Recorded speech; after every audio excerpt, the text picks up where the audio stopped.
94.7. Ekosiisen On Asempa FM 94.7. The winner, radio program of the year 2018, I beg your pardon. Asempa FM's Ekosiisen.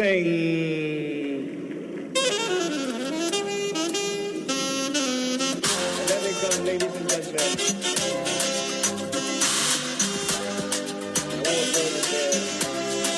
Let's now do the 27th award for the ninth radio program of the year 2020. The sponsor is the Ghana Journalists Association. Let's welcome the presenter of the award, none other, yours and mine, Mr. Athol Morni, the national president of the GJA. Please, a round of applause. The winner goes home with a memento, citation, and certificate. Ladies and gentlemen, the radio program of the year 2020 goes to Asempa FM Ekosiisen. Well, the host, I don't know who he has not interviewed yet. Congratulations to all of you, the entire team at Asempa FM's Ekosiisen. Congratulations to you for emerging the radio program of the year 2020. The winner goes home with a memento, citation, and certificate. Ladies and gentlemen, the radio program of the year 2020 goes to Asempa FM Ekosiisen. Well, the host, I don't know who he has not interviewed yet. Congratulations to all of you, the entire team at Asempa FM's Ekosiisen. Congratulations to you for emerging the radio program of the year 2020. Let's do the radio program of the year 2023. The sponsor of this award is the Ghana Journalists Association, GJA. What radio program do you listen to? Is it the radio program of the year 2023? Ekosiisen Asempa FM. Ekosiisen,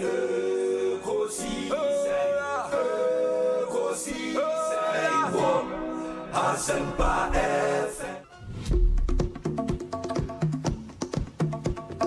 And that's the radio program of the year 2023, Ekosiisen Asempa FM. And now the big question is, what radio program do you listen to? Is it the radio program of the year 2023, Ekosiisen Asempa FM.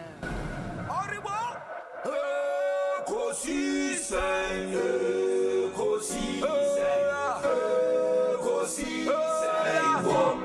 Asempa FM. And that's the radio program of the year 2023, Ekosiisen Asempa FM. And the winner goes on with the memento, citation, and a certificate. For helping us. Let's now do the radio program of the year 2024. The sponsor of these particular award category is the Ghana Journalists Association, the GJA. Sarah Benchi Addison is media manager of MTN. She helps us to do the presentation of this award. There she comes. Thank you very much. We're grateful. And now, radio program of the year 2024 is Ekosiisen Asempa FM. Ekosiisen,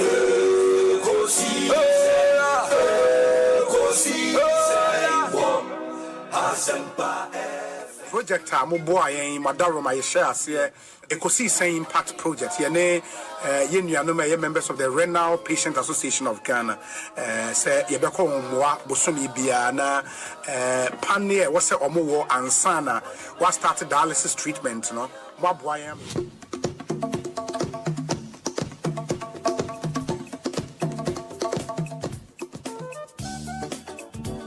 Is he a back-to-back? It's a back-to-back, eh? Hey, Ekosiisen, I see. Let's appreciate them. It's a back-to-back win for them. Congratulations to you. You are the radio program of the year 2024. Congratulations to you, Ekosiisen Asempa FM. Ekosiisen asonyina tie sa platform media se unya na betna subia na fa bibroni bese it's a privilege and an honor na yamu be so part of the inception of this particular platform Shasi Ache and so ne Shasi, and we thank you for maintaining that credibility when it comes to delivery of more program. Well, I know that Asempa has gained a lot of experience. Asempa is one of the, not the forerunners, but in terms of coverage and listenership, you stand tall. The new FM stations that are coming into the arena are not calling on you to exit, them to survive. Is that what is happening? No. They are learning from you. They are learning under your feet. They are also trying as much as possible to find space. And, there's enough in the world for everybody. There's enough in the world for everybody. And so I think that those who are coming up, we definitely will encourage the injection of new blood. But you cannot also totally do away with the experience. It's always a pleasure coming to Asempa where the truth is spoken.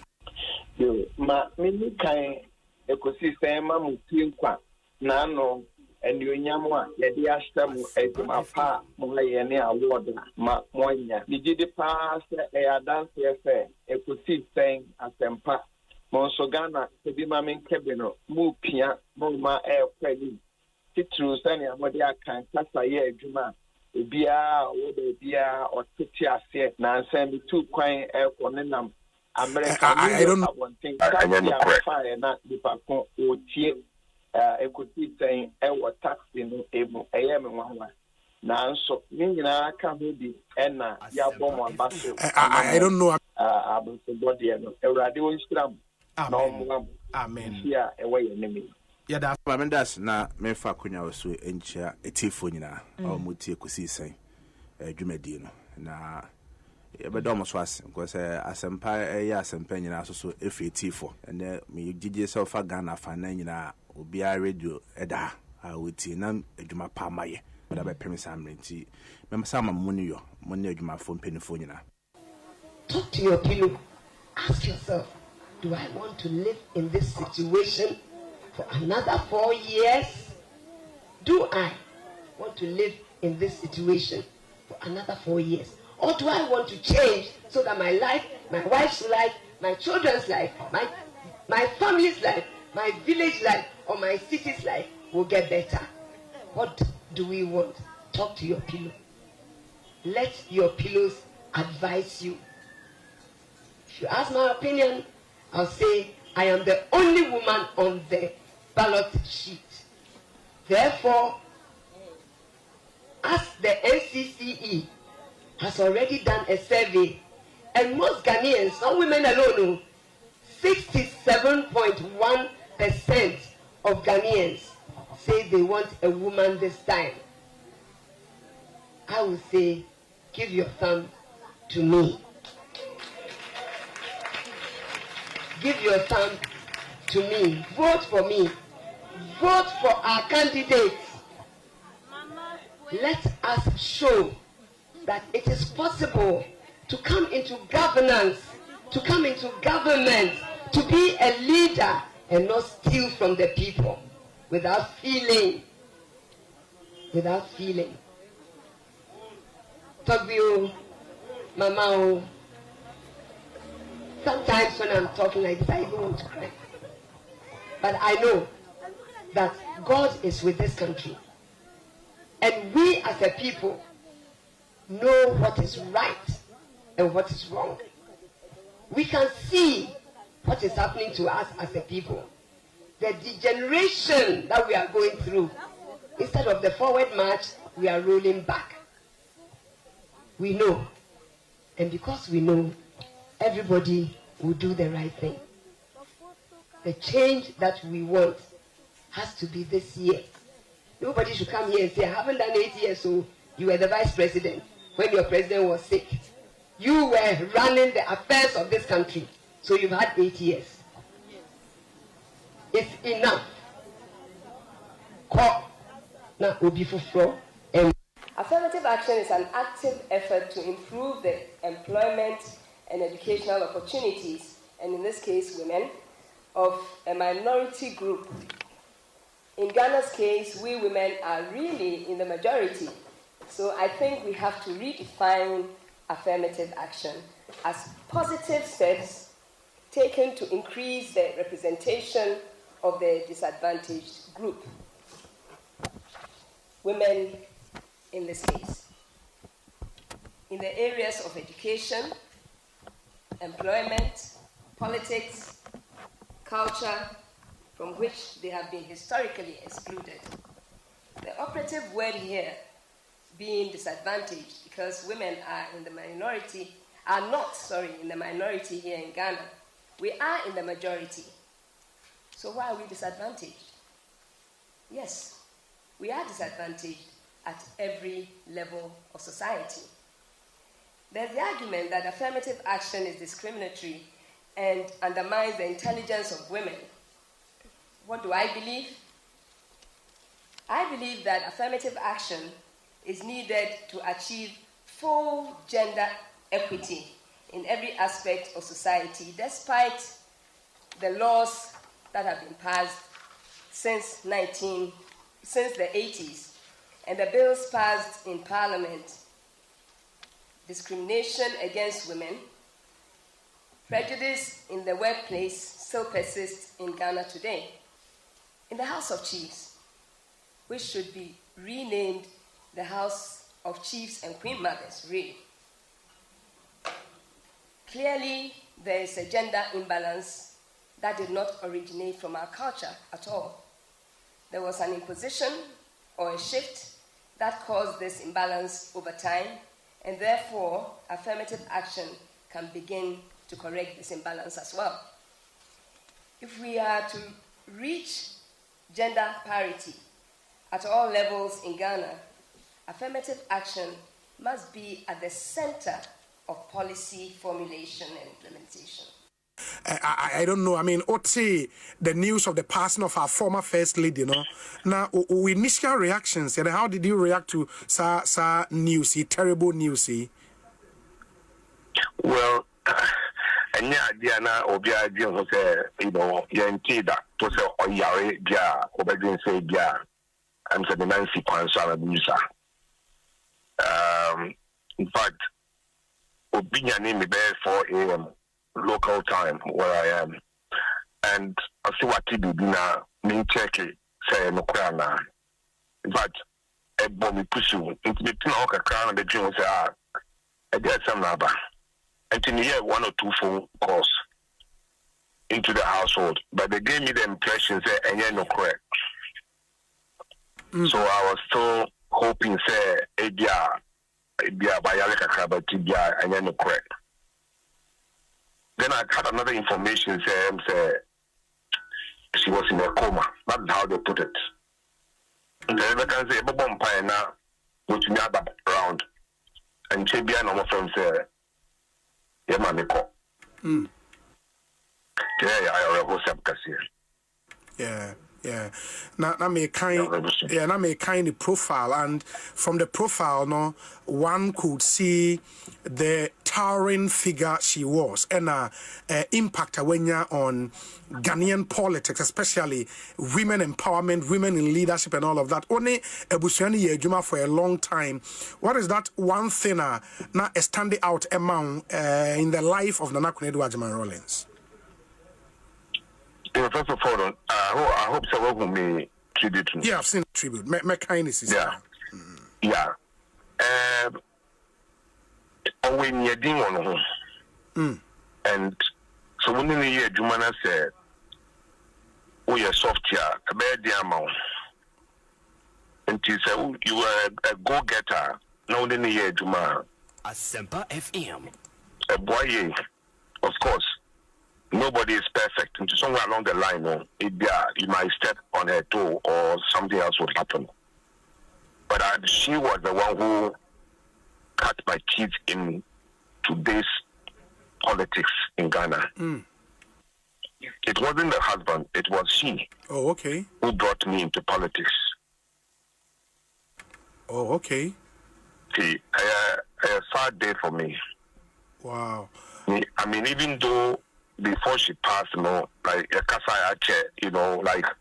things had happened, but I cannot forget the fact that I've become such a serious politician. I want to give the credit to her, of course, to her husband as well. But how did you come to know her? For her to have introduced you into politics and also about such an influential politician, no? I was in Wales, Cardiff in UK, yes, studying. I was monitoring the politics that was going on in Ghana. Asempa FM. And I used to send her pieces of information about what I think they should be doing to help develop our country. But it was so strange. I sent her information, she comes back to me. She warmed up to me. I never had met her. I had never met her. When I finished school and I came back to Ghana, I joined the State Enterprises Commission. And then I informed her that I was back in town. And she used to ask me to write some speeches for her to use on her rounds with the 31st December Women's Movement. Yes. So this is how it all started. I saw her for the first time in her office when I had come back. And that is how I started the politics, if I may put it that way. And gradually she sort of got me out of State Enterprises. I was reposted to the office of the president then and assigned to her to help her build the First Lady's office. Oh, okay. This is how we came about, yeah. Oh, wow. Just entered. The cameramen, when the majority leader was on his feet, they are only focusing on him. If a cameraman would deliberately take, when I've taken my leg out of my shoe, Mr. Jetro, let your cameraman know that if they want to play politics with a camera, we will not take kindly to it. Yes, Mr. Speaker, if they would now be taking our legs, why is it that when he goes to the majority leader, he's only focusing on the upper part of his body? If the cameraman will be doing partisan politics, then he must be cautious. Mr. Speaker, I had momentarily taken my legs off my shoe. Then he zoomed the camera down to take it. Mr. Speaker, I will speak on some of these things because today it may be me, tomorrow it may be you. It is not right because I was in pain and I removed my legs from my shoe. How come I'm debating? You decided to only zoom down. Mr. Speaker, we should. It's me. Mr. Speaker, why? No. Mr. Speaker, I will speak to it. If we do not check some of these things, tomorrow they will deliberately zoom on your phone and spy on what you are reading. They must be told that they should do their work professionally. Mr. Speaker, I am saying this. Nobody should take it personal. Nobody should hold the fort for them. Tomorrow, it will be you. As for me, I'll speak on some of these things. If you think you should support them, one day they'll do it to you. And you will see. So let us stop them. It is not right that when you are zooming the camera in the chamber, you go and target the leader's shoe down there. Mr. Speaker, I had taken my shoe off because my leg was hurting. You know, we've sat down for a long time. And then when you go to the majority leader, is it the same you? Is it Ato forcing? Ato forcing. Finance minister on the team in economic class now. And what shall I say? Finance minister, if that is the case, men fear bia. And I said, you move try economy. Omuna gum. Including finance minister. Omuna gum omoko. And what shall I say? They are it won't one number setting up. We have ECG economy additional. Yeah. It's now to a now dear now who was sika. Go and top up. And be in your business class. Minister need Chamani. Who was can one and the first class was a cutting the panocrana or the one now Mutukan. What cut it? Doctor to forcing. If that is the case, yes, so no matter be so my remove. Because of economy. Comfort. Listen, now someone they be a doku to quite busumi trade, busumi to 3 times. Now the business qua. Who in the Ghana? British Airways business. Which 80,000 or 100,000. In the work about 100 or 1 billion. According to 1 billion, 6,000. Now, what's business class or man? What book papa be okay. Why be that? Shankro Mosa. Now that me should be. Now them got trying to jabba money pack to me. I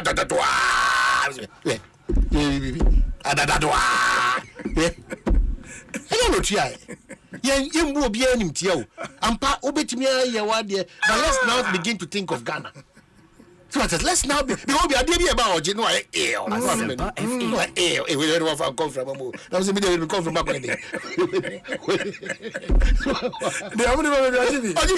did be Monsieur do baby no excuse me says everything okay I'm so busy everything okay. I did be a baby or GB. They see why I say hata o see no what my system I'm so messy. Uko conference and you so what I say. Always the minister na text him this year so permit me money. Yeah. I was in a non phobia friend who says, "Oh no, my shaping." It's in one woman. Minka, why? As a buffet is a breach of the trust. I do the Minka. Minka. But the young crowd, Miss Michael, said Dominic Lima that pain. I'm an infamy democoy. Sir, oh, the Jamakobi. Now, I mean, put down a go from double. As ye, with ye.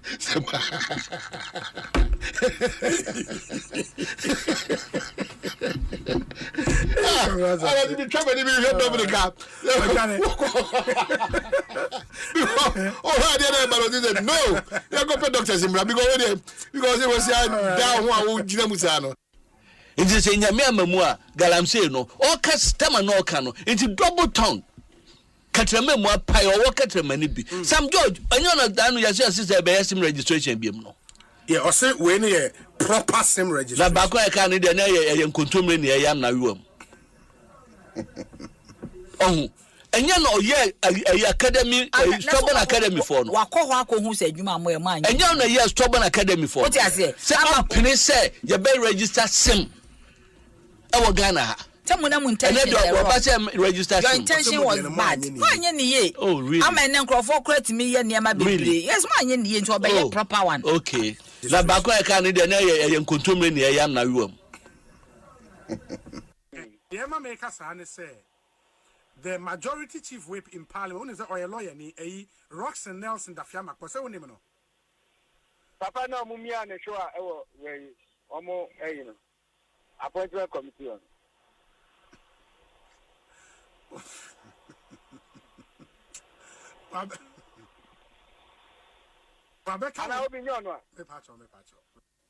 You see this piece of land? I took over about 300 million from it. Just 2 months. I built my own 2 rooms at Makasi, but I worked 20 years without buying even a single plot. Now I have my own premises. So I ride myself on the gold more than cuckoo. Government can never stop Galamsey in this Ghana at all. I have the gold. I have plenty money in my pocket, so I don't mind cuckoo. Look, I'm now cutting it off. You see, it is my own bonafide property. Nobody can stop me to stop cutting my own cocoa tree. Are you planting for me? Planting for you food and job? Am I involved? Constituency chairman, Mr. Dramani, now we have my short comment and I said short remarks. Mr. Dramani, chairman of Karachi East Constituency.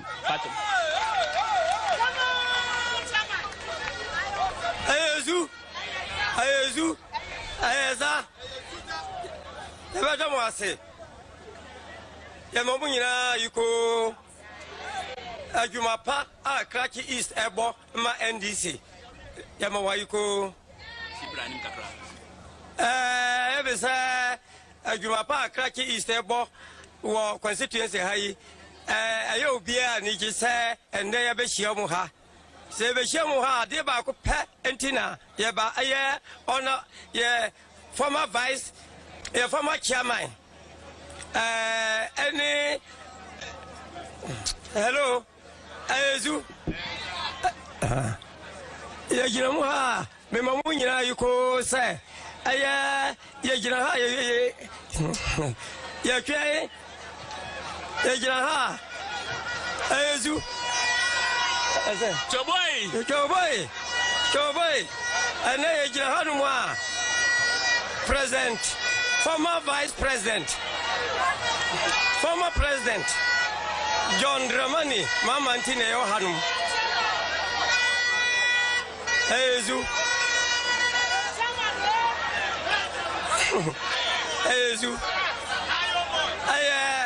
President. Excellency, the President of the Republic of Ghana, Nana Addo Dankwa Akufo-Addo, the Commander-in-Chief of Ghana Armed Forces. I would like to thank all police station executives and sympathizers in the 4,756 police stations across the region. The job would also not have been complete without the effort of all and sundry. Complete without the effort of all and sundry. You are blessed. Problem is say me ba no. Yes, the results no onya 39, onya 35 in the school onya school no onya ba kumpo. Na na fubio ni school onya 39, onya the first choice. And no say me ba ha because me ba no onya school. I fe na ya ba ha no say ya ba besesa. Say fe say na ya beduru ha no say. Since me ba no o say Omon bi ehwe. Since I'm about the results by Mbano, you're happy that because on the side I'm so Troy. Into anyone, the study teacher called yesterday, side results no, on 10 of the body results. Then I'm for 39, no school, I'm going to school. Or to sue if I'm mine, any, I can say, wait, if I say, never some confused cry. The first choice not to sue at a brig girls. The second choice was to sue fancy mine. And they agree. Oh, yeah, move back. 35. Problem is say me ba no. Yes, the results no onya 39. Onya 35 in the school onya school no onya ba kumpo. Na na fubio ni school onya 39. Onya the first choice. And no say me ba ha because me ba no onya school. I fe na ya ba ha no say ya ba besesa. Say fe say na ya beduru ha no say. Since me ba no o say. Omon bi ehwe. Since I'm about the results by Mbano, you're happy that because on the side I'm so Troy. Into anyone, the study teacher called yesterday, side results no, on 10 of the body results. Then I'm for 39, no school, I'm going to school. Or to sue if I'm mine, any, I can say, wait, if I say, never some confused cry. The first choice not to sue at a brig girls. The second choice was to sue fancy mine. And they agree. Oh, yeah, move back. 35. Ekosiisen On Asempa FM 94.7.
Inti mama yenina so obiane na samdio kana benya koso kana bitumpono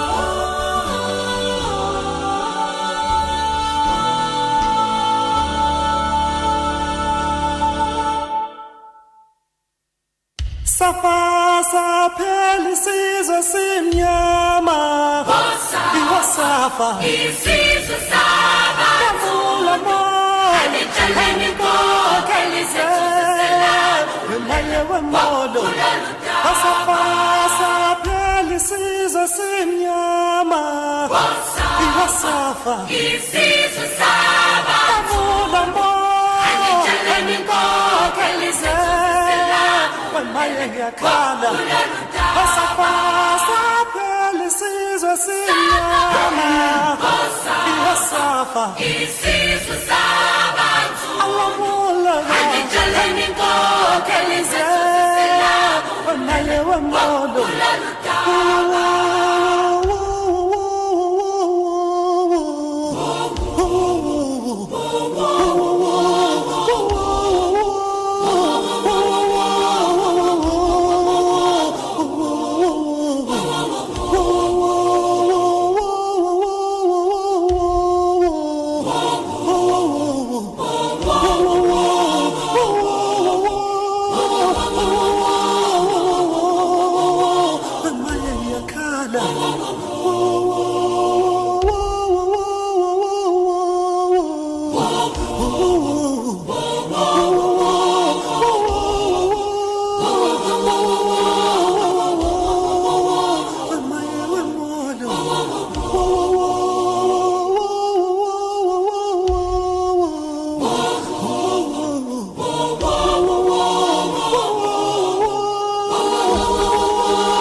Safa sapeli sizo simnyama Iwa safa Isizo saba Kavula mo Anichaleni ko Kelise Wemaye wemodo Safa sapeli sizo simnyama Iwa safa Isizo saba Kavula mo Anichaleni ko Kelise Maya kana Asafa sapeli sizo sinyama Iwasafa Isizo sabantu Alamula Kelize Maya wemodo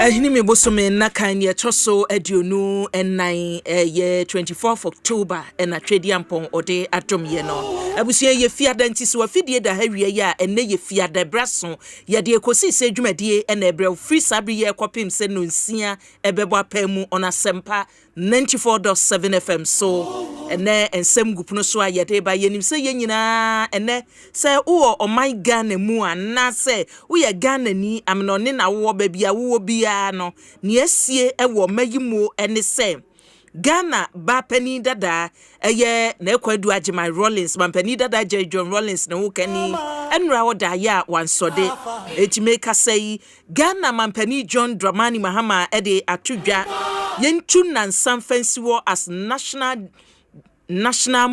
day of mourning we cry the days nyeda baako 3 good days enti chese 3 days of national mourning yentu nansa emfa ensi wonomo na chese yede kaye mami baby a omayi franka sibia yese yenhwan no emfa emra ofa chese ni nyina yenkaye no ebia eti efinre kosi se dwumadie so mpanimfo bi a woni na Akwadu Agyeman Rollins aye adwuma asoafo bi mpanimfo adadafo bi ene watwetwe nkoma ene ye beto so na yahwe se mpanimfo ka se yetu nansa si ho ewo mayimu na chese yede akai oba pani na Akwadu Agyeman Rollins a die ne wom hihye ye bi wom ene be koma mpani atra ye na ho nkomotwetwen ye de afiri ho no mo aba sada so ena ye ka nine musa abusua Ekua enne mampani kire mo se bansase musade etuo ne namra kwan so a hu se ehyase no na nka ne bebre we task force we nam ha na mpanimfo se da bi ya keka bibia gufam se say nine months na be ya adwuma na 9 months for na adwuma ene se wo behwe bone a wo tu nsase mu sade ensuo so wo tu ben nsuo ho wo tu ben ensase a yemfa ma wo nyina no wo behwe no watu ase ene oda river ye wo asante mantem ena 9 months for no adu ho no mu na eniema wakochie nipa a yache won se ne 9 months for no adwuma esi kro no ene ye behwe because o ma hye o madwuma sie no ena asante mantem ne yese o maduru oda river no ho ena o maduru eti so mu free ho no mo na so mu ba western region ana so mu free ho no mo se o ye ko different region ye ko central region ye ko eastern region a o machi dia na ye ko so e wo ho no mo because nipa no a eye sa illegal mining no o mo de o mo tese mo ba pin no wadwane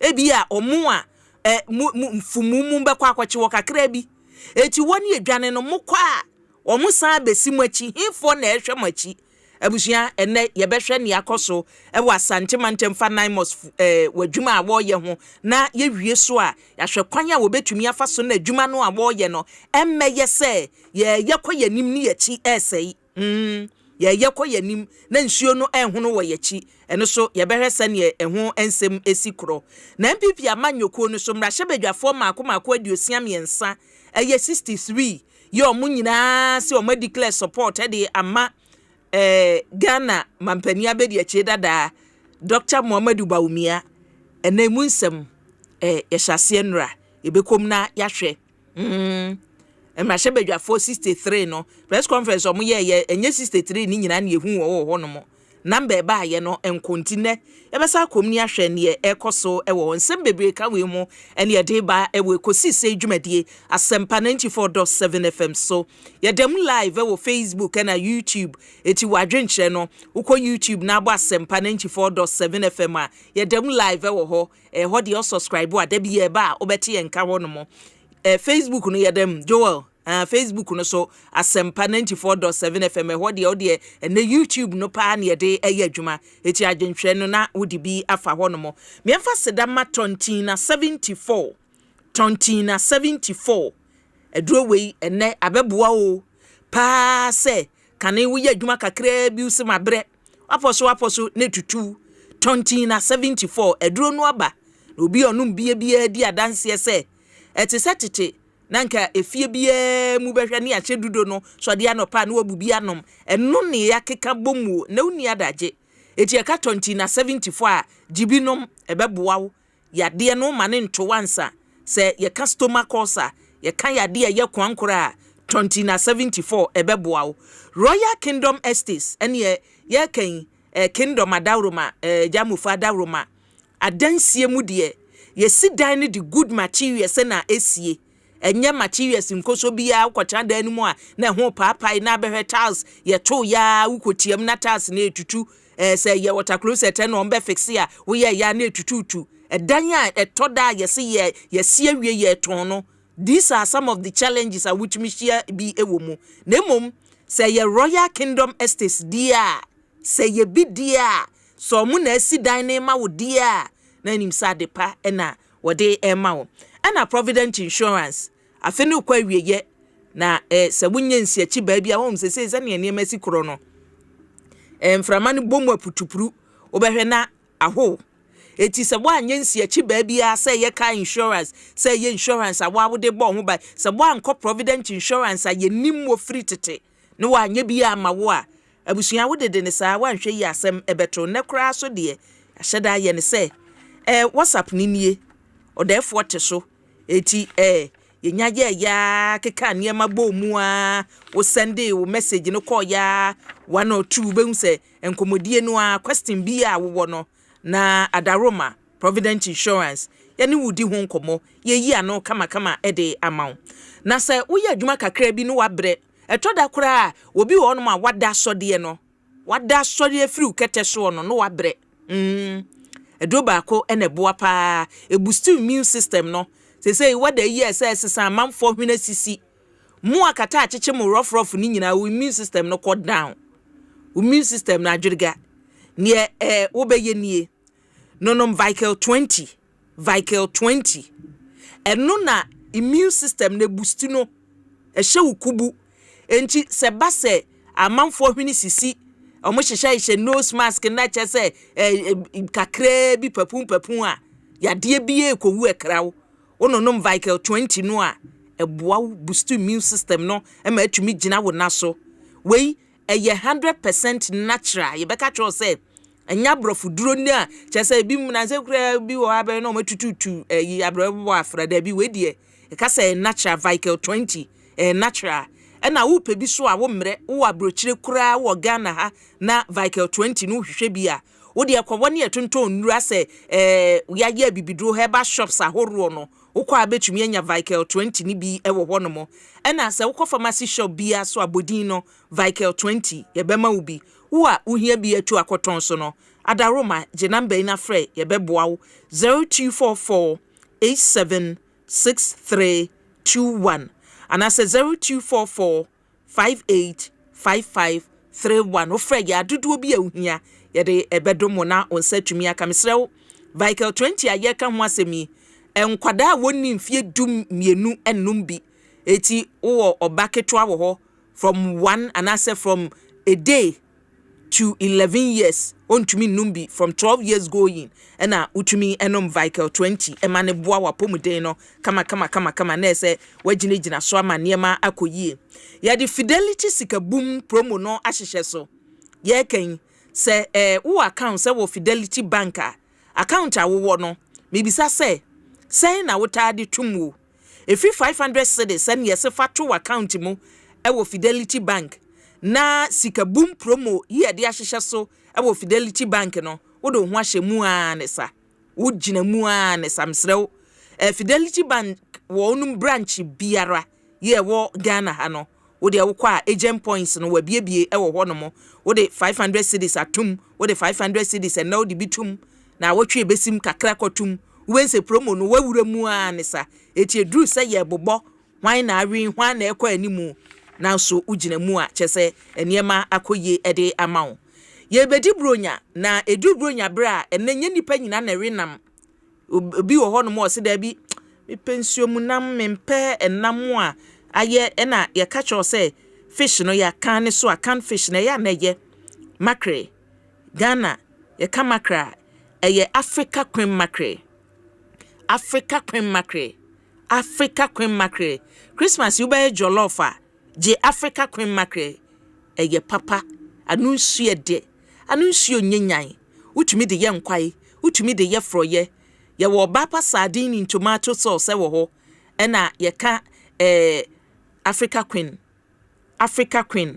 eni obapa tomato paste eni ye sebara be cheke provision shop bia no ebi wo ho abusua medin ade akua Boakyewaa Yiadom o frɛ me ABY a mejo so sada so na make say producer seta machi Dominic Kisiabo a echechi sada so kwakutwum Jackson o Saint Amwa na Joel ede yatum live o Facebook na YouTube o mahine kwabna sante na Philip Osebo nsuso eta machi dendende nei multimedia adwumakuo mu ya wayem DJ Amu Zeda from ochiami amo akonda kwa udu oboasene ne mpotemu a ye ka ochiami a edin no ahyeta baabia woni a share radio ase sabra ne efre ne manpower radio nye ne na say social media ni wewo manpower radio no ochiami amo akonda kwa okampanies no ho ye nyina ka ho panies no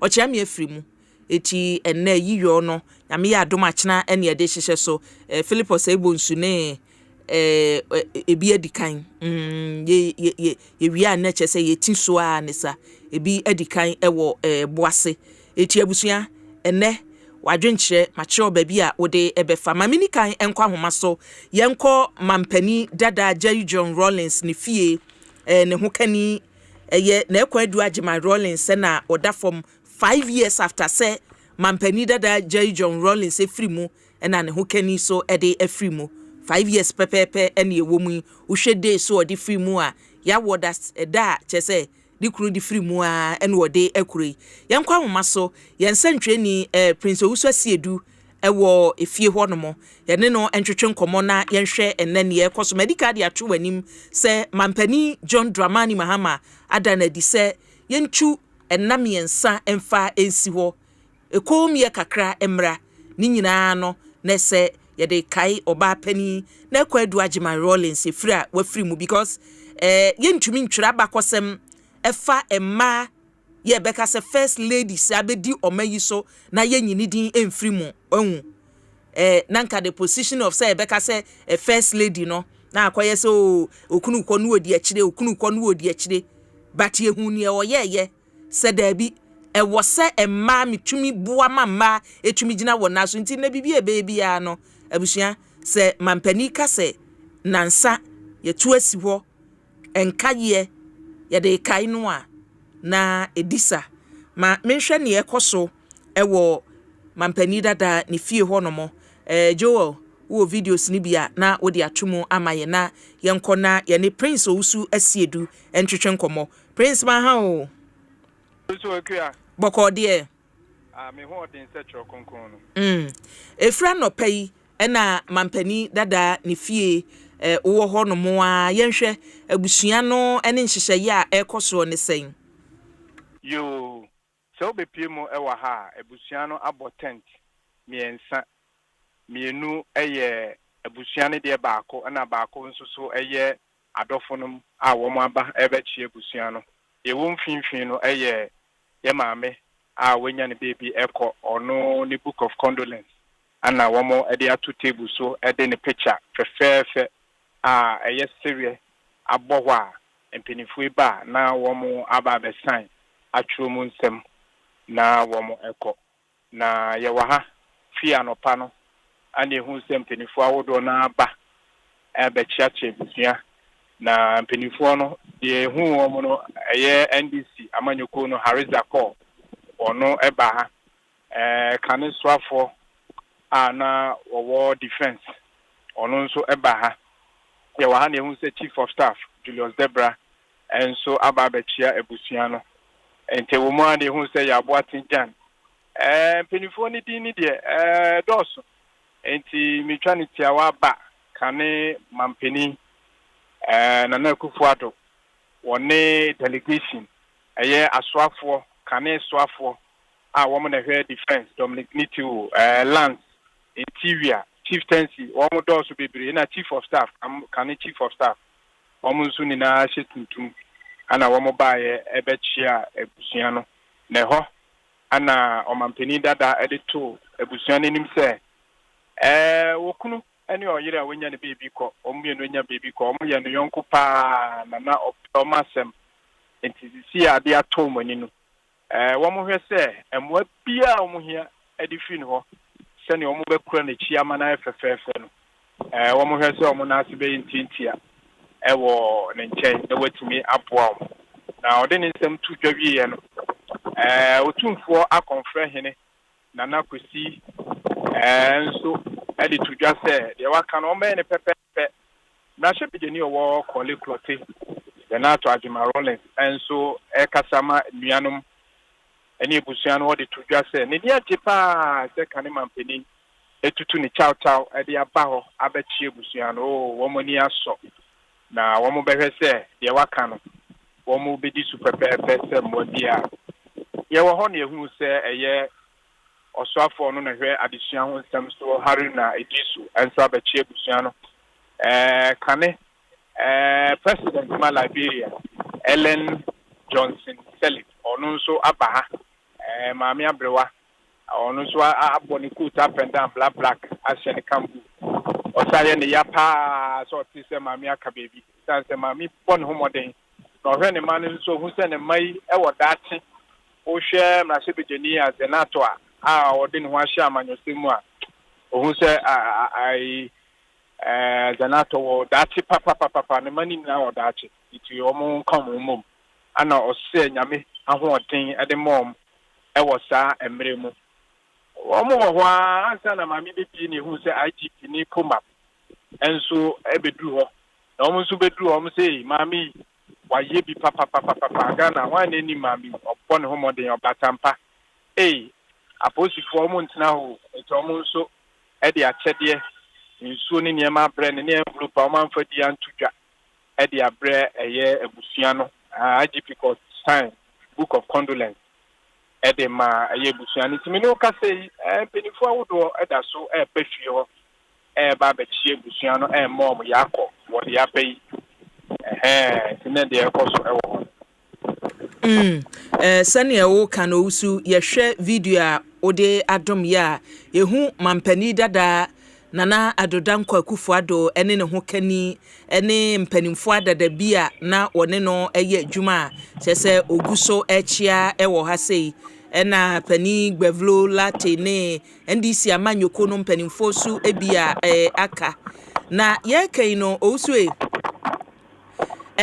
enhyehyeye bia betodwa se bia abusua no wate se onumu aka bibi se na wotwe bibisa ewo mu yo meno ka se de abusua no emfa ntudwa emfa na wote bia ho na obeka ye nra abusua no e de betudwa wo mo de nam eye otumfo akonfrɛ hene nana kosi asabe e de tudwa se ensem bia wo mu fa eye wo mo de hye no bibia no wo mo akɔbɔ otumfo amane akɔbɔ mampeni John Dramani Mahama amane enti senhye bi wo wa na ensem bi wo wa wo mo de beto Ghana fo nim dia ene be free eye presidency ena aba beto dwa enti me no ka se de ne bibia sa MP mu wo ya da so wo enim se yemfi ha kono na niema sesa de a but me no ka se de bibia sa MP mu wo yo ozu yenhwe nkosi anwumre ne yenhwe se bia announcement bi ebeba na se bibi fufuro bi ebeba yedase pa fra no panyina Prince Owusu na chese owo mampani dada John Rollins ne fie ene yekoso ewo hobi ene ode amaye tuhwa mpanimfo se ne all kan Liberia mampani dada na ekrorim se enyini no abam na ozu hello Usu. Ekya mi jina so. Aha. Na Liberia mampani dada na owo Ghana ha dada na senure ya na watimi abedru nei. Yo, the tell say obedu ye no wan chire mu baby ana owo but the odi two jane say wo hwe mami na ho keka ene modern bo a odi aboa Ghana ene wo mu nso mo Liberia wo mu nim no le djuma wo ya wote ye no enya ade a wotena ne tuso yeyi enuntina entempara watena shemu asise ne chow na wabo ne coat up and down black any ye she ina no black e de abachi ebusua no because who say ya pa se wo mo maame ekoi na wo mo nso wo mo ni asini na aye tito enuntina obachi o ozu sabri free sabri ya ekonominim se wahu emrahye badwafo no bi ewo hono mo sane ye kan mahu mampani achena ye mpanimfo no bi mahu asoafo no bi ba ba parliamentarians no a era ezenato one omo ewo mrahye badwamo wahu bi ewo ho yo me no ka say de mrahye badwafo no ebi eba ho dodo na bia ba be fa o yenya ne tie se wo mo dos wo mo dodo na ba a enche bia no be ba be du ho so mahu be ye enan bi wo ho mahu nan wo ho eti na chese eye maako no mo baba parliament ankasa ma ho parliament ankasa ma se leadership ne mpanimfo aka yo atinya ne tie se mpanimfo ni na nam kwan so ba a o maka o mo abo ma enche bi o meba be du Osu mame na wase na memfa wo ensia mame na wase abusua prince osu asiedu na yate ne no echi mpanimfo a oguso a wo kwa akochia wo mampani dada John Rollins ne fie ne ho kani na afrimu echi mpanimfo na ato sante wo kwa na wasan enwoma a wode ma abusua no yakọ enwoma a wode ma abusua no yakọ du ho no ma na chese wasan binti wo hwe video Yiadom live ewo Facebook ani YouTube na mampani dada odu ho no mo a na osan ne de mpanimfo ekoni nyina tim so obi adu ho a na wasan obi adu ho no mo a na wasan obi adu ho a na wasan mo messages a mode ababi set adomako agye ose mehwe won akua mehwe mo efri Texas na mehwe mo efri mamenko mampani atenaye na mene mpanimfo ehwe nkitaudie so ewo mampani atenaye medical dia tro wanim se mampani chese yetu nansa de asi honomo ya chese ye de kai obapani na ekwadu Ajimai Rollins na Shamima Muslim mpanimfo a ene asoye ye ehwe nkitaudie so mampani atenaye owo honomo Shamima maha o mejewo so mini aba aboko de Yaminadon, Yadanyamiase. Yada so se waje yeso awie efri enrade ye ka se emu eda na nhyeda enye desa etimye ye free matena ye eba ye free enra efa arrangements ahoro a se oman ye for former first lady eho ye dikaya tie ene se 3 days ene yetu asi honomo se ye de morning apart from no die bio ene wo ho na within 3 days no mu no enhyehyɛ ye ben ene wo ho right me chia no tie fo nyina ase me ampa adikese ato yenim ye former first lady Nana Kunedu Ajimai Rollins no a very towering figure or a national politics no NDC former me prekope cause you found that Jerry John Rollins and a year ejumadin etanechi throughout the PNDC days and NDC period and a women's empowerment me baby a year drew I intimate trust our story no without extolling the works of the former first lady. Kai say in the 80s, 90s. No, the image of the government really beyond Nikunu also not all very strong, towering, personality. Nana Kunedu also Oye Juma Kasa. Send your girl child to school and you may 2 years, which is a concerted campaign. And a parity, attaining in basic to primary education, and Okoha, Mba girls. They are even more than boys. We have attained parity in primary education because of that, campaign or drive here. And then, can say Ghana has the most number of female entrepreneurs. Can MasterCard Foundation for more annual reports, particularly Ebikra Ghana topped globally. Women in informal economies are more running small to medium scale enterprises. Ghana always leads. We didn't cast our story no, without having pages to write about. Nana Kunedu Ajimai Rollins 31st December Women's Movement. And mobilizing across the length and breadth of this country to engage in economic activity. Nyame Nana Kra Noye 31st December Women's Movement member Ewo Upper West region. Cooperatives around shea butter, around cotton, around the smoke weaving. Dairy processing factories across different parts of the country. And I only see creative potential and you can't informal economy, you can't say a woman who ran the informal economy. It was not so.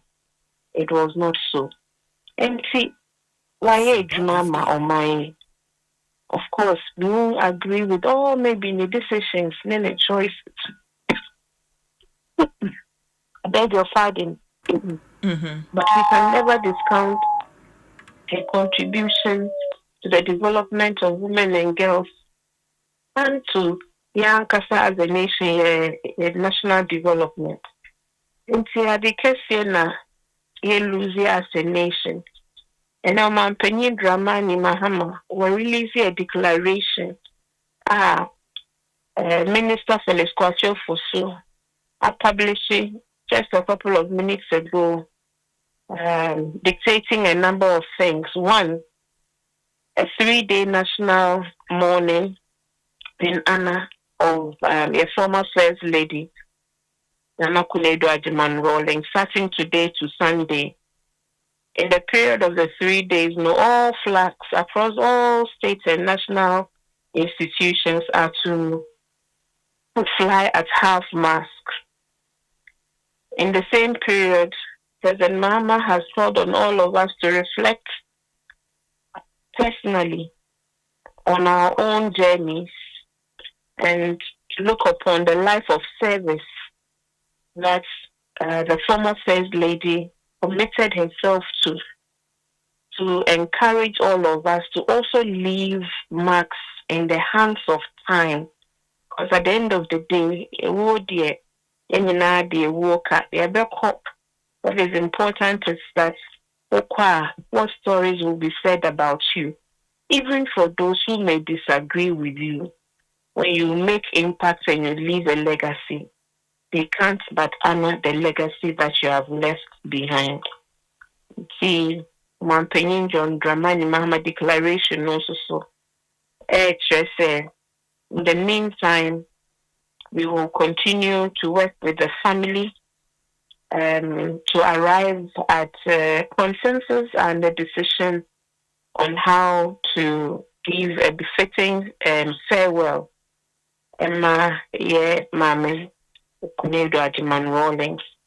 And I also I can't say statement, the government extends our deepest sympathies to the children and to the family of the former First Lady.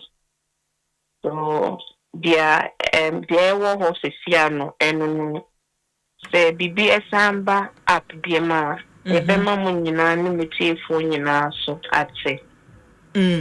Na se metewase a Shamima se yebeka se ye state burial ye de bema no ana se ye jaya ma abusua no. Sa decision ne de emmaye until se money abusua no ebe decide on that no ye ntumi enka ne government ya aboa ne se sa 3 days yemfa nsi ho no mo yemfa morning of for now eno na ewo ho me pacho ai okay sane wasi edi atudwa se mo ne abusua no na e kan bo maye bibia na ye betwen ni ahwe ne ebesi atwi na ne ewo mo bia no wo de abrenti awie de yemfa nsi Ashamima ye da se bibia ne ye besan ba na so bio matse me da mo abusua Shamima Muslim man ye ne no atwetwen komo no wetietia wo hwa mampani krata no enya beto abonten nansa na mampani se omamuni nyina enye mampani atena yenko omamuni nyina na ye money ye maame Kwadu Ajiman Rawlings for 3 days na eno achi no ne womuo ne abusua ne de beba bia no na se yatoaso afi ho no mo eti se wafidie eda ha se ya ne ekoso enne ewo mampani dada John Rawlings ne fie ho emfonyi ye video ni bi na ye de atumu ama ohwe ne mpanimfo ahodo a eko ho no mo education minister na mahu se oguso echia ewo ho no mo ne mpanimfo ahodo a akana happy birthday in advance enkoma Nasiru Mohammed adodo na afrewo Abinash CEO of My Nash Clothing ye wo Asaman Kese 27th October and a year birthday from pay to TV or say happy birthday enko emfa emao Nasiu Mohammed we in advance na ode emao in advance na ode emao Kofi say there be Kofi near Shamima enim no kan no ene asem a okan ye say won't agree with ya mami a wanya ne baby kono. You can't agree with her on bibia or ye na de bi or ye no e bia wani enso bi but the part so say or ye na famu de ye kan ma yi die e wo ma yi mu pa say enka kane emma betumi asori ye yi anim e wo politics mu emma anase first ladies ahoro no ne ani ehun oni say bia ni kunu kwa na odi dachi anase ebeka so ya che foundation first lady we ne foundation but this is the woman ono ne de na ankoye say ne emikunu ye no na achese mi de akire ye bi no 31st December women's movement mi hu hwe kora no eno no ewo ho eti ofisa ne wani asi abri no o bebdru ba bia nya ne niema ni nyina na ebia wani beje ho ba ne ye no no aka kwa amamre ni amanie mu a edru sabre ni asi obi atofem a etoda pa na ye bia se adansi anipa bedie no eso saa na amamrete why Antonio Foride ya wode aba o se akua mamina President Nana Adodankwa Akufo-Addo former president Asempa say eniema ekoso o say for more projects ya oja na chire say oba kasoa ne mpotamu a akua ahyensode ne niema bi wo hono mo a ene ebetumi agina so akai no na Clifford Asante Boachen o say akua kache Shami mama me say na Ekwadu Ajima Rollins before obe free mu no nye a member of the National Democratic Congress ma na enya de say wonka ne kasa obeke wanka ne ba bia say no oka omo ho anase wonka omo ho ne oka ye ne say ne modern mo ya obebo ye obi ani NDP kwaku kai sa amanyoko no NDP Alhaji Frimpong we mo nya na mo pa Alhaji Frimpong mra mo pa Alhaji Frimpong mra isa Alhaji Frimpong de na Ekwadu Ajima Rollins tunu atiem wo mo a wo mo ne Ekwadu hyase wo NDP mu nyina yi aboapapon mu nyina agya ne ho aboapapon mu nyina efri NDP mu e ma ne be ka Alhaji Frimpong ne woni aka o mo hyase na edom wo mu o dapa o mo lanche ye na me ko ho no bi ne asie amanyoko fufura aba na Ekwadu de na amanyoko aba na sabre no ase NDC amanyoko nipa nusu bia omo bita kakra wo mu na omo ekoye na chese omo wo sa side ho afede ye hwe na ebi itisa na ebi itisa ebi kura ba back to the NDC ani ye wo bi mu so a omo de from lawyer members omo gire mu a Alhaji Frimpong eye one eti obi anim se before a obe free mu no na NDP na chese ejina mu ema no omo office ye chi he ya na wo nanse no omatum Dove no da so da ho kama na nse no matum na Kingsley J o se me hwem live from London na mamema na Ekwadu Ajima Rollins dem rifa due ene amane hunu papa Stephen Frimpong o se nyame mfa ne kra ensie yie na history o se yabakwasem kai no history ebe favor no papa o chair leadership. When we talk of leadership o chair leadership na se ye kase oba pa mejiri se be ma bia be bompa ye se onya bia ware anka pa na Ekwadu Ajima Rollins. She's a woman every man who pray for say obenya no as a wife nyame emfa ne kra ensie ye Stephen Frimpong edie ya ode aba eno no Stephen mo o message no aba abedu mo ode fa YouTuber Asempa 94.7 FM na keke kaso ase ebi wa michemu free American town na misre pa say delegacy e war across the country ento emma number 3 hona omonto enko na ye maami me visa wa kumsen so osi akua nyame enka ne ho papa nyame enka no set adomako set ode no medical aboso dada set adomako age ede ya wode aba kwabrambo aten osie bi wa mehwɛ mu free ahyiye na ya maame na ekwadu Ajima Rollins ma menkase nyame emfa ne kra ensie yie na honorable ochre be fiso nyame enka ne ho nyame enka ne ho papa Antonio Fowi ose mechiachia mo awie kwaku na kotoko match omuni Morocco time ben anwumre 7:30 okay na anu die ma anko park esre mu ada esre mu ada mommodin se enede mobekọ na anu de na se mo ye ntro kan bisa me kwa homa so ye ka emma unse Shamime kasa no ka bibi se ono ne na 31st December Women's Movement 31st no ka ho ne na nkuto ne niema ombeye na emma so bi wo ho no mo a yenim kura no yenim se omu be wura politics mu a nipa wo mo hwe omu so be wura politics mu bi na ekwadu ebeka ho omu ba ko eye ye maame Anita Disoso eno maha o wa me bi o pa so obi ahun adom na so na me adom nanse na asem na atolen asem kese na aba na efise me kai the last time on the same platform wo na mampanida Deja John Rollins when o addressing say me papa enti enese na ekwadu Ajima Rollins be free mu a me de no kasa me kasa ne na nka wo maame na afri mu enra say na woti asem no efa ye breben na wote ye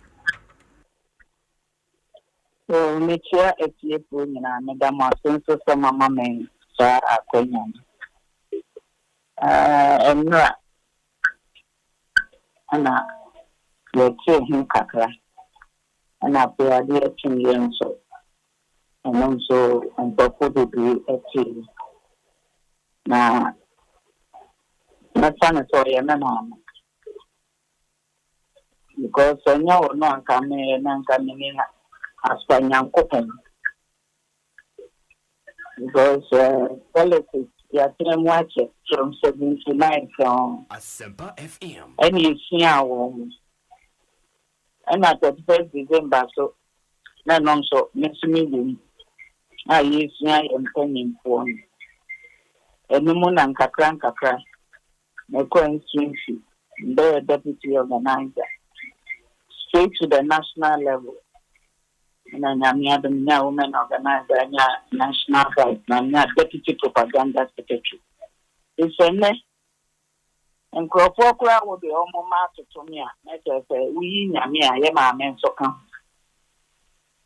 nti no ko ne meti asam no ne jiri ne kakra ne meka no say radinfa na kra in na menu anu so radin so wo modern na yina ye ba ko ni nso kwanya be jano na mema na de enye na nakone du Ajima Rollins anka ye ma ni enseke enesi on yi obadisia e ma me professor ye hu se ti so na ye vice chairperson and also ye national vice president oyoba netini akase na nakwa di ni ma wo ye ma ye se ma mon sorry me sorry ni ko ju ni me nan na abo amenne ma no so wo Ghana ha o mo so edie create ama ye MP so ko parliament at say no wo mo do so chen kanen de awo ye nipa obefom ban ne papa ye no edoso ni me kan say ye nso papa ye na wa ye no na ye so ye nye me kama so de ya de bi owu bi a won so hu sampa wa ye na so mu ni ni an obi sa ni akakra me tuni an O statement ma monitor since asemi see oh yeah is oye nipa enfonso bewo ne ho enti yenhwe ne papayo no and this time crowd you are saying say ne papaye no edoso o ka say enye ono anka politics no kra anka wa amem but senior wo honom the assertion say mumu bia obo amo training mo edru baabi no na chese munyina mo ne na fall out bibisa e wo honom who say the last time ane kasa here was when the work no no emra ya ma me take decision say o person form another party and no my yen certificate support do no ese yo mo say yentumi enyi nachi e was say party na e be ba ya no ye di party nachi na sabi o so na wo ma me kra nkasa na papa ya waye e was so wo kai enle na nti so wo hwe ya e ma no obi enu o betna bontin so obedidi ya ma me atem e na ansa no o ye sa de no so no e be bibi nti e na ma na ye den e ma na ye na wo ka ansa na ma ya ma na kra da ka baby ye party headquarters your program Niana. Kimaki Zaneto Ninian Munina and Sana Mameneco. Jonetta Mamena Koyi and a party no very concerned with the children, baby. Into no Oyenipa, but near why ya am my yang a wukru a dose. I'm a Nekoyena or Bar where vice president. Enti na mi bisa say wo say na apart from say wate ne ho de ba say wo kai na wo ka say me maame a na mo relationship no etisen na mo ben no ebi a good morning sa de na wo ho oh so your program be na empanyimfo na to ho de a won tumi ntwane nya me tiano me pa so apia so ba me ni komo se say mo se say no me pa so ne ka no atima me yeti say papa because what me party ni enso yati ya party ba wa ya me ma me e no nti so ate ne party nti me hu na ne metwem ko me nti nya sa asesa nti nya sa nti me to o ka ho na me so na ye nipa ye yi na me firi mo a oni me kuno ka ho na me na ye nipa na the party no minim say oye koyen constitution no mu a yen sheda any clear definition bia for first lady say bia omo no ehwa ye de hwe omo mwa ye de mo ba ye wo convention bi wo hono mo ye wo niema bia e wo say ye provide mo wo kan no e bia ye beka say na ban ba ye enti say position bia de e fa wo ho but ye ka party mpanimfo a wo ka ho wo ye privy to say na ekwan du my Rollins ye hwe no oh mother Subobre and no dear no crane means minka but I think so fear car appointment and any ma ya mammy be and Miss means me no body with any mama appointment oh yes and you know or more dominant and me person who said a mama appointment maybe National Population Council may a member so monya Akuma and Ransom. Nanya idea ye jame wo ho. Na ye elections ne so wie ye no. Ye mu bi wo wa ne e pese e je ya home. Na wo te de na menua ni te e bo abrewa 65 oko. Nti no edu ba bia wo se me ba me ma mi aka ba bi na wo se me sorry. E bi se ya ono ka ho na na uyi nyankopon a ono so ka ho ni ni kun ene me so ma ye nipa no crado ye ka nipa eboa ma party ni ba ye o ka ho nti ye ntwa ni nya no e ho na na me hwa o wa mate ase ese na dia ni e twa na ja unim say na reconciliation na unso ko ne party and san na etri no odi MPP for neti ono so won party ne ma bebre what ya say nipa de senator makra ko mpacho so atemase nti eno de na oni ye mu biem ba yen a waye ma me na ye hu na ye kɔ na ho mpacho so atese nti a ama na ni aye de wasade hu sɛ waye bi papa onye trabofo ba ne papa ye dɔso sɛ ne man kakra waye de why some and say ye program or headquarters ne mani nyina ba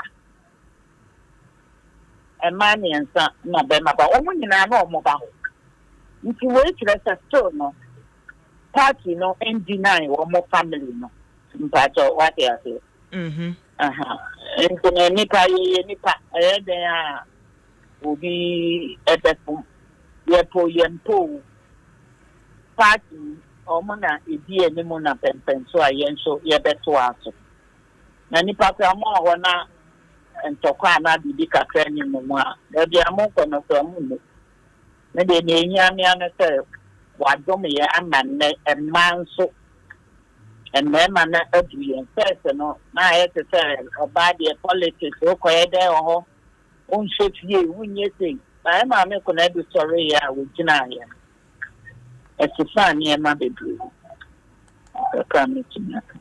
yo madam Anita di soso ewie ma yenna wase se ne waka ne nyina sese ye wayem eti boko ye bekọ no boko ne ahwe the arrangements a ebefri abusua no ene oman ni nyina ho no aba nti ne beba chire bia no ye besan ba na so ye reshow wo abusua ene ati former national women organizer the National Democratic Congress and or say NDPC appointment no wanya bi nti chese boko o wa humijie mu kakra e maame Anita du so e na ode asem na twidwa ne se nipa bia ni wani true nipa bia ni hono mo abenya ne 100% na ono so ka se ode oba pani na ekwan du agema rolling say to nsane so akawi ne oye beka se o ebia we die ye mfonso ebia we die ye o se papa yo no do so chen mfonso no papa ye no ye bebre eti dru sabria na ebi so kai boni a waye nti ne womu eno no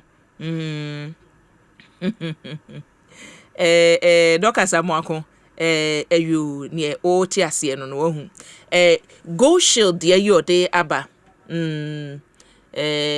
minya gelu manyino Clifford Asante ma kan wo de no say ya asemo ne me nwanwa pa kwan ya fa so elusu great personalities afi emu yen heroes a chese omayimu ye beka se we mu eye kukudam ya owo omayimu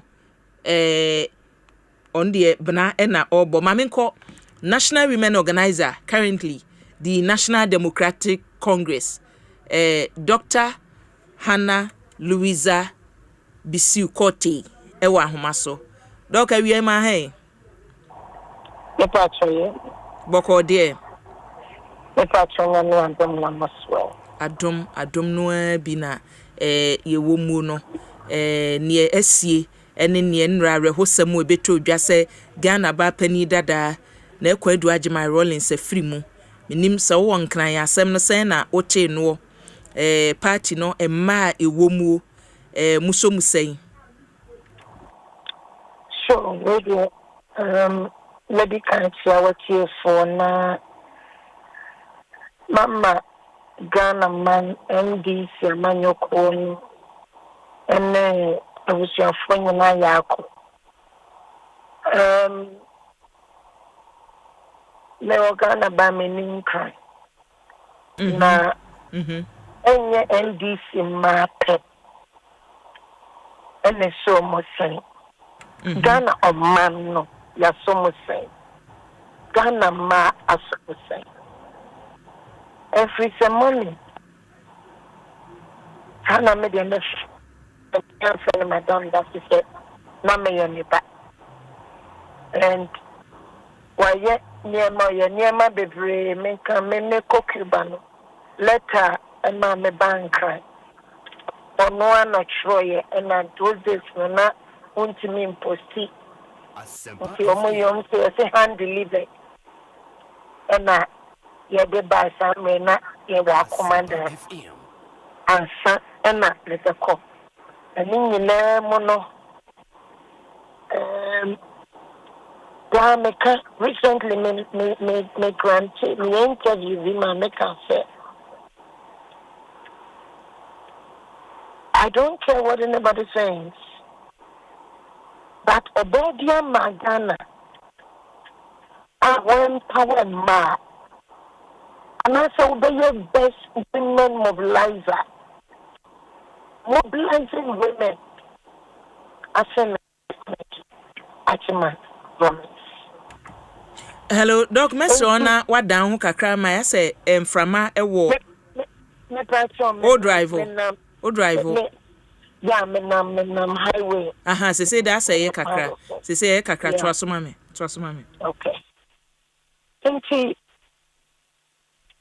so enwa ya ntabi ansem.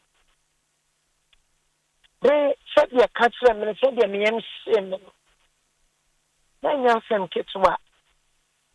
Nti nyandi si natural dear. Nyandi si man natural dear. Kana man natural dear. Well, your first lady, na enwa na Ghana kwa huye early 80s no.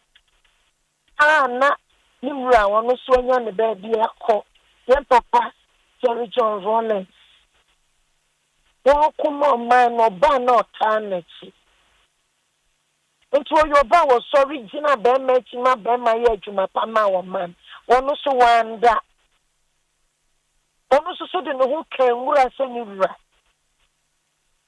so ban wa kosko so kosko man no we e so memo so she did.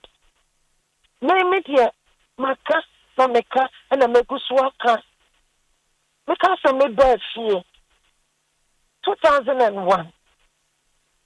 1998 on Ediba Cuba. Some me pen and me crying this muffler. Oba ya usia me man no can say ya.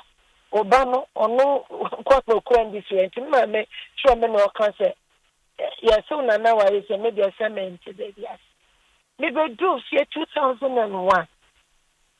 Some na me nti dia so so de nti ye di NDC fatem ye di President Rollins fatem ye di so na me nti hwe ase. If we say me no me said the early 80s na me wo Ghana. Minim kwanya na baby na Ghana na minim di omu fam no di nyina fam bi. Enti baby na odi Ghana abedu a na se bi ye nan sisi form. Na mom ye hyehyɛ mpaboa no de enti na edi na te. Ti bi nya ya nka mesan ko. Ani akọ on the home na me ma me akọsan.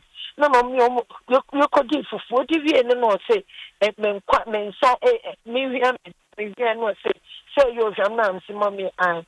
No se wunnim na want na wo man na wo kwa do tia fufu me ka. To me it wasn't a big deal because fufu we made the meeting tia. No see no. The effort I what you say mu prepare bia na mama. No mama ntimata fefe ba. And no some man is itaka. That's for 2001. Oh you obi anko be ka seko. Me letter medical public service commission. It was drafted by her personal minister. Some na when banded down the command inside and say omunya in 2000 na me Emuno se dia wo ko area meka wo kom me pay o so famous me tifie no be fa me dinti come call ye and give me the opportunity to address the crowd. While your body said meka me person no perfect to we are say that she has done too much for this nation and for the women in Ghana. Nothing in this for pay and they've been young people for they benefited from her mentorship. Been here see people before they benefited. It been more massive benefited. Into your man Ghana natural. The moment me rahu too much. So me shoot and me rahu. Me amassing and I'm a dream in Yamo. Imagine me maya. Me ma Pamina. Me ma Kimati Yako. Me Mamu Yako. If we say, yes, Lasre oba sima. Lasre oba original man Ghana ma. That's right here. And then you could me as vice president about Odika. So what this is so bright, if the near to see. And then you could do rollings. Your former first lady. First lady did the during revolution. Then in the history said not on that far because of the security. Then maybe on to the future because of home security. What do you see? What do you see? I immobilizing. Forever she will remain an icon for women. And forever she will remain in our hearts.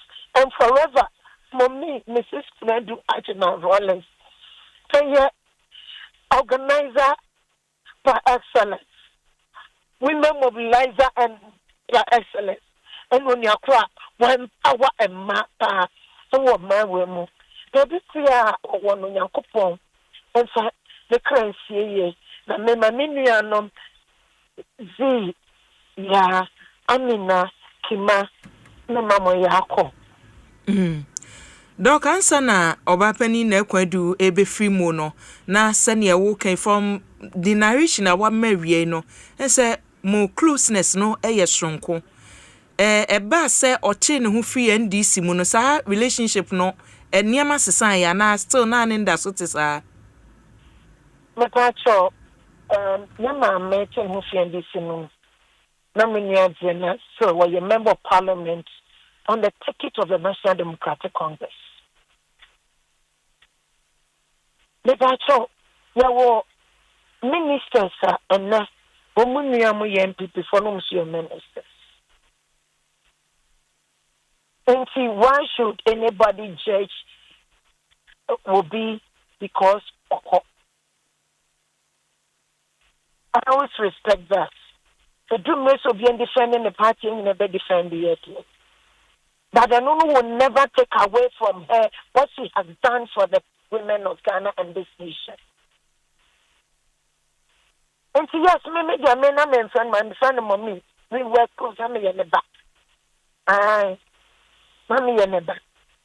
Yeah, we didn't know, but now, no, no, me catch it, me, and me tracking, none of the I crazy, none of the Conodia bomb. And she, say, no, Kohano, Uncle Ha, sabi. Me, mammy, a woman, you will be MPP from not too much next year, Busiani. And I said, you're to honor me, I come to Nameka MPP meeting manager, and vice versa. And yes, we can agree to disagree and disagree to agree. See, my example, Nabakai. Na sebe jani on for Dr. Zenato Rollins. Anya bia so no one dini mami or one decent. It's everybody's right to choose. And it's our right to disagree, to agree, and agree to disagree.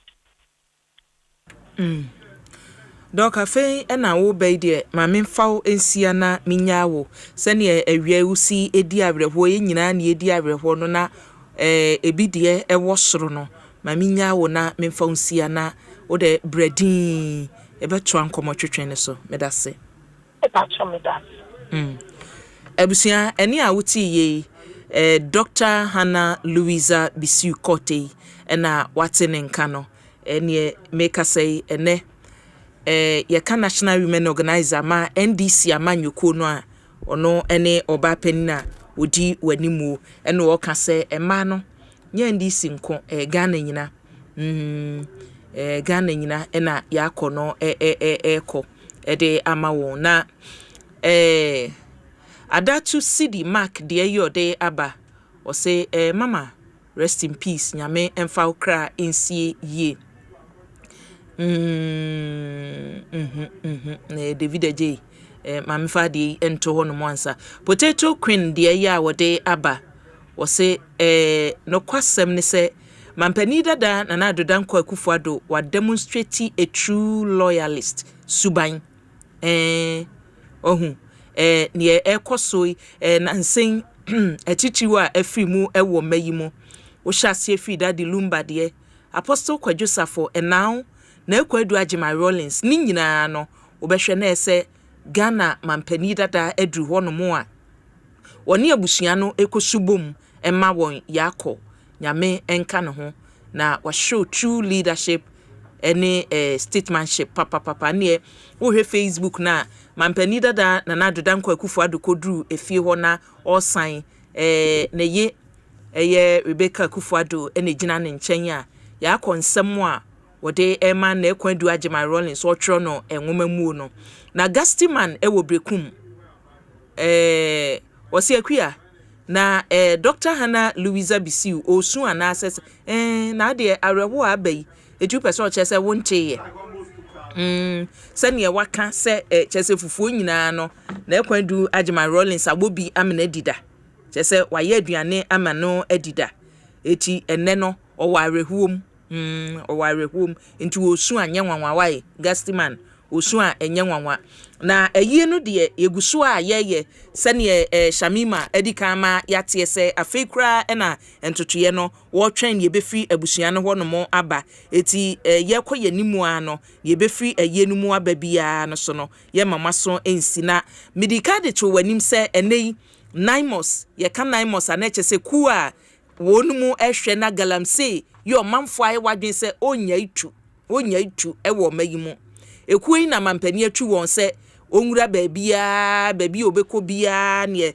esese oye yenhwɛ omo akwakoduru river oda yeka river oda na kyese no asante mantemu na ɛwɔ na yensentweni Erastus Asaidonko ena wodi akire ne Naimos for no hyɛ aseɛ from operation ne di kan ebesi ne Naimos na Erastus se posti bibi ya ne na all kan sɛ ebri tia wabim saa mpɔtamu hɔ no mo mpɔtamu baako yɛ fɛ no awusie jo okodu hɔ no mo no na sɛ Ahanta West yɛ wɔ atoyɛ mantem na ensuo no asɛya mamamefo awmatan awofo ɛwɔ hɔ no mo de kyɛsɛ aluminium sulfate na egu nsuom na nsuo n'ani ate amoanya bi de ayenuane ɛna mpanimfo yɛ ya na ani ate kakra no wɔse nnei okokoduru hɔ no mo no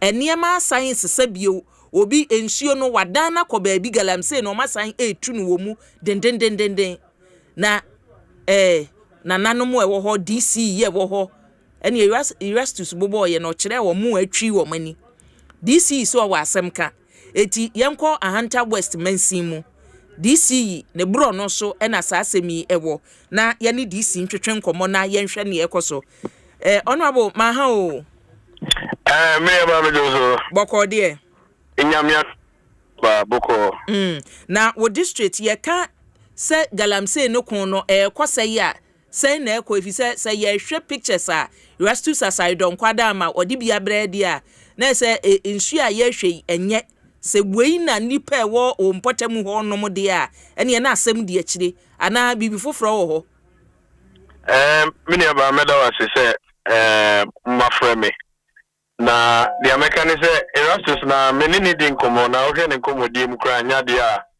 ɔwɔ ɔman mu nti me sure sɛ video na onya aye no obi na twa aye a ɔde sende no ɛna we make a sense say the reality on the ground no enye sa video no esa say video no 1 month ago ɛna me blue water guard and national security ɛwɔ ha enya ntie sɛ nkofo ɛmman ɛwɔ nsuo no nti yɛ kokora ne ɔmo kokoyɛ pinten a me no ka sei ɔmo ejaya ye hwehwɛ ring leaders no na ye make sure say ensure na ɔmo divert no hɔ no ɔmo betumi ayɛ ne yie ensure honorable ensure ye kan ho asɛmi ɛyɛ ensure bɛn a ɛyɛ river butchery nti river butchery no all the way from Wasa nti if Wasa fiase no ho ɛna ɛba na eba me mpote mu na be start from Ayim na dia ba to Osujo na ba to Otopo na ba to Freti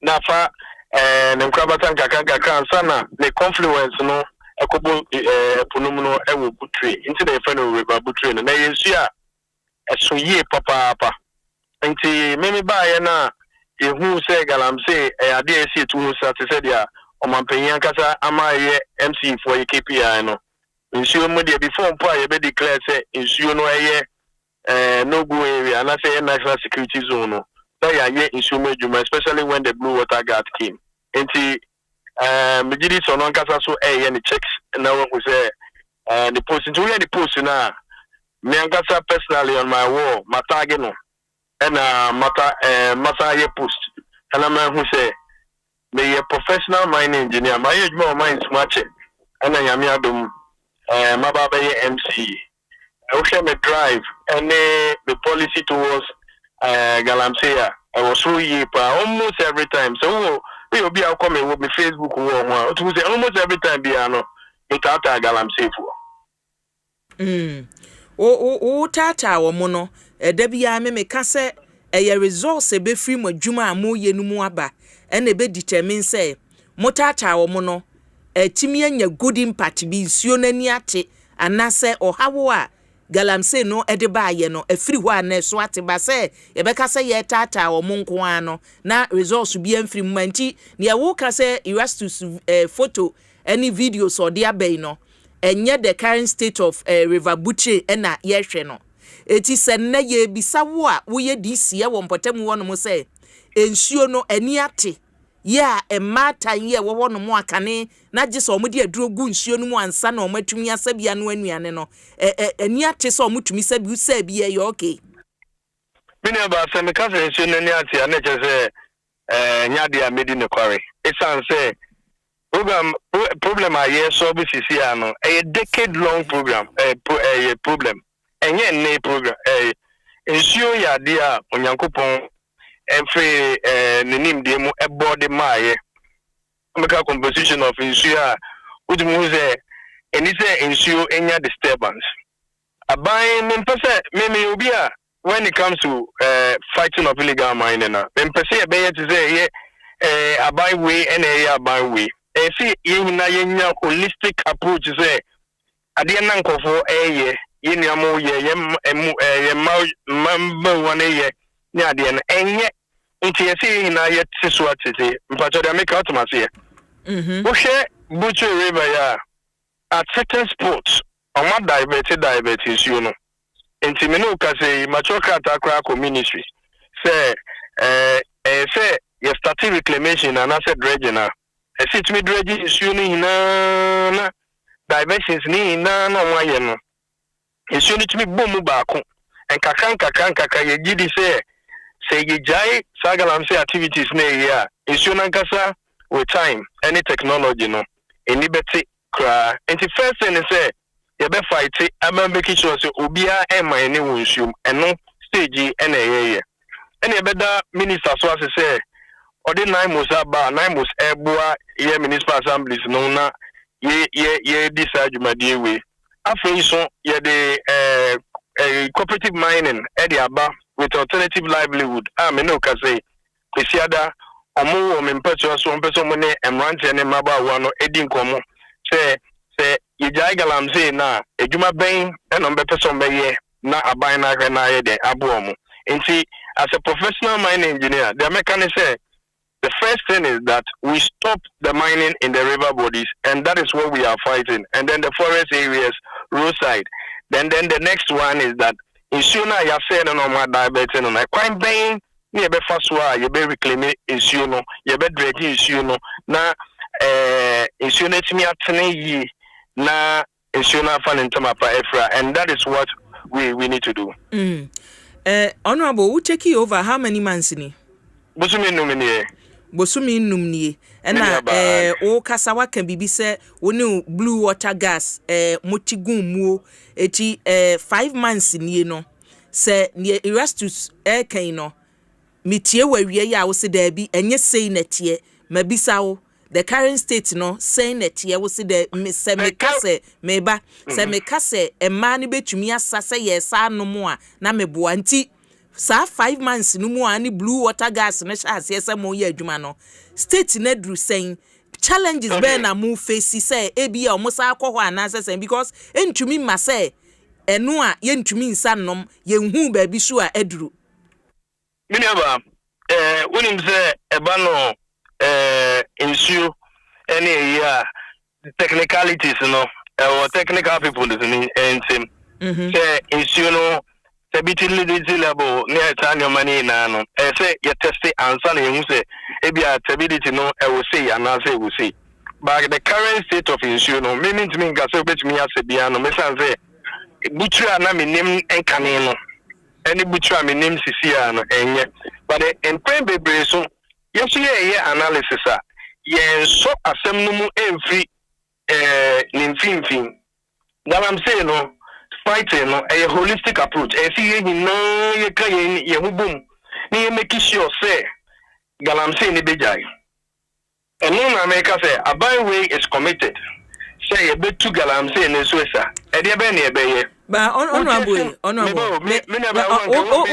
no over to us who say o capability level say no expert say na betumi ehu awie wa ma wo yehu babi a o wa ho odin gina say me ye mining engineer eti me de na ba nsase mu sade etuo ne say ye betu ni yi a wo nim de ye wo ho no mo ba say experts a omo no betumi a che say ensuo we ye krogen ye betumi anom ana say ye ntumi nom before kro omo mbebe mu no Erastus photo yi odi aba nsuo na ho no ye o se da bi nye sei netie efri meba nsuo ne dia ho no menka se menka se nsuo ne ho no what I'm saying is say enti ani da so te say ya eni no ti say en Canadian no but nti na meka se mempese butua me nim no enye butua me nim ni sisi a ene ejuma na nsuo na ho no sisi a no enye enne ya na nsuo na ho no issue over a decade ago and kakaka galam say ya na say sansu we nyina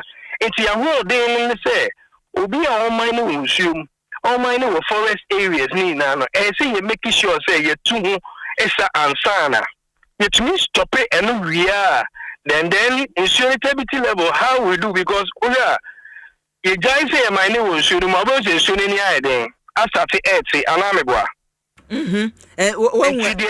enunti na na mi bisa say ni ti say meba into the ebe ni say e see yin na ye bo na make sure say afa the insume the ye man ni biom forest areas ye man ni biom that is the first principle it means say the na enu free ho pe the rest will take care of it by itself and that is a kwa sisi aye ko sisi ye ko ni say yen tsena ho ema obia ema ni wo nsumu biom enti na ehu so obi de machine kwakosi nsuum or the transfer kwakosi nsuum or the excavator kwakosi nsuum a ye tu one amount to make sure say ni pakro no ya stop no na ya prosecute no na emra no ene nedi tino yenhwe nipa sen na matwumi a kire won sa asemu a ye kan yomu a eda so ewo mu a na bia besimu achi yatumi a kire nipa bi yatumi asesa mfidie bi yatumi di bi agina koto a ye betumi aka se o sese de ne emo ye mu ni blue water gas na ne emo ye no emfaso efiri mu banie me aba me da wase I think say we are getting to a stage me ba ye busumi numi no kasa pumping machines are ya egu police station is more than 60 and 70. Some farm machines eka ho. Other equipment eka ho. So no de betimi aso no na ya so no. De ayen no na ye de aba be good storage na ye evidence. Me no ka say 9 months eba 2 weeks ago ye ko keep 3 point forest. Ye ko chinko for over 20 plus. Omo ewa ban kuku ma emra no ene omodi. This year another thing ye ne say ye ne ahemfo no ene omoma enkofo nsase so omonye mining no ye ba be ye stakeholders engagement me de me obi a me ye pepe papa and I'm a very principled person and ye ka che na na mo say so what na on petso aso na abrantie ekomine wo asase so ana o mine wo nsu ma che se wo na na wo no wo so de mu bi ana me no one me ya adwen and one anano you be make sure say emrano say bi o eno ubedi honorable metiwase a na say o ma nananom ni nipa ewo mrono ahodo no so ne say mukita tumi enti ehwe no obi anya fise nananom so complaints aye omode ba ne se yete ha na obi de krata aba se makọ Minerals Commission mikita krata na o mabeye yese wo na na wuni tumi wo so woni o mo kan ne sa nananom so mu sen nanamu for the first engagement ayaye no nanamu agi atumu se so mo bua mane ko ye ba be a second engagement na afei medical ye to anamako communities ni bia na omoye small scale nti uke osojo a Erasmus kai if you ada bia meniti no yeko insuna no hina ehwese on the Butchery River no say bi mo abema na bi na yeko hu na last month na etumo sa epamo sa angofo na Erasmus enya sa video no and it is yielding a positive fruit to say ye betumi etusa na mo no na de e kan say na mo otumi ena communities na ngasa so a omoye galamsey wo no assemblyman no so otumi Ahanta West 123 communities in the capital municipal capital Agona Nkwanta ye tu galamsey e wo freti anase abasi tumentu anase keep 3 pointer Agona Nkwanta so bi ka kire me so bi anka nkire me a until say me cooperation no e be yeden ana me aba me boa into the mayor ne say ya satisfies bebre obi ahu se bibi say na ekoso a no maka kire na intentem so yetu wana mo as a municipal you have challenges I mean me no ka say your police personnel so no kra no mo nche da enso yetu wana mo so mo di biba be de be ka kire the whole police command your car ba kope and so say to one among you get this NTBA no and so be resolve e dey amaye but that notwithstanding no I am a positive oriented person say kakra na logistics kakra na wo ho no me de beku kopem say menye bia den aka ho enti the beka ne say as the municipal chief executive yen tna wo say yen you be say Yent now say and conforme mine our forest areas. Yent now say be being better not crowd any kind. A sponsor and Maba Wawa and now Manchia Wahaso on when ye galamsi. Sanko Foni no, you who say Sana wo ye who sponsor be a Emrano and obeying and obedi. Nessa o challenges are who facing a dorsum. Say a process for crackers on Beboa. Eniema kadi omu betumi ede asomasene eno no eye asem se nipa no ankasa so bedi otirim se yeja na no me ne DC fo ibi ekasa ya na ba ko suggestion ode ba ne se mo no nkebe ya se ye beka se nan mo se na mra mo hono na omo ba gidigidi na omo ko na nkrofo asan besi akiri no ke emfa tumi ne nhye mo DCs na MMDCs ne nsa na se mode ye mote hono mo adwuma no munim ne ye koso mo nsori mfiri ho wudie no se ba blue water gas na omo wo community hono mo a woni omo te ho da na se omo so wie a na omo ko ne abesi akiri. Okay, so programs are here na bebre blue water guard for ho national security operatives ho and 9 months ho but the mega atmosphere into blue water gas na the station and mini na okasa no we municipal chief executive municipality ni na esho wonsa unhia tumi fufu bia to say we fight galamsey it's say yankasa no galamsey na part of the KPI omampanyin dia say ensa say galamsey no say fighting and I'm fighting illegal mining no KPI into we municipal chief executive na say galamsey won person as well so bo home modern say mre bia no we make sure say we betu esa but the make out here. The only thing is the challenges, as he said, no, also. But that notwithstanding, anything I do is see what say we are leader, no. But the make out here.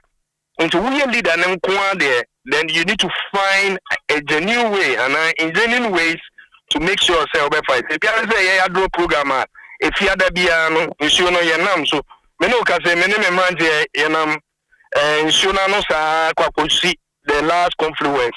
Who say and Kofu Gunsunum and Namu Gunsunum. So far from Usojo Sade Bano, you say Unkofo any so it shows to say community watchdogs are yaseti, community engagement are any more yeno, a so bam for one kakanka kaene.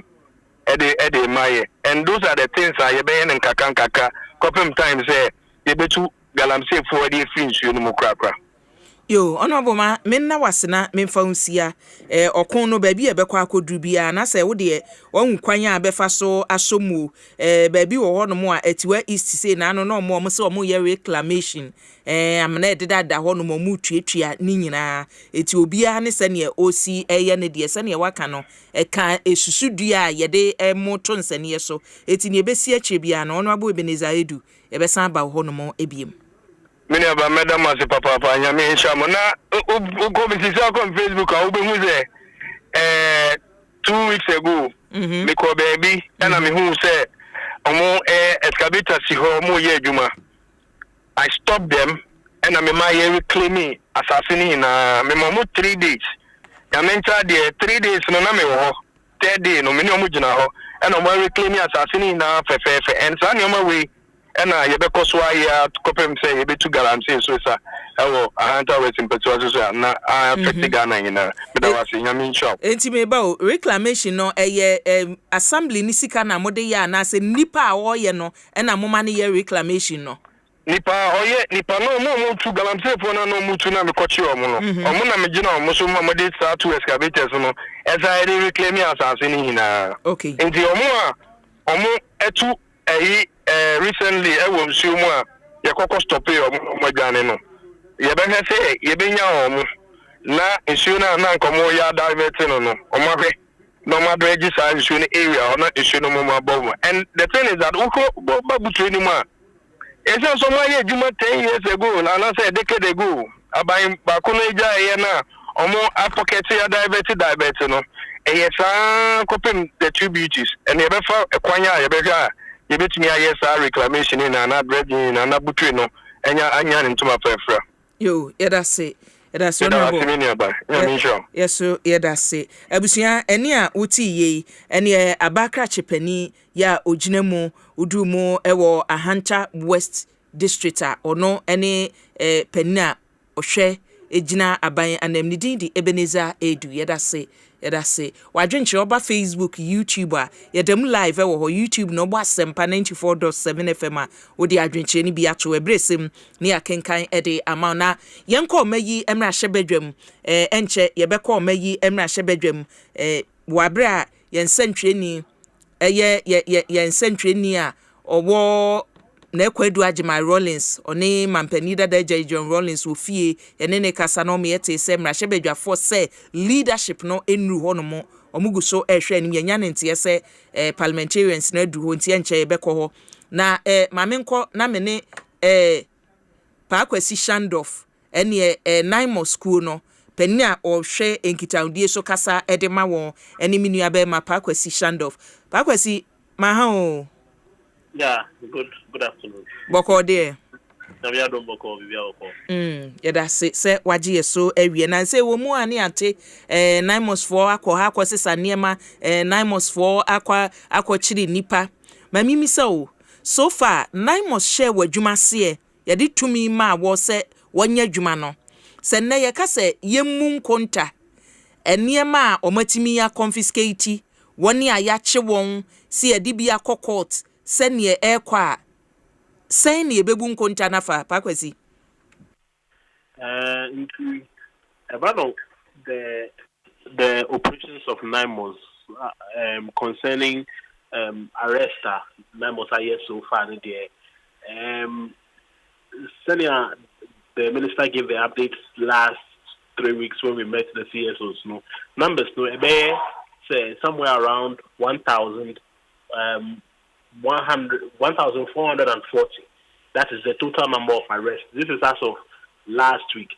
But after Saad, of course, we did some other operations, and so now those other operations, no additional numbers are there. That's so. When you add those numbers, those numbers need to be roughly around 250, including this week all the Naimos operations, Naimos fire. But what we say, there is a different issue. Say you arrest, then you also do prosecution. Arrest and prosecutions, no. issues, no, the two of them are not the same. In terms of prosecutions, no, that one, I know it is the Attorney General, Orua Domdekayene. His outfit will be in a better position. So the update on the prosecutions, because you hand over the rest of the process to the Attorney General's office. No, they would be able to properly tell us the level of prosecutions so far. But the thing is that in Krofona, we've arrested all throughout the period. No, nobody is going to escape. Ghana, the justice delivery system, as a process, no, a check accra, and sometimes it's a little bit slow. But at the end of the day, everybody, anybody who has been arrested, that person will be dealt with. But because of the process, no, it's a very slow, but ultimately, you better deal with everybody. From near what can nature say, ye Kikanya Bomua, ye benya over 1,640, say ye the 200 I can say, bet me abeka hona say, ye Kikako be 1,640, nipa machi wom, 80 senka court ne be ye na juma, say nipa no ye de no aba, course ma say, we ye nipa. Send ye nim that they toda AC or more or moko field no, they always come and complain. Oh, which nipa no be afraid, order from above ye nyai no. We 9 months a juma mu ye no, such course to me eba, and na say we ye chewa, ya chew, ye the wo kosene a hornet. Inti ebano mentioning all of Masabna Wakanina, we can a bet me I can tough say it is interference, about political interference. It is a very big issue regarding the fight against illegal mining across all administrations. All the time, nobody say, say, oh, okay, but the good news is that in this administration, no, the land minister, right, Emmanuel Amakofi Boadibia, say, ask for him, no call can come to him in that respect. Say, okay, boys way and medipa, machines way and media, this and this and this. Oh, way and this none of those calls, or say none of them would be heeded. He's not working with anything like that. And because of that assurance, no, we should have hopes that everybody who has been arrested will be prosecuted. But certain American kind of prosecution, no, it can be a little bit slow because of the justice delivery system. No, but as I'm speaking to you, there is a move. It will help the prosecutions to go fast. We are setting up specialized illegal mining tribunals. Now, those tribunals, this is how they will work.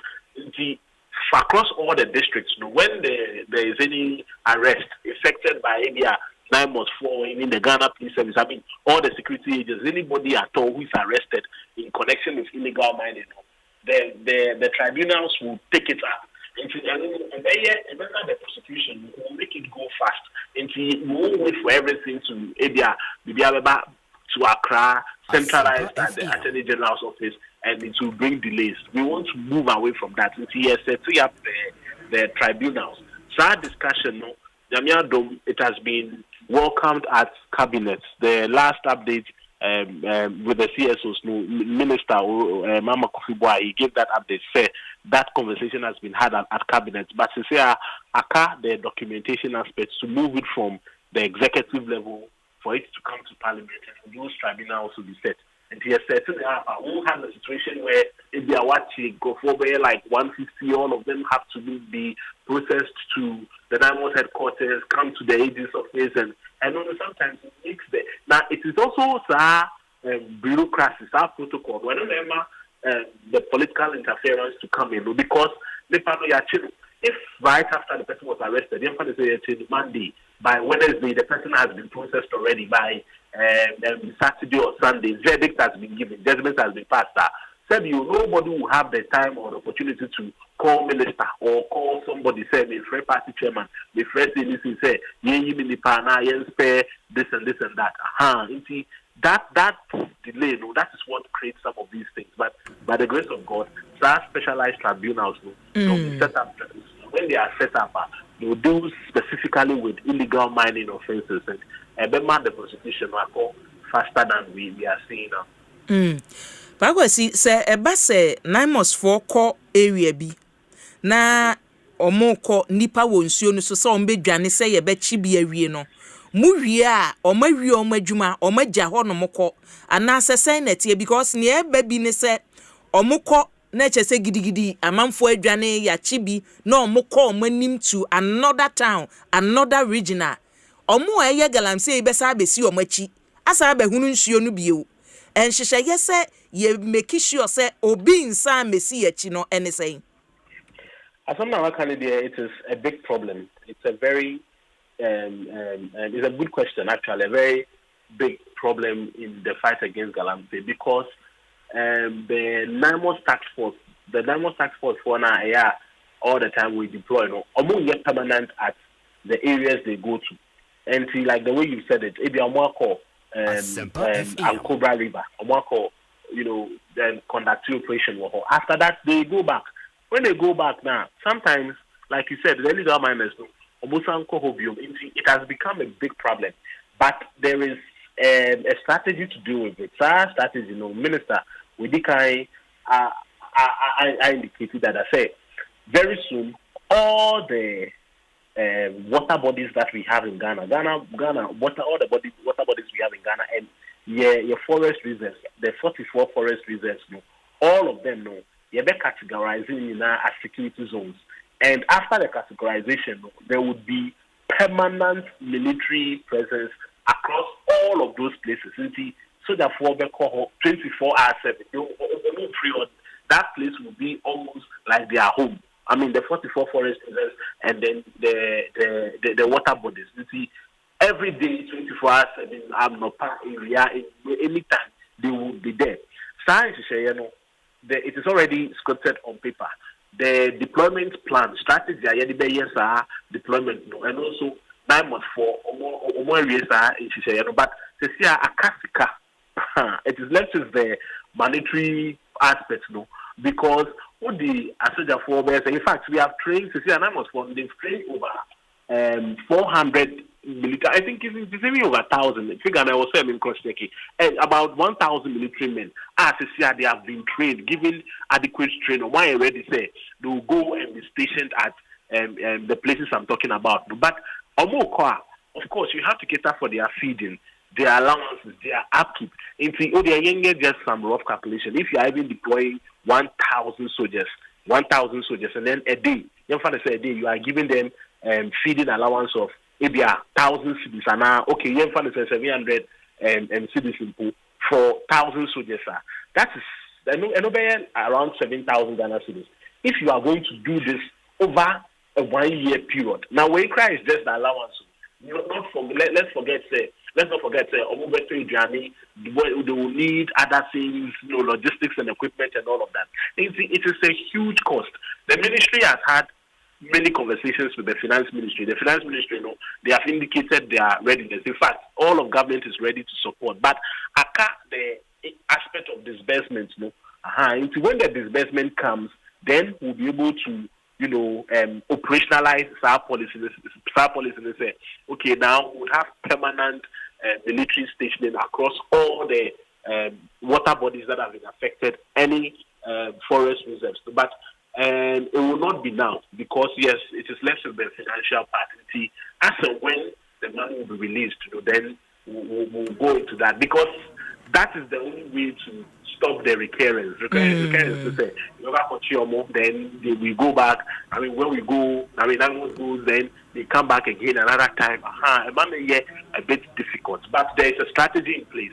When the resources are available, then we'll say, we have permanent military deployment to deal with the illegal mining crisis. Until Sunny, okay, ebebano. Dear ye war temporary way be say near because nearby na mene a hunter west MC Kasase Sia or can say 5 months ni or no they've been doing no more mafamudie but when no so ninte that means so more besi actually no they are not helping with the juma say 9 months so say government yes say di betu galamsey na se enti until say sika ya wo kan budget allocation no beba until say ye benya task force on be ye say adwuma no na say ade na ye no yentimi nkoye ni mu o until that time no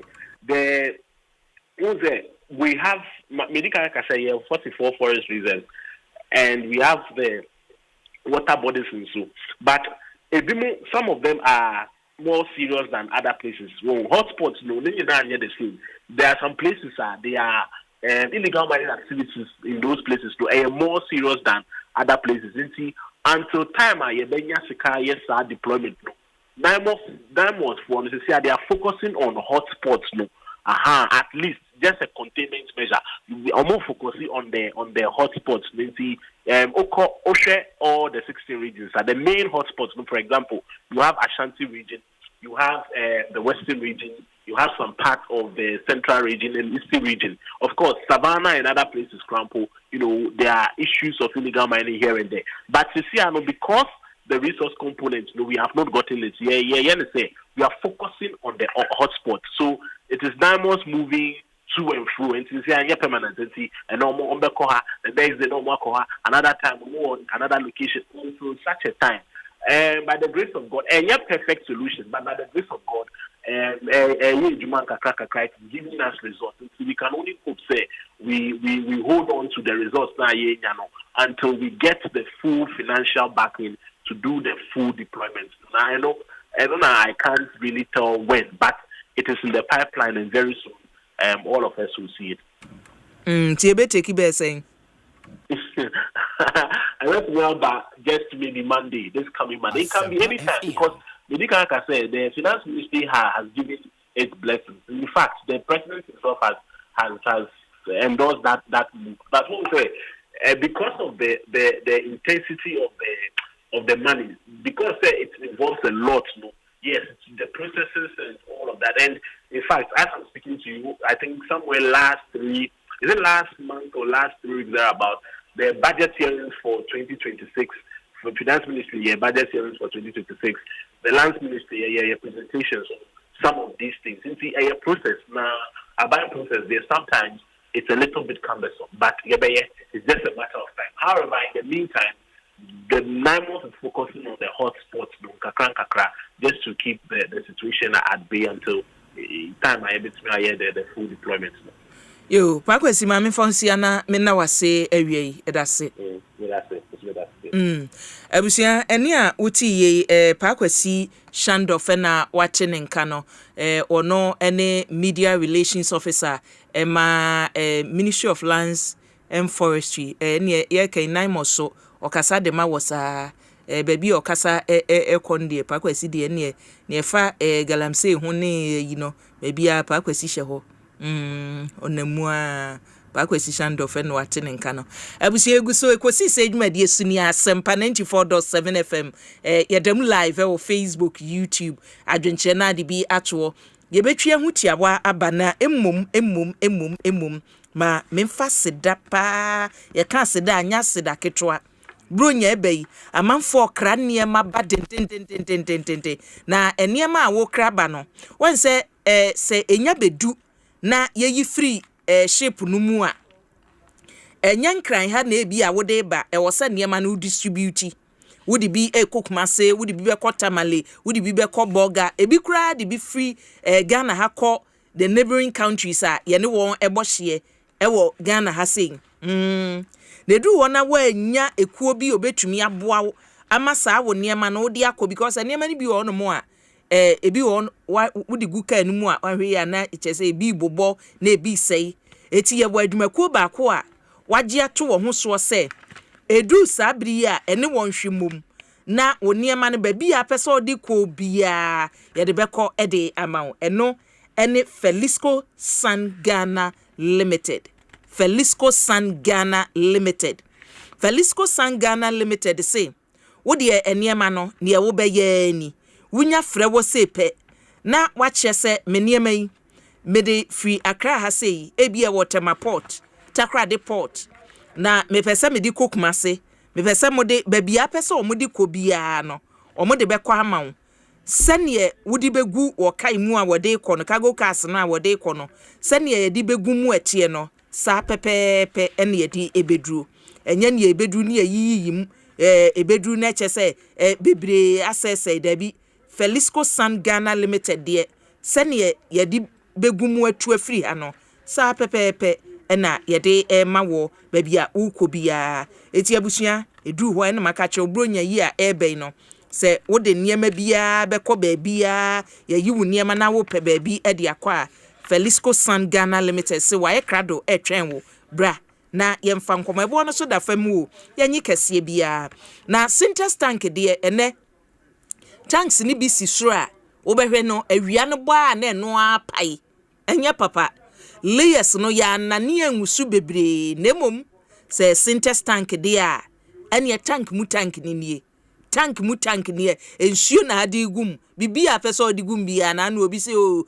na sɛ tank na bi ɛde cash na gum cash o dia yo ensuo Sintex tank wobetimi ɛde ne wudi gum bia wo a woyɛ project bi uhia tank a ɛno no omo a foremanfo be pusu no ye de betwi form mebe den na gina ho no mo a Sintex tank ukwa distribution no the whole Ghana distributors no ewo ho na say wo person no wotwetwe nkomo a betumi afrɛ won 0244 335162 unya frɛ ya na kyese Sintex tank ye nie na Kel Chaco toothpaste ene yankwada de nie mpani de nie wo se ye gu wanumu no da bia me ka sɛ ɛsen no enye color ne hia because obi on ma naturally ne sen color brown eno ewo ho no mo na nkan ye be firi wanumu aba no ne asem no obi wa ne sen fita so obi enanumu a wonya hwene ena obi so wo ho no mo a ne sen no se ne esitia ne se color no enhyeda nye white ne ehia ne se wo betwitwi wo sen na wo twitwi so a paste wo yisi wo no ewo se eye ne eye eti ye ka Kel Chaco toothpaste a ebidie unya daje nkobro body tie mfa nkyene matum eno na Adaroma Samara Pharmacy ya ye ne semiate paste no ene yede ma wo eti mpanimfo de ye nka mo musa akwada ne pani nyina be yusu baako ye wo Kel Chaco toothpaste na nkasa mpani de no ene ye wo nkwada de no so ewo ho wo pese nka ye firi wanumu ye nka papa pese osen ye fitaa wo pese kakra bi na adodom na niema hyehye mu efiri ho no mo a Kel Chaco toothpaste ebo no da fem me de quality no enye se wo se ka quality ntina price no so ba fu da bi Kel Chaco toothpaste boko edafom ma se ya uso mu ana niema ekoye di ama ye wo imboost herbal mixture be ka cho se prosini eduro no enu nie na yade be na ha wo diabetes ulcer cancer hypertension UTIs ni bi ana say yakacho say white ana say honam ne tutuwo oba afichi kuromu hawo enesen wuntumi enidi we nyina na imbustable mixture ho adwuma nyawa amabobo so no so ojeja wo homa bi edunya wa bra imbustable mixture wo ho no mo a na se wa nkasa na onye wadwen so obesa ho yade mesrew ebia wa bi pharmacy shop bi na imbustable mixture ebi enimu a frɛ number yi edi bi bebre wani manimu ya 0246 208496 anasa 026 1388 ene unya bomu a ene nie na yede wade ma kama ama bibia akoyie yede wade ma wa na chese ugina mu a bibia ekoyie ede ama na Joy FM Ecobank Habitat Fair no unsafie bia ye this year so so Joy FM Ecobank Habitat Fair this year ejejemu den na koso breben 23rd October na se meka se ya hyase nra ejinamu a kwasi dai na International Conference Center ya afa ho na de afu ani hwade ye de adwen ne si dan obi won mo kita sikabum eso no chese onim plans aye di si dan ye ka se kwanya abefa so asi da because obi so beto cement baako mienu miensa ene kra ye o company se wa kra se ya wobetumi adu sika na toto ho domo a ebra pese obegye cement no akwaje pese oje nchensen eti ye ka Joy News Habitat Fair 2025 no a ye boawo kwanya betumi afaso na nkakran mu adansie no watumi akomna this year ekuku dam ya ye de won baby Professor Kwamjan ejina mu dendene Kwamjan de ne asase abeto ne ebebu fragada mo be kirewo lawyer Kwamjan chese wojina mu edendende na omo ewomu edoson Dr. James Olins Lindsay wonsu ejina mu mpanifoi na be kireche ama enimde no atumi aye bebre abusua yentwe hu tiawa emra ye ba ya ye beto aso mpanifo aye krado make say ene Reverend Chasousu Reverend Jemu den ene ye ne Reverend esi adwasada so ena minua mema mienu Dr. Same aye ena lawyer Kwasi Botwe eso ebeba enche na discussion segment no ye de hyasie twen ye ba sesia ama ya to aso Deep pepper perco. Not deep perco. Africa green tea. Hey, say dear. What's the African queen mackerel yase papa? Now why non pay the pa? You are what you eat oh. And this a water mackerel I would now what to papa no perco. Africa queen mackerel. The way show no keke. No pankwa. Nikunu say. Oh sorry ate. Oh see fua. Mr. Honey. Oh say. That means so much say. Okay. Yes. Africa queen mackerel dear. Now pankwa necessary. Tomato sauce papa bi so negu hu. Enti so what ye aduane. And the aduane taste ye extra oh. Top papa no prepo. Africa queen mackerel. Show no mo keke. Now pankwa. Every I didn't have to yato. Intimi kwami bampo penny. Market ya enye insuta na yesta ibisano. Anton so bobu. Esan say me packet ye miensape. Me ni thank you. Emon dum fo bia dum me. Wa bombo sia say me nkope tank into. Na din tank na meta me high. Syntax tank. Din na echepa. Syntax tank. Tank benzu de kita warranty bebre. Syntax tank. Na face so uni my favorite color no. Tank ben de bit me ayama me. Syntax tank. Obia says Syntax tank. Case close. Tribel tank. Shede actual eye SINTEX. Syntax tank ana. Enye na be bie Syntax tank. Eye strong, eye tough. Minia. Onim se me ba be koli. Hey Abna, just afi bia wo to kwan. Last 2 years say uko Dubai. Last year uko Singapore. Afi him fa kra na woko. Afi we die me ko chin. Me kire China. Hey Abna, wo se den ye we. Now no ya me amadwin se metu kwan. Nkofo iji mi seka di kwa mama nko bio. Oh minua, kafra. Ada wonte waka na fon kana. Minua, omu on hyehyeye kama. Ukase ukodi holidays a. Omu do beko. Omu hyehyeye no eye kama pa. Ebi ni se, o visa wo de beko. E ma ne nya wo haw kra. Hotel a wo beda de ene ultra modern one. De kumi kra no eye traveling insurance. E be bo me ho ban. Baby a me ko bia sa to renchem to me. Ebe cover me na ade ba ko eka ho a me wuo ni se omu obi a unya koduru ho no ma ode ube chinchina mo hwehwe baby atwitwa pictures wani be gye ho eh ye na yi o me se de nya wo mo di omu number sesi a na frɛ wo mu e wo 0242 435515 anase follow wo mu at Wakanow Ghana anase obetimi visit wo mu wakanow.com.gh anase obetimi download di omu app no obetimi atutu na mu meka akopie mu wo masueye metro mu office bi won kran hanom Kumase Takrade ana afensi no Tamale se why wadwin se obetu kwan dia ene dwen Wakanow ho. Welcome to Max by. Hey Jerry, this your phone. Who here for pay for pill? What is this? Babe, relax. Today is the day I turn water into wine. We're in the promised land. Max Buy is here to save us, okay? You're welcome to Max Buy. Ghana's #1 electronic retail store. How may I help you? You know, my queen deserves the best. Show me your top gadget here. Now you need the At MaxBuy, we've got it all. Mobile phones, smart TVs, air conditioners, kettles, microwaves, blenders, and more. Babe, imagine our anniversary selfie with this Techno Camon 30S. Everybody would think that we are Ghana's Jay-Z and Beyonce. Our couple, papa. With over 40 shops nationwide. Call us on 054 401 9552. Flexible payment plan, online shopping, and home delivery.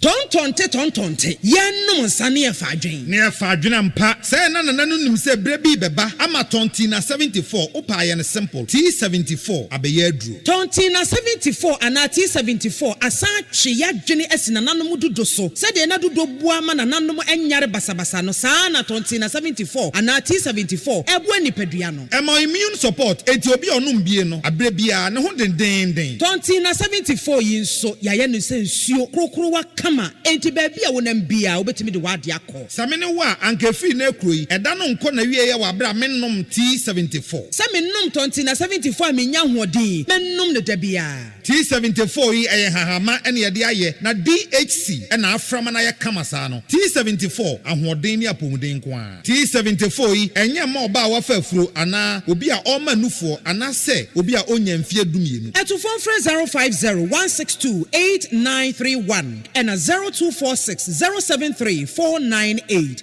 FDA agi adwadie nkratoe yi atom Luckiest everywhere for everyone.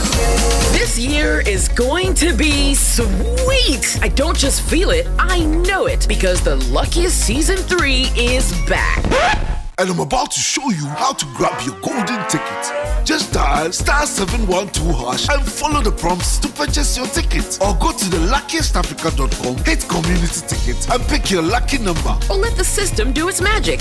Choose how much you want to spend from 1 to 5,000 Ghana cedis. You can even buy a ticket for someone else. Be someone's hero. Payment? Easy. Mobile money in Ghana or card if you're international.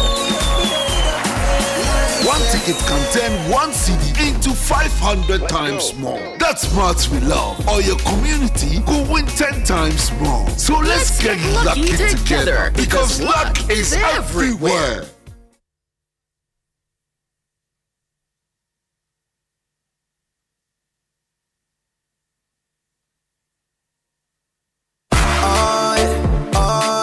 Ecobank Mobile, they make me say, oh yeah. Ecobank Mobile, they make me crazy. Download it and use it. It go make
Ta confidence level kwaso entibinama na me 32 ni na guso.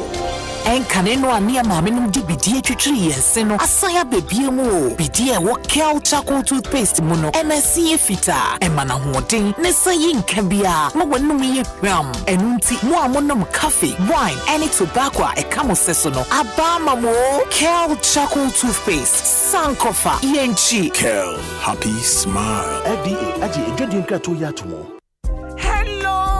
Ghana for bills are canning hubiamo. Bills set 2025 idea. And it does so homo bia what you walk only ejumaye. Ain't if I when it bills. Na beji loan na ubeti media ya wow ejuma. Way loan don't come me. Wun yashio. Nye wuhiane wu Ghana card. Ewa na wunsaka usika. Na sa we obia we ya wow ejuma upese wutremu. Anasa we ejume niya. Uchi busumi ya ketria. And your bill se bray. Na beji loan na. Won't be BS Yawa collateral and NASA deposit. We hear mubia. Ain't ya fate ye? Bills a will be a 1 year to maybe a ube to me a begin loan don't come in ubi. Nasa what's nephew na when yes, it can be dear. Hey, wow! Ain't it for bills to say, it was 0596 920 833 and now 0302 200 390. Now what's to me a Chiao bills? Name HSA Kakrawo. Bank of Ghana and Sasha Bills Microcredit HSA Bills financing your needs. The luckiest, luck is everywhere, for everyone, yeah. The luckiest, luck is everywhere, for everyone, yeah. What do you do when you need some money? You go free hustle, you go bread, but you need some luck today. Just dial *712 hash, make you play the game and win. Oh, buy for your mama, buy for your papa, buy for your brother and your sister and your crew. From 1 city to 5K, you don't need much, not much to pay. Just dial *712 hash, luckiestpoetry.com. Play the game, play the luckiest. Oh, luck is everywhere, for everyone, yeah. The luckiest. Luck is everywhere, for everyone, yeah. You could be the luckiest. Color party, color party. See me swear. Ghana for Adoma from Abusia, Adoma from family color party na Sadru. I am the biggest and the most colorful family fanfare in Ghana. Adoma from family color party. My share Saturday, 1st November 2025. I will go Botanical Gardens. I know potent. Afi, Asempa that's your door. Love. It is our favorite color. Now you are seeing now Tala. Blue, white, black, green, yellow, red, and now orange. Performing live. I am the man himself. Sam Mini. Stage in also back-to-back performances and Kasa. The Shanyum to 4 from P. Right. Abusiani pass 60 PI 50 Ghana pay. And Nichi when you need just and Nika Sam is able to destroy the attendant baby coffee. Fridge, iron, stove, TV, just a baby. And to my family color party 2025. Lavon's tomato mix the DSC Concon. Lavon's tomato mix. Love day inside. Yes, sponsors a can be new fresh drinks. Drink better, live better. Synthesis tank. I am strong. I am tough. The Raymond Peters from Los Angeles. Trapinegina Onaiso. Lafroid mouthwash from Scalp Pharmacy. Start your day with a confident smile. Franco Trading Enterprise from Papa Fee. My Asia 1st November. I will go Botanical Gardens and Opanunt. I am Color Party. Olamba.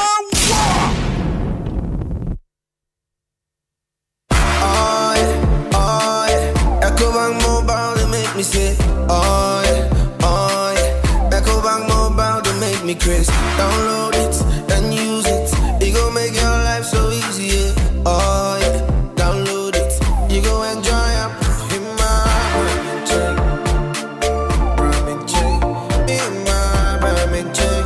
come make a download them for you. Cause you can pay bills, you can buy credit, you can pay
mmom ehyehyɛ kakra wɔ ho. Bank of Ghana and Sasha Bills microcredit ehyehyɛ ase. Bills, financing your needs.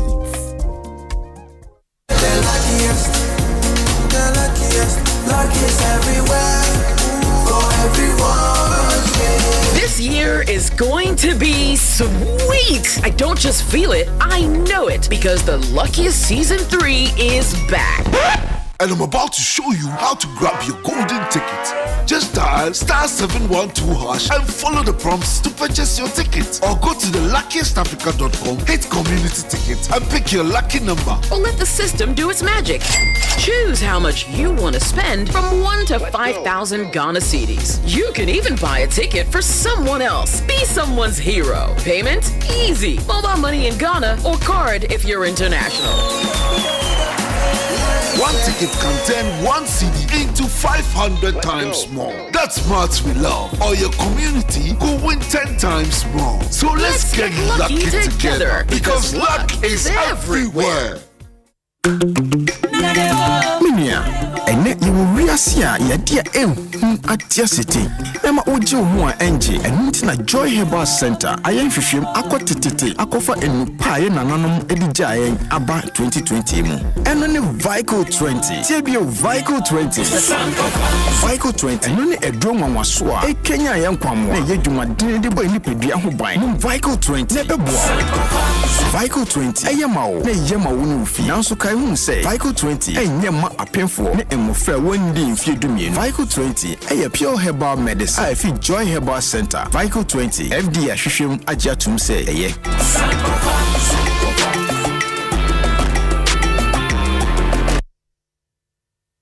Wherever you are, the game is nothing without you. It's on like never before this season. Every major league, every cup, every qualifier, the players, kudos, Semenyo, Inyaki, the goals, the emotions, and the bragging rights. It's all on SuperSport, available on DSTV and GoTV. Get your DSTV decoder at 89 cedis and GoTV decoder at 399 cedis. DSTV, your home of entertainment.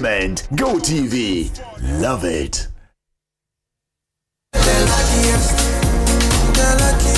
Luckiest everywhere for everyone. This year is going to be sweet. I don't just feel it, I know it because the Luckiest Season 3 is back. And I'm about to show you how to grab your golden ticket. Just dial *712# and follow the prompts to purchase your ticket. Or go to theluckiestafrica.com, hit community tickets, and pick your lucky number. Or let the system do its magic. Choose how much you want to spend from 1 to 5,000 Ghana cedis. You can even buy a ticket for someone else. Be someone's hero. Payment? Easy. Mobile money in Ghana or card if you're international. One ticket can turn 1 CD into 500 times more. That's smarts we love. Or your community could win 10 times more. So let's get lucky together because luck is everywhere.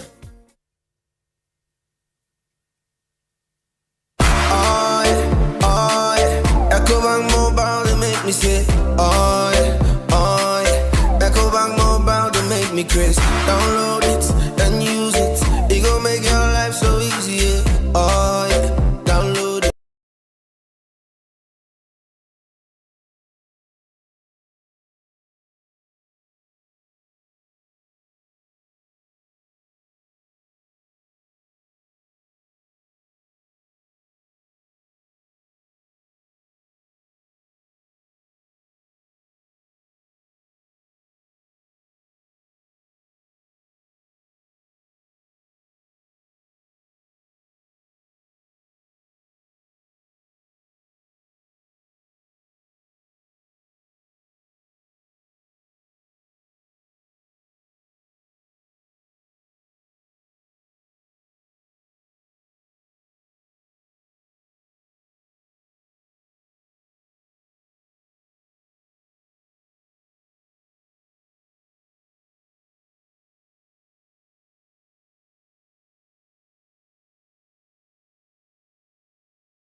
I just see a body. Hey, that's sorry. Shimmy Musa. I tried it. And I walk on the way. You can't set mixture. I can't show it. Remember, Yerba who be around now. The Yerba Biara. I tried to see your we are. Can't set mixture. Can't set mixture. And pay for what's a year 1 and 2 months. Can't set mixture. Well, won't put to Ankasa. Koto J. Koto J. Oh, I know you, J. I tried to see you. No cancer me shots. Trust Jehovah Herbal Center. What Akua in our year. I don't know a friend. 0244 871 862 and 0500 891 458. Engine Fidebiana. Menumbi. On your mapping for. On your batter the warmer one benum. And Krato FDA. Apinodo. She cancer mixture. Fimbo from me. Report all side effect of cancer mixture to FDA using Med Safety app. Remember I tried to. Never you will not no cancer mixture. Hey! When we send your police in your draw, Imbusaba Mesa Amama Huaden. Refuse to grow, and then offense Swabek. And what day immune system when Yankopon, and your ready pediatric Musamaya Hubano, and Nasa Wunum Imbusaba Mesa, a peja immune system Nabribia, Yariantimu. Sasa dear, a month for the one, the Imbusaba Mesa, Dronua dance yes, and Yarwa who ran Nipa and Nina Etimi Banaso. Any Yarwa Cassian Kaya Wutini D and a home car. No, Yamwa suing in no, a boy who buying every home. And now one pa, one Yarwana Dada, no monum doctor and Rono, and num Imbusaba Mesanoa, and more who are deep in tea. Yawamuntim Pose, Yaria Esomo, Imbusaba Mesa, and walk Kaisi, and you may move Bia Yato in row, at to form friend 0246 20 8496. FDA, Ashisha said, Jodian Cratry. Obutentim no se say de what do enyamia asedan kwama angel rock mixer abuami pa ma wura ko sama dan me adige tutu sisi yare no na asan amma me ahoɔden soronko me kire vitality and energy we de udika usisi yare ne de yen kan de kese wote eye hi man ampa ba de me ho ei na me no kasa no ada ho koi me ko sisi a say obi a wade de yo koi our pharmacies and herbal shops na wo pedo do a wa frɛ number simu bia 0244 186 612 ana 0244 832286 afi 0244 719230 apemfo abata wo mo manu for ɛne nkwada woni fiedum wɔtwe nka ho Angel Rock Mixture Bekasama FDA agye adwade nkrato yaso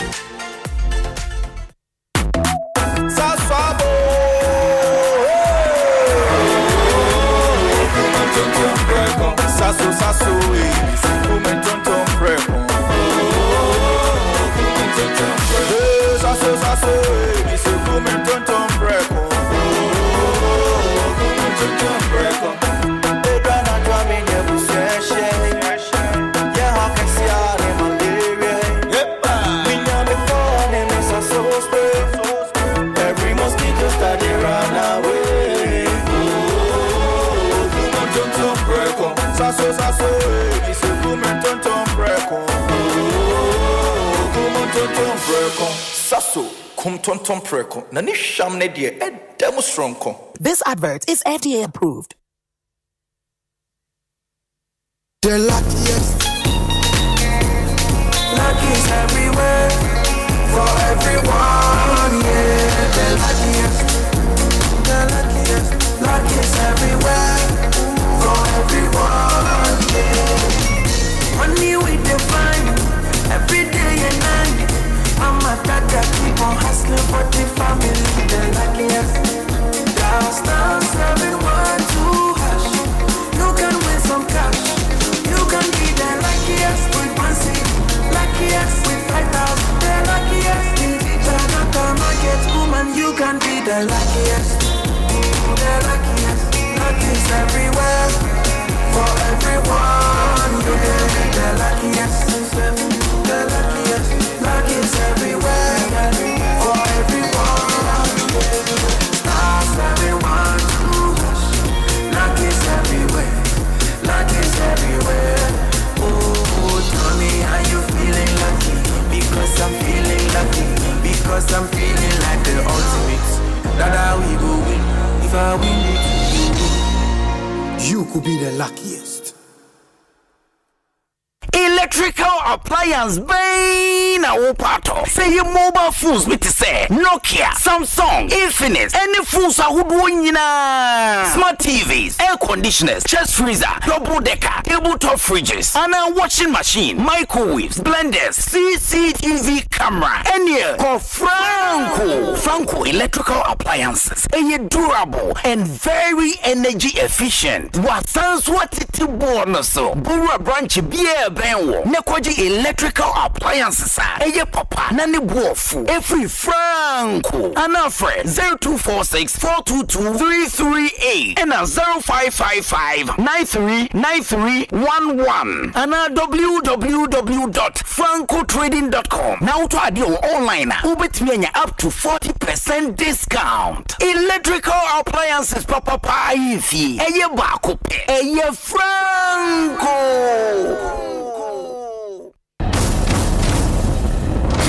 Asempa from Yiadom FM. Your Ghanaian Premier League coverage in the Jayo. The headquarters of Ghana Sport. Asempa 94.7 FM. And our #1 radio station at 106.3 FM. Pre and post match analysis, the interview, live commentary muda. Sepani Krato from Hana Beteno. Etitia Asempa from Yiadom FM. Each match day. Nayan Save Ghanaian Premier League live on Atom FM near Asempa FM. Hashtag GPL on Atom FM. Hashtag GPL on Asempa FM. Premier League is back again. Good afternoon, sir. Good afternoon, madam. Is that not my daughter's picture and name on your school's billboard? Oh, yes. But why? Is that how things are done? Oh, madam. But I thought you would be happy to see your child's picture on display by the school. She's a star. Star for what? Look, take that billboard down right now. My child and I need to know when our personal information is being shared, how it is shared, and what it is used for in any organization. It is my daughter's personal space and her privacy matters. Why would you do that? Madam, please, exercise patience. Assert your privacy rights. Request erasure. Restrict the use of your information. You can give and withdraw consent to the collection, usage, and disclosure of your information from any organization. It's your rights. It's the law. Privacy is everyone's responsibility. To learn about your rights and more, visit www.dataprotection.org.gh or call 0256 301533. Remember, privacy is personal.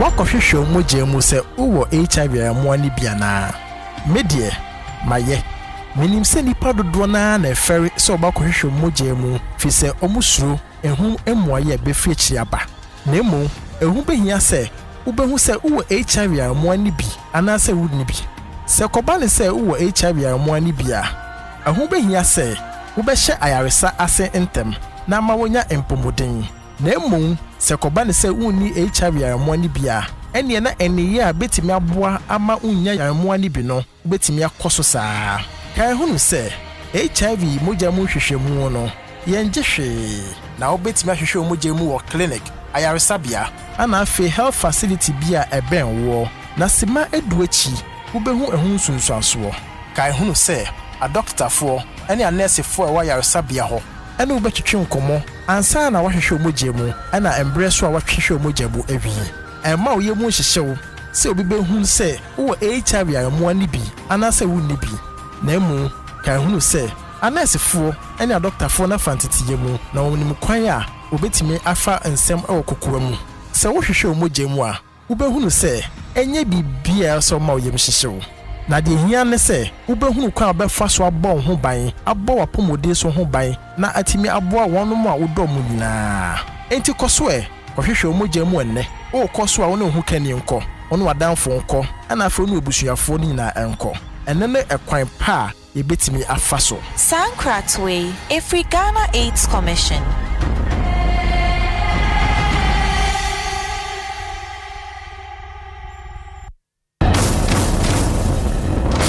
Afi, Asempa from the Atuma FM. Your Ghanaian Premier League coverage in the Jayo. The headquarters of Ghana Sports. Asempa 94.7 FM. And our number one radio station at 106.3 FM. Yes, pre and post match analysis, the interview, live commentary, Sepania Krato from one. Hana Betino. Etitia Asempa from the Atuma FM. Each match day. Nayan Savi was a Ghanaian Premier League live on Atuma from the Asempa FM. Hashtag GPL on Atuma FM. Hashtag GPL on Asempa FM. Premier League is back again. Ghana Emrena Saso say a Peppo Mrantiane Mabawa Omwadam Wadisroku and Kutiani Munabaso. I the 2025 Swag Awards. Anika Sabre say Afi awards need 50 years. I don't hear the Golden Jubilee edition of the Swag Awards. Paso Accra International Conference Center Saturday November 15, 2025. Time 6 p.m. Asempa Daso a call for change in national orientation and investment in sports. Guest of honor Honorable Julius Debra, Chief of Staff of the Republic of Ghana. Say a Swag Awards, Saturday, 15th November 2025. And Wakra International Conference Center, the longest running awards event in Ghana. Ampaya, Ebeja, yes, celebrating Ghana's sporting achievements. And creating unforgettable memories. One person sponsored Jumadia 0507 017 001. And the 50th Swag Awards. Another time to celebrate and honor the best to inspire the rest.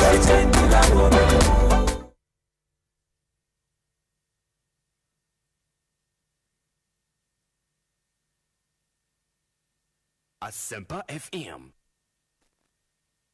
Asempa FM. Asempa FM. 94.7.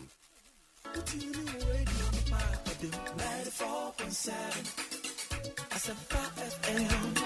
Oh yeah, don't papa. Asempa FM. Everywhere you are. Asempa FM. Everywhere you go. Asempa. Hey. Asempa. Hey. All talk all day. Asempa 94.7 FM Ekosiise edwumadie so eni no nan abapa ho sima aduonum enwotwe 458 pepepepepepe ebraso discussion segment na yede ebremu no make us a Reverend Charles Owusu ewo fiase ye kan Reverend neche se oman ne ho asemu ehia ode na nutum social commentator ewo fia sada sona from the National Democratic Congress NDC amanyoko no emu Dr. Sami aye ewo fie ha wokọ mampani atena ye penimfo ehwe nkitaundie so afọ ya owo honom penimfo eboa won Dr. Sami aye eka ho ena enche mini abema kofiofo sun kansa so ebeba kane penina no oda nepa no ebeba fie ha na ya twaso efi wonom eti abusua se wafidie eda ha se ya Asempa 94.7 FM so enie Asempa 94.7 FM so ena wasugu ya utie no mamenkwa maso mamenkwa weja gbawe emra sesia na mema minua memei akwaba Honorable Jerry Ahmed ene emra shebedwani odo manfo yo weja gbawe ano okomra shebedwam so ampanimfo efredom no pani abedi akire eno no Honorable anyumre majoe yo meni ara mpocho won te se adom na so Yiadom. Constituency to saying. Oh, boko Yiadom. And yenyanenti se mampani dada Jerry John Rollins no kani eda form memra shebedwam information a reporter wo fi ode ma ni say mo atese mo beba ho no minim se parliament mutumi ko ho leadership no leading members no ko wa na say enanya amaso Pacho abaso yedaso mene wo ka say okay both majority leadership and minority leadership and both sides of the aisle no yenyina yaba say be more yako yawaya na President Kufoso aba anti you see the train by we came about an hour ago and Sanka by now you na but because President Kufoso aba anti we are here to sympathize with the family, the bereaved family.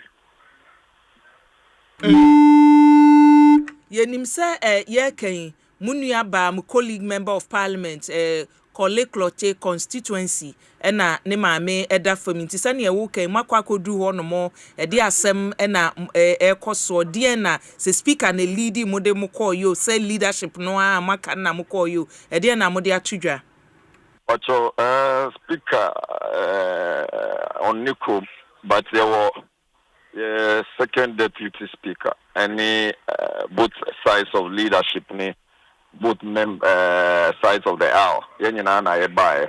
First of all, so when say na nakonedu Ajimai Rollins there. Oyobia mame. She's the longest serving first lady. In fact, longest served first lady. For the 19 years was Akoniano as first lady. And say also first lady now take very bold initiatives. Largely on women empowerment, any children's rights. And you'll be and see on your bioma, we can just sit and not come and condole or sympathize with the family. One of the member now, the first daughter, Dr. Zenato Rollins, also a member of parliament for Kole Cloche. On one chairperson of the defense committee. And I say, now the defense committee, we discuss it. But Antonia Mbasu, because obviously she was visibly absent because of her situation with. And the American, President Kufuor joined here. Originally, two national chairman of NDC, General Mosquito, Onen and Crawford. But we have both Honorable Osahin Alexander Kwame na Afenyo Marking all lead the minority side no and Honorable Mama Yaiga all lead the majority side no so Abba. And then to represent the speaker is the second deputy speaker. Amakwe Seama.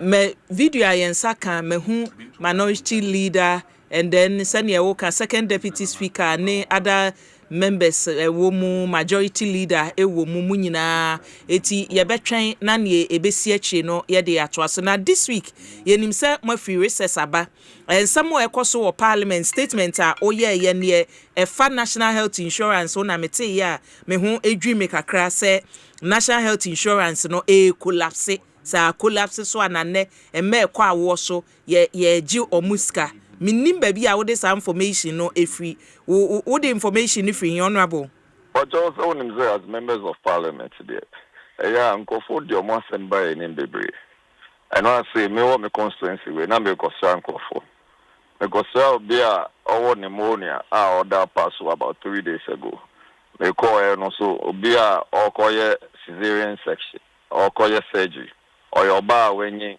but she couldn't have the normal birth no. And you see a surgery. No, I left the hospital around close to 10:30-11. Apart from Sa Hospital, no, I'd engaged some of the medical practitioners. More cancer say they are having a problem. Problem they're saying. Your poor baby are more friend of light wave information management system. Almost friend of limbs. Limbs, no, is not been working. It's deactivated. And a national health insurance scheme also. It is not working because the Akua, national health insurance card, national health insurance card, I rely on no, they are sure medical care and kind of their own. So I further checked from other hospitals, and it so happens that that is the situation. And when him say, if as I speak with you, no, say how many workers service, medical service is getting a low turnout because go for people because it's become the same cash and carry system. One is carry and show. When you say we are bar, if you are pregnant and you want to have a child, childbirth, and it is through cesarean, you are not going to pay less than 5,000 cedis. It's between 5,000 to 9,000 cedis. And son, I better surgery now. And if you also want to check, you can check with some of the other people, especially if some of the medical practitioners are more kind, they are willing to repeat it. But as a member of parliament, when you hear these things, you should intervene. Because they claim that this has been close to 2 months. And I'm surprised that we are not talking about it. But you can also say that people really didn't bring it to the attention of the House. But I had it known to the floor, to Parliament, because now majority leader they hear business statement. Business statement. So and I made him train Adrian Basso. And he actually came back to say that but the Amati no say. You see, software being echo off. But I mean, if the software is gone off, it can't be off for more than a month, and people are asking you, or delivery. Just the fact that the person is going to have a CS, the person will not pay less than 5,000. If you do not have money for you to pay for your medical care and your national health insurance is available, it is actually unavailable at this point because it's not functioning. In general, now we should bring it to the attention of the people so that they can rectify it. Honorable sir, yeba Parliament say a member of Parliament who privileges are owa emu bi ene say sane woken wakwa akohu the ordinary Ghanaian de ebehu ebia or friend waka bi but wo de after so obey statement on the floor of the House mpwachi no wo akwanya no say ebia ruling bi beba wo your statement ni we say speaker bema ruling bi say any minister of health the minister of health now will be tasked to come and respond to it or be directed to see how best to have the matter resolved. He has been directed and answered, honorable. Yes, he has been directed to come to the House and now say, papa, the leader of government business, Honorable Mama Yaiga, try to provide a response. And if we still see that whatever he's saying is still perpetuating, I say Asempa that's so. And now we can, including making filing proper statements or asking questions, program the minister to come and respond to these matters. But I mean, in generality, anything that comes up during business statements, the minister who has the responsibility of running or supervising that ministry is programmed to come and make a statement or respond to the matter. In general, I'm sure that is what would happen over the period by next week.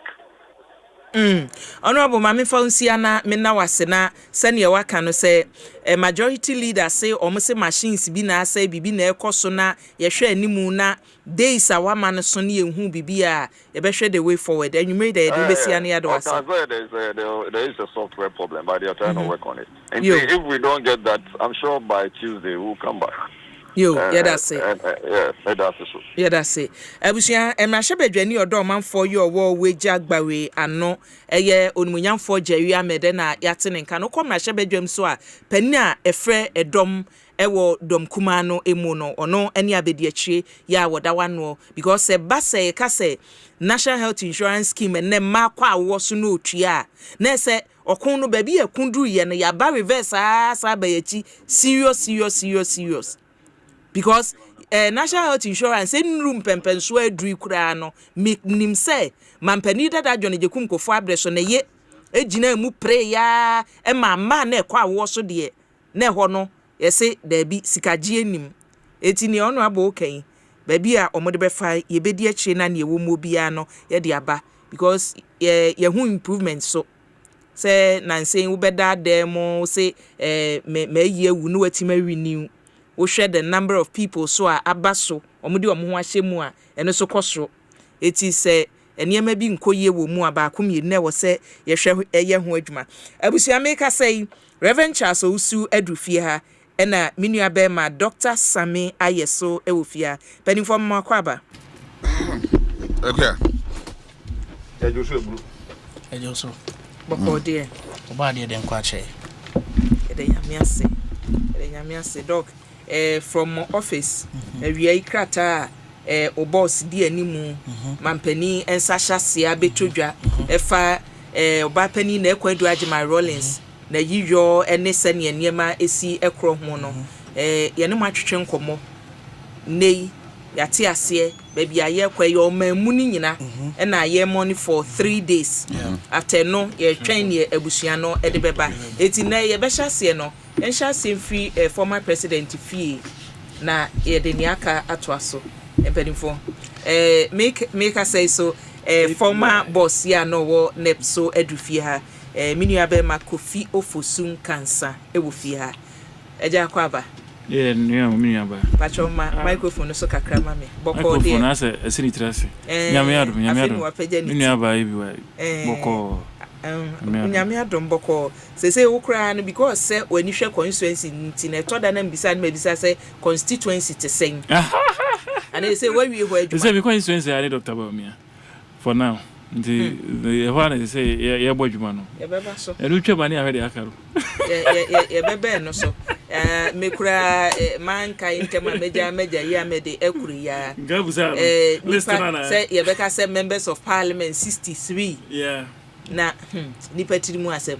Say ye na mi pa to da me say Dr. C senka credo da team na to da team bia. Na ke hu say ofi say what I Dr. Mohamed Bawumia chiri eye no kure yemie mu hwe ana say krokro de jon yentimi nya ntete o ebi wai edu wa na ebi Rabia me jo so bro adomra ma adom na so yen so de otesro obi ntene so ona ya de boso nyina era na adom nti yakwa asan ba biem ti aseda ne de mewrade na ene den so mpenifo kase hade yo say afibi esane Asana mpenifo ka no onyame anim so de o kan se atwa se nipa wu da ba kope twi be ka se prekope but ni wu achi no oni nyame wa asam ka za temu e wo ho afi afa brempompa o na but moja ahwiegu asasi so e wa afi mu nko ano emo yayi ya pa but now me amehwe accident statistics close to about 2,000 people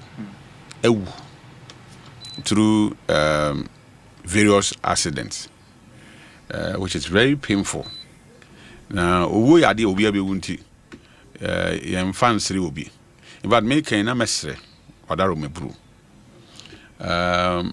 oman asa amanyofo nko na start bibia ye nwiri ahyahye bibi asefoforo yewura kufado na ban start Kumasi Accra Kumasi road bypass riding ekeka ho wan wie no free akonya so e wom se ntoaso ekoso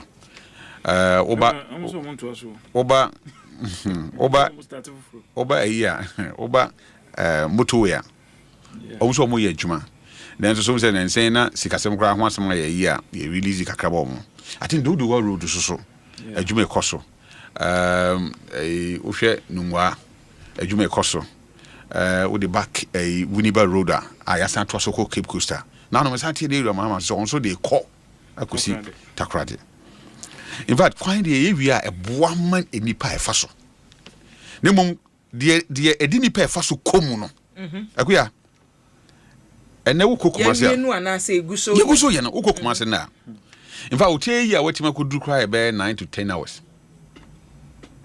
senka enimpo na wonam kwan papa so a kaboni bi anim kwan papa de senka de 4 hours na no me call constituency na me konam teze say between apedwa ene buns no accident bi asi ama kwan na abloko nti omo divert cars na fa Chibi. And I'm so any mamfa Kofodia Prekon because already na madenta. Mfa Kofodia kusi Bunsu Jansen. Oh, so how do Bunsu Jansen? How can I start? Do ana kinken esim. Cause the air kwan also as more patchy kwan. Efa paradise hono. Until kwana san koye one we have one bar, na have one corner na maybe sa. Na what so a osino de enso kra so de yansan ketwa ende kra de you can say a chain bumper to bumper na wakwa akosi anyinam na odu nkokọ so a na odu anyinam yusu new bypass Dabi amanfo say amanfo kra fa ho otimi eyifa mi hu se nkofo fa ba me fa ho na chenti no na mi so say mi nimba bi ekosi na ye bakrampo no ana enyiri siso eden enso so be siye na say binim fawuram di wo fawuram abe obi kwan say da bia na wafa obi na nkofo bi kofa mu akoka ba bi afede na omakoka wuram amo say ye mekire omanfo mekire omkan no mu zamfi emra na it's terrible na hwe ya Kumasi ni Accra uyi Accra free wa another largest city of Ghana Kumasi nti ka aban ba ko no nsusu ni so adi ho de ba se ya kwan no traffic na wo so ya che bebrebe nti start if you wura ko 4 pence so ko nkoko say if I will see nkoko bypass so within 10-15 minutes now the other end because I dual carriage na sabi ye more and anko one time say stretch no accident there esi ho accident besu na ono na ekoto no car na den ato atwene ba say car bomu ni sa na na wande ni ho ti no me feel say de abanda dan so to aso no ebe yi a aban to aso na on ye bia ye bi be ka ho sa na ya somha na ni pe bre ko the last time me call Winiba me call Cape Coast ni Winiba mpo me say adwuma ekoso de ba me fa kwan so kodu you can say Winiba junction and some me to so kodu Cape Coast na nsu topa wo ka be say 3 weeks say ago nsu to the whole day bi that nsu to free Ekosiise Cape Coast na ku ya wo hwe kwan se tie ni pe fa so bra mo bre say a delay bebria e de how den eba nti mesre say legacy project na da ho na esoso mama ye hwe kwa be fa so ebetimi awie dodo na ansa o mse kwan de obi ehia bi mom de ne mo ye de nsaki kan bebre sa na ye jani nyina so go akua the same time na de how kase den eba nti mesre say aban be hwe ho but back to Asempa na make am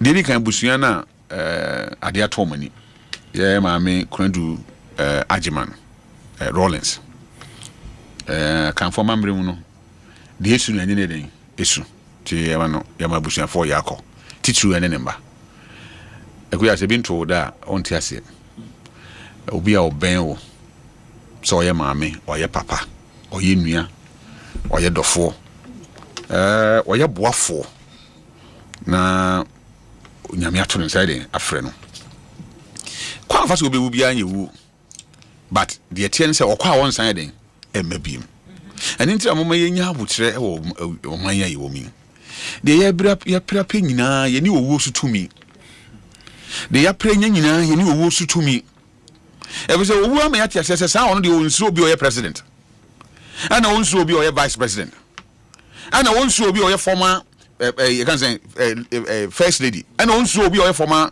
president the ordinance abetu so bia na otumi ebro no so otimi fa no na yiye na ade a nipa nyame amfa ama yen kwa se bia yebenya owo so eden tumi enti ye ti se de ye prapenti na nkofo sumo manga so mo ho fidie na ye bopa se emu ebinim animase na ye bopa didi nkofo atem na nkofo so mu didi je say the slightest mistake bi ana bibi on ne obi atem die nko a niam basa ye de adwuma so che obi so nsa obehwa ye ne yi ama so ba mfaso ama ono ene dodo no na afia kwa kaze na japade de open o de den o de ye ba ni nyina chi obre etwa owu be ba fa yakọ na obi be ka se nke bedu ba bi mpo a ye ma me kunadu Ajiman Rollins be nantia ono nkwa be nantia kwatekwa nka intensi ekwa kensi tumi ye hoho ndi o esrawa said it be our beside was an akọ edu baby na ye maame no even though onye that ordinary Ghanaian there but na enema bia na ekura na ema no eye bibia mu dru no na awoye firi o me ka me say me share Rollins nyame fa na currency anopa bi ewo ekwan ofia na Obatang Palace no not a car front no na driver nko an na driver no buto kid na mhum se san emre hoyi ye ni nkaso ampa enti esre nya ye kofie ho a ye kosresre akochacha abusuanfo ne adofo na yasa yensu bibi mfiri mu sabi ye koja obi saa ne ba koja odako agua me hwa me ofie na me hwe ball na me hwe steady ahodo wa amonone Ghana hana nipa wo steady ho ma the question be something nipa nyina obi e be ko ba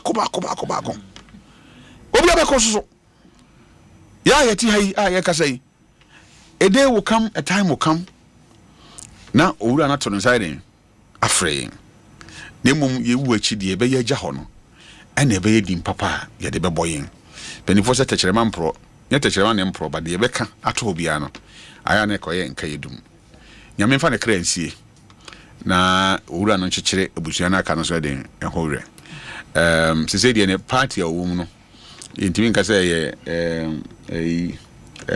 ba ko say NDP o NDP no no afande ya meboa but if we party mi kwa ni na o ye ba time ni mi ni na no NDP da so I'm sure say no ba time NDC no say ye ba time you can say NDP of course and o say ye o man mu nyinara e man nyina o here for public idia e man nyina ma me ayo ba pania o tifu no na den ano ne ya ma me kunadu na de me den say eno na me tie o GBC ne program o de ba ye no Maku no 31st women movement no about 1,800 communities.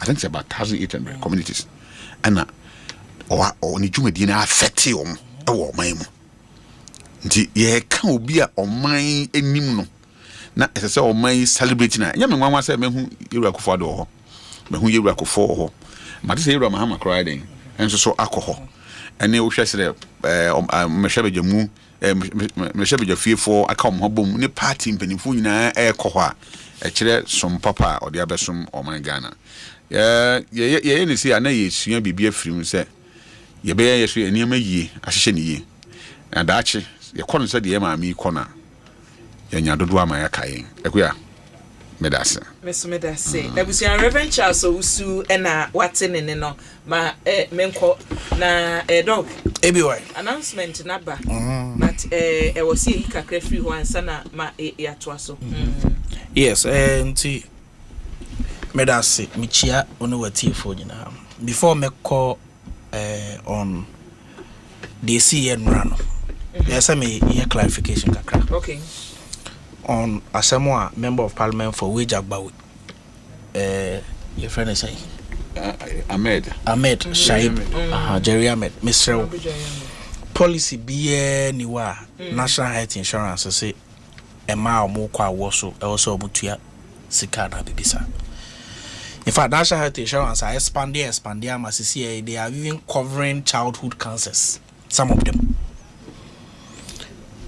It is even covering people with people in Kofa also make dialysis. In fact, Mahama Cares project to they are share Mremu say 20% of NHIL should even be directed into the Mahama Cares program. Maybe I had tried so many years ago.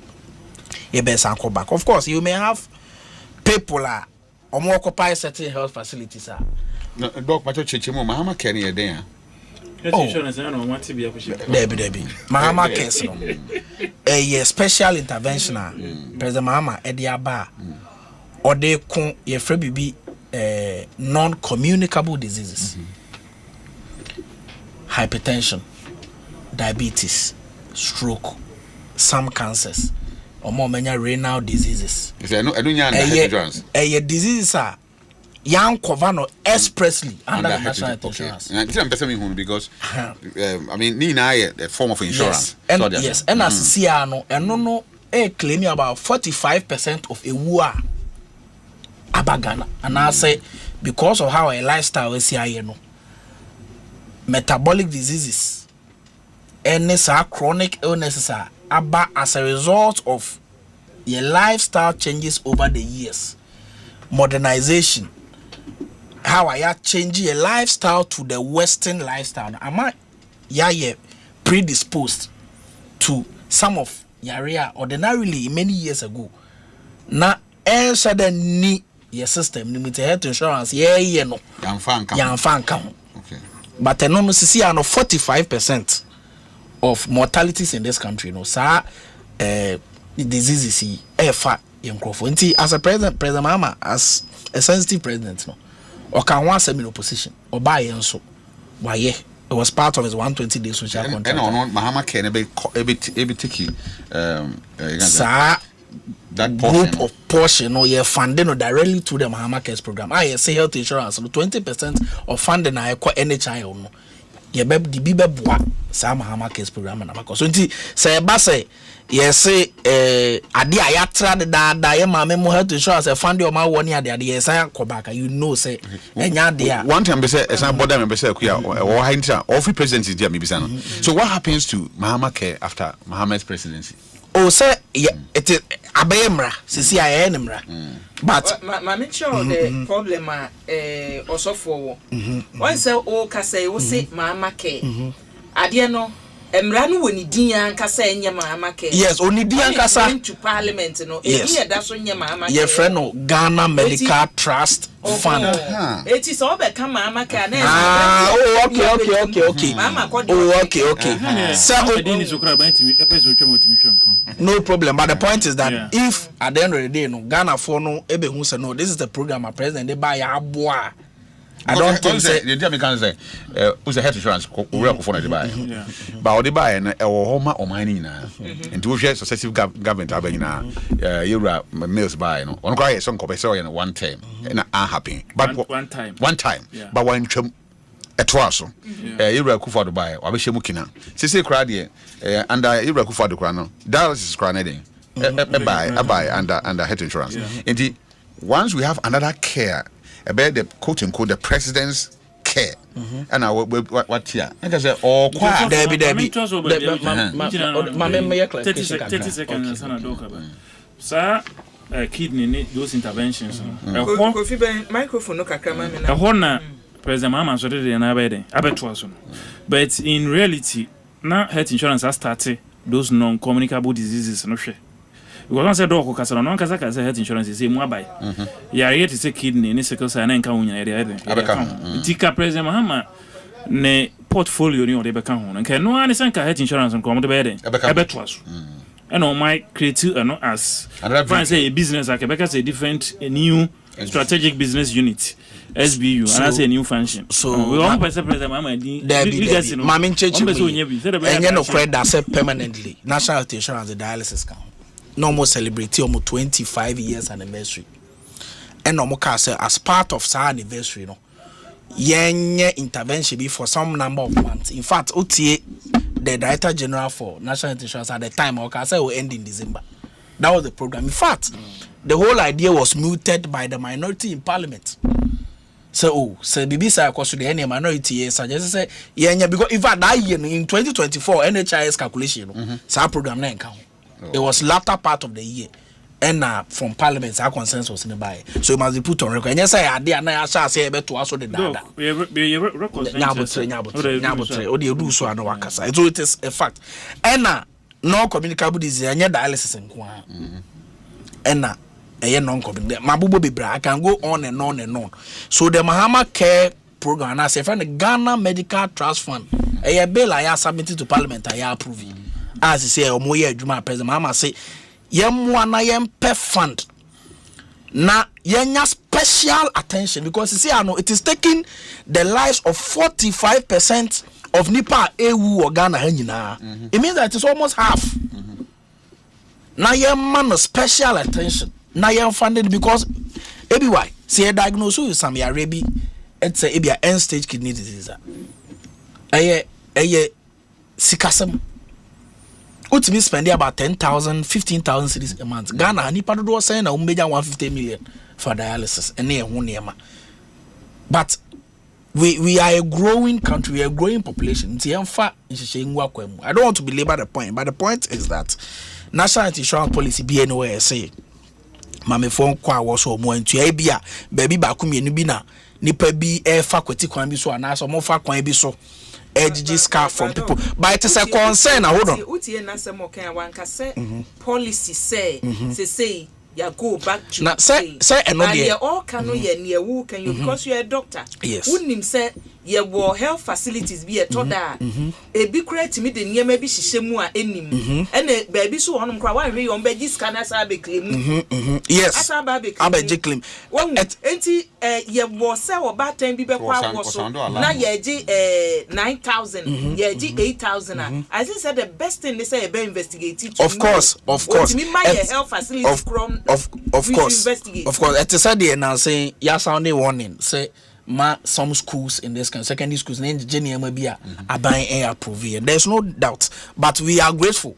Say what draws our attention on health insurance and paying for health ministry. Ebe fast sabona shena solve na the necessary support those health facilities ni here na yetimi akebe situation will be done. Nti eda na say in that regard. Ebi why no amete asem no. Na me board meeting. Ena me nya mframa say bibisa esi. Ba me de na me nim say social media sa pranks ni misinformation abai.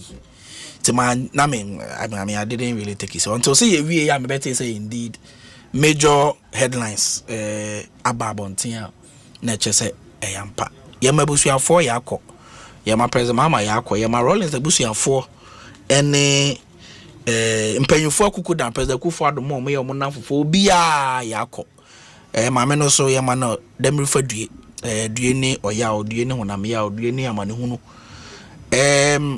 excellency Nana Kuredo Adima Rollins.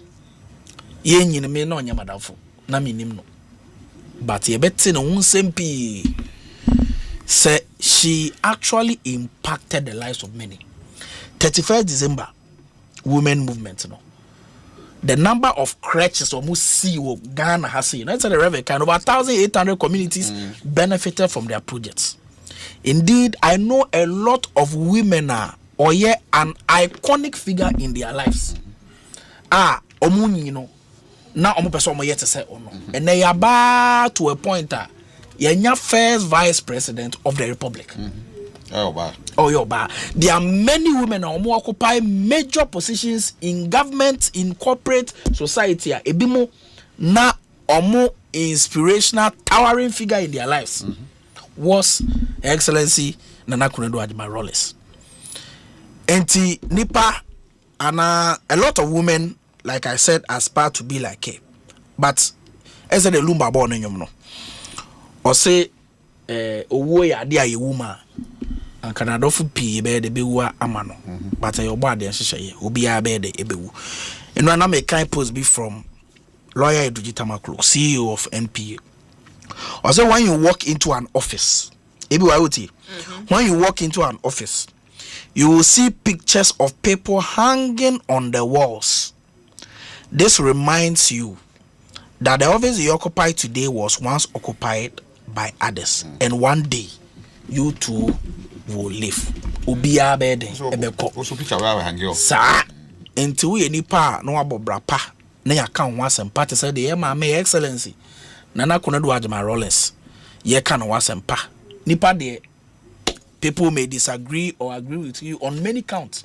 But at the end of the day, no say boom kompon ko ye chini ye hwe ne ma pa we impact society na. Ye be body pa me ene me body de pa. One mentor a lot of people in this country and I believe say baby will be no nyame ebe kra ne kra so na nyame aye no jojo.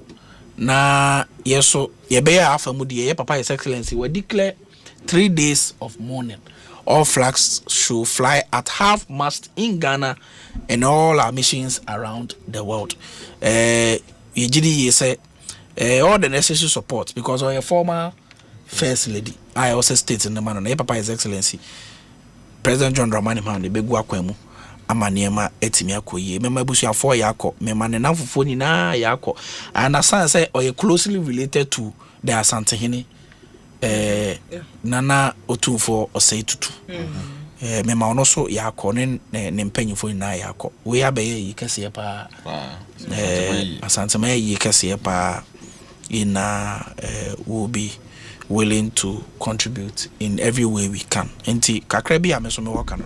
Yo, yada sedok ma menko Kofi Ofosun cancer. Eja so mame. Everywhere me da see. Me start your baby reverend start you know. Kumase akra kwan no ehia me ye pa everywhere. Ehia consequences we. And that aside kra no. Kofi brem kakra na o ye free camera. Major cities. Oman connected. Everywhere up to since independence. Yentimi dualize and it's an indictment on the two major political parties. It's I wasn't too happy say about power crown. Yeah, starting the first term, not second term. Yeah, you start here. Can Mary share? Nanke buy na first term. Nanke start. Me jidi zanke starting the first term na.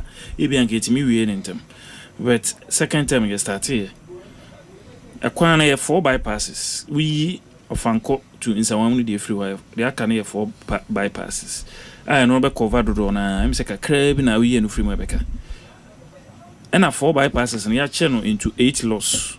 It's the dynamic me say when you know, I know a lot, one of the loss. I know the 100% done. You drew and you know to me, a money funny for no wako. The academy, but averagely, no completion rate and number 70%. Where this young Kalaya uncle was able to quite system for Bugui. Naka a quantity same cocoa the present for ye. And I say some bypass here no present. Once the first Ukukumasia, we had the other fans and want to trophy. And a by the also for okay. President Kufo ye free horror and ye in some one for Kusi actually. And I'm cocoa, so having a cocoa for them, so my beginer bypass and why I asked Moton Kufo their bread in the Biniadi. So since Sir bypass me in a year and not cook myself when you're ha kakra ewo no de aka nyina ye kwan ba kwa tracks ya sofa Burkina Faso nam so ni je fo nam so na ye so ye nam so enko overspeeding kai ba na wuhia no we nipa ewu so this year it e bi wa na en den kai bi anka on be fix but ye we find say bypass ni ntina omuja ne sa no it mean ntina me hwe ni mu se ka big push here President Muhammad bai enka no be one of the priority projects ko de be shim but minister bai no ne kasa nyina kire say omo koye a new 6-lane expressway. In fact, and when he am here to the stand say my sister station City FM, the minister call me send a question. I come about that the completion rate in Akua. The minister couldn't answer because omo big push na the rules na ba bonte anka ho. Kumasi road ka ho yes outer bypass as a ring road, not a ring road so matter. Doc, you can retrieve the big push road. Takra di to ide ka ho, Cape Coast ka ho. But the yeah that 70% completion, a 30% banker. You bet me this year and next year, after so you be 100% who be benica a share. New government say after no mobile feasibility studies for a new 6-lane expressway. Politicians account in the pipeline feasibility studies are everywhere. It's immediate 4 years. Na pipeline in free, na feasibility studies in your in free. The material me dem shame pa. This is quite disappointing. It's me also for you. When he says, you starting bibra. This week, me bo President Mahama Basu Facebook. Say Akua Western Regional Hospital. No Akua Bo President Akufo-Addo Abasu. Say hospital no ujiremo na FPA so. Ya be 45% into no so beto so. Na next time no President Mahama be no be den obibia no. Sa bia na me expect senka Minister of Roads Honorable Abuja ebe ye Kumasi to Accra bypass. I think it is the most important road of our country. Linking the north to the south. ABY. It's yenye say MPP for our contract no. ABI contract no one road they quarter because the minister's response is that they are auditing or more variation. Omo ye kwan ya the esi say omo ma contract na say contractor no ejina kwan so ye na bi okotu kun bi o baabi na o anticipate say amena is say na tie say e be hia e be a 3-tier bridge ansa na yetimia de ato so a omo e bi e fan variation na omo de aba na say e be a kwan initial na cost na 100 million na e be a 20 million aden abeka omo say 120 million. That is what happened because look at Kumasi to Accra ekwan ewa enema e wo so do so it is omo initial omo ka say e be on the 1 billion be na say be 1.5 billion na no kire say dream ana say keta say ana say bibi unti bi dan tie na wapokwan no wagya to okra mo be start foforo sesile no edu ahen na defa ya de start all pass na ekopre Kumasi ana say de kwan because Kumasi to Accra road ya na yatwa bi so dada aye de ko enti honorable minister uti a we de yesrew yeah efie na yakwan wash from eastern region towards north no yeah bre papa and economically no it's not good for the country. Your train your rail system enye ye eno ani sese kakra ya ye wafinye na start ya kobe de aka nyina no train fa ho yesusu ano na train free enkran ebesin twam Kumasi e wo kono utimi hopu in ekobi sese entesa until such a time say rail infrastructure no so ye more expensive than akwan no kra ye nyan entimi nya ebe chapans na etimi aye until then no akwan na esi biebiem pa 2222 at least ya nya kra na ebi why free enkran ye kopem esremu die I was say ye double we na mana we da na asan ye friends akra to takra de and I'm happy say President Akufo-Addo started Kaswa to Winneba de no President Mahama so aba be kan so no so ye den to azo e de akosi takra de sa na ye say ye no enti ekwan no e de no na me de ba something small on the health insurance no Dr. Bampo ye new health insurance boss everywhere wa program binance here I said the NHIS has announced expansion to include non-communicable diseases such as stroke, kidney, renal failure, breast cancer, cervical cancer, etc. It is the number person me catch doc no say inclusion of non-communicable diseases no and one MPP for head and started omukra da omode yi kan ho mental disorders to say depression ne sa na nkra e kan ho last year be kan kidney no mo so mo year 6 months but Dr. Da Costa e kan say after 6 months no e be san to aso a kese omo start here no mo nko machi biom me ka say December ne say omutwa sika twitwiri di bia ne mudu pa to pay sa dialysis treatment ni nyina so ni nyina wo internet no so evidence wo it me dem free say duplication Mahama case no because non-communicable diseases no more health insurance boss crack can say omo dey be ba ye the do be can health insurance no so said the MPP for start here no it me dem free say to cut down operational cost any administrative cost because obefa CEO obetua nka obefa staff obey offices and kasa scan nyina no ke betimi dey ahye claims no tua no na ke ya abo yare no hoka dan say afeni e be set up administrative structures all over the country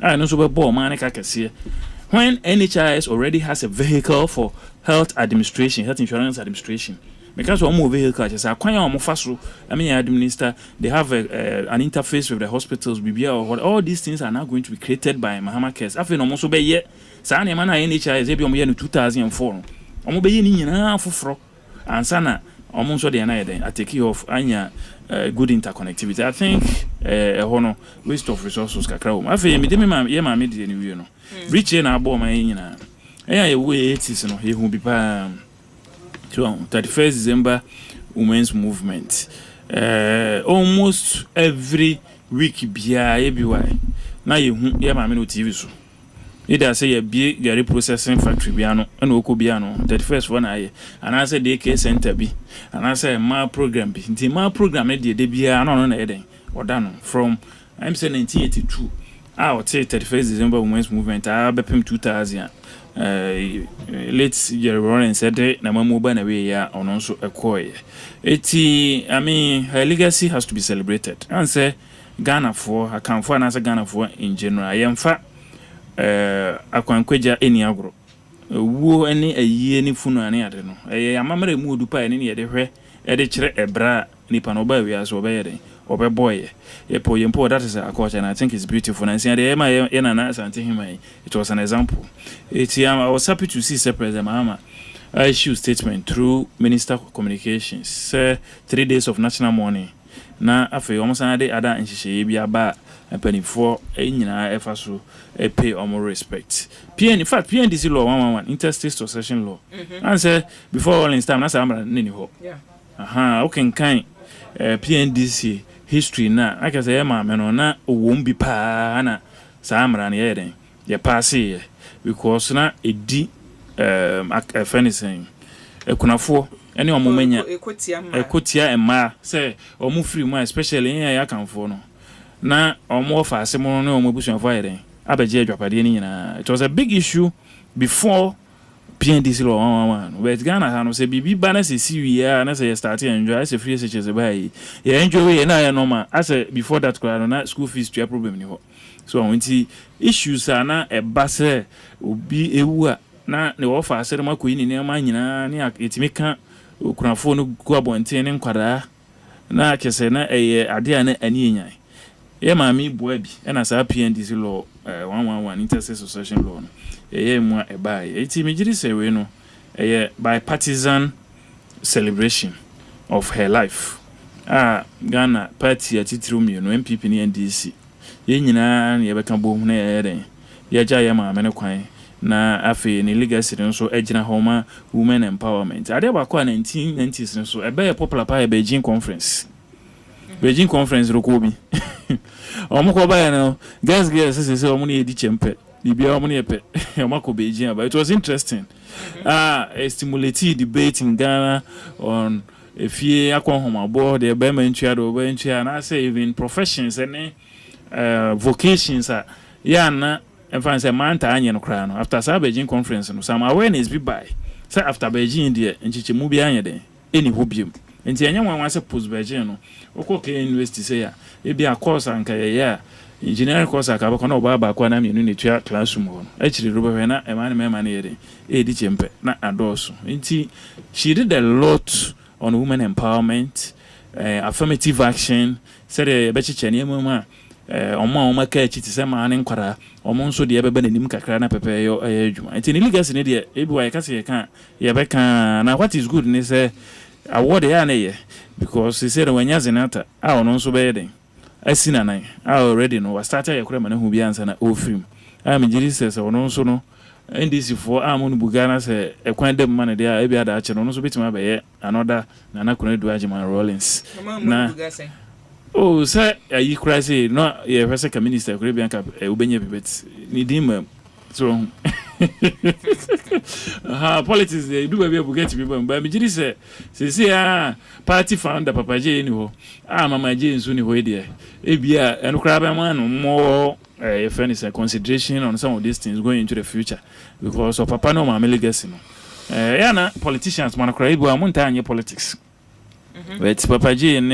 na yere de amutipo na ye se amoma no ba kwa yere asuma oye ntimigiri se enua baaze na tanso ebesom na omame no papa legacy no so wa kurem no no so oyabayo akama na amanyosem no wa ye ni ye se de wa start na ama omudin no atena ho afebo ebiwa medasi yo ma meso menna wase abusia eni a wuti ye eye Kofi Ofosu enkansa kane penina no oda nepko na no na wate se ode nasem atudwa free na ekwandu agema Rollins de so ebesi enei entotoya mpanimfo se waye ede boa hwese ayiwe no koso nti se wonte baby akosi a date bia maaye from mampani achen mpanimfo amiate ase se ombetwen na ne abusua ne de beba no abusua ne tu a ene obetiem abusua no etu a ne obetiem efise ene wo hwekra na eche se otumfo akofra hene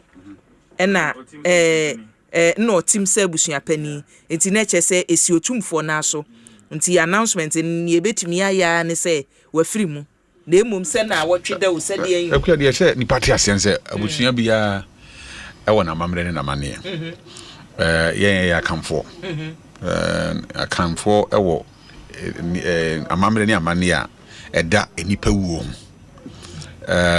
nti wawi abusua asem nti wona ona mountain so a announce aje abosofo wo ha yi kra mfa no kra na waje atane ni den yenya abotre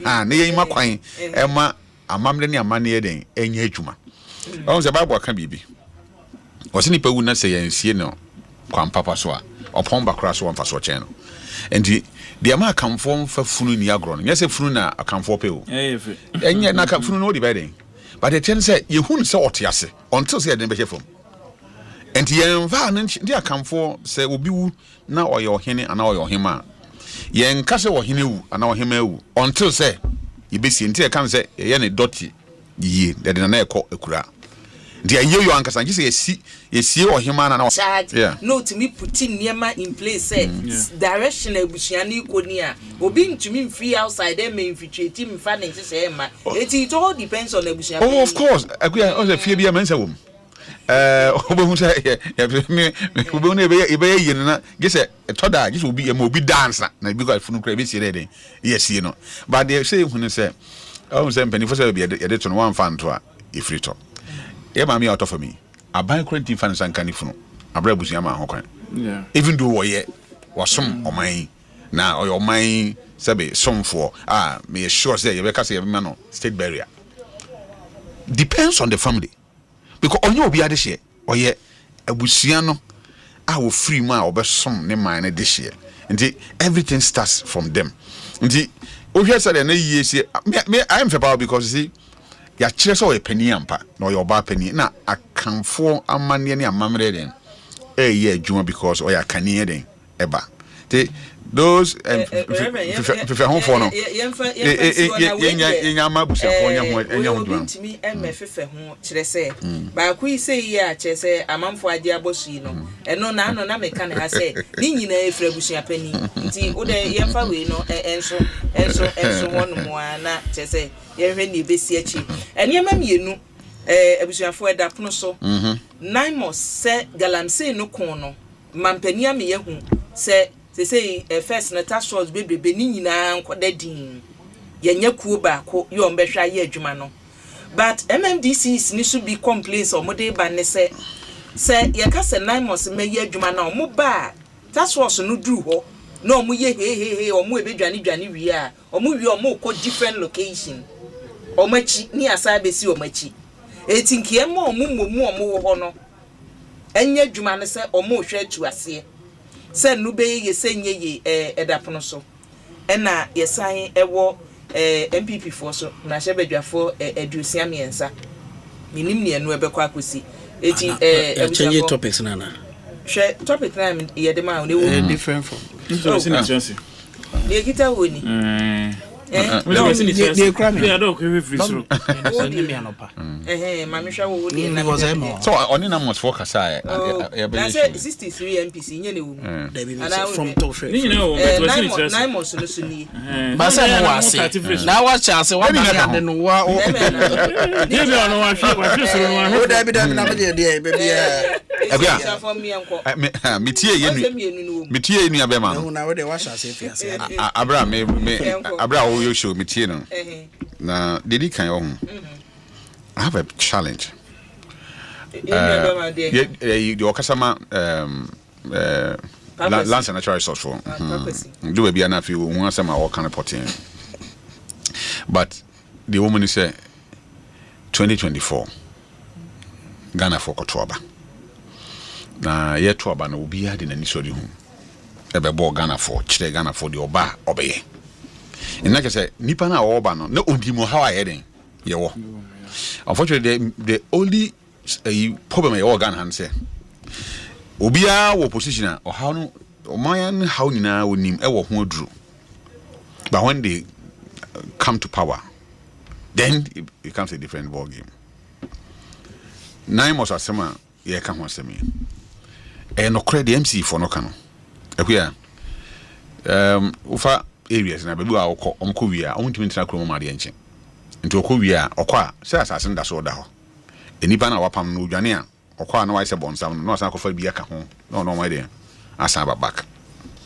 nti the MC for kano me no mo ya adwen fa bi se senke be yi a asoja for no na yen fa o mo nkomma various MCs no or district no na omampani enkanchira mo se obi bia ya ma o e bia ni person si benten e wo area e hu so obi ya gadam say why you will fired and so mo KPIs ne ka ho na nya KPIs e ka ho e ka ho e di adwuma e ku ya what say you will be fired when you take e wo mpatamu abra ye dey soja for go you be fired unti bi da no let me just say Professor Frimpong watching mo sa abre wan ti say mampani na na abre so you be fired but just say you fire omo the English word is there but fire number because me TMC for me nyina o me tie do no moka MC ne bi metropolis bi ho mo ni hwe o mo kofashim because bibia ni we area ho mo gege sika bia ni ho mo gege o mo tie den e de bomb ho bra na say good board for to talk to your cash credit ma money yi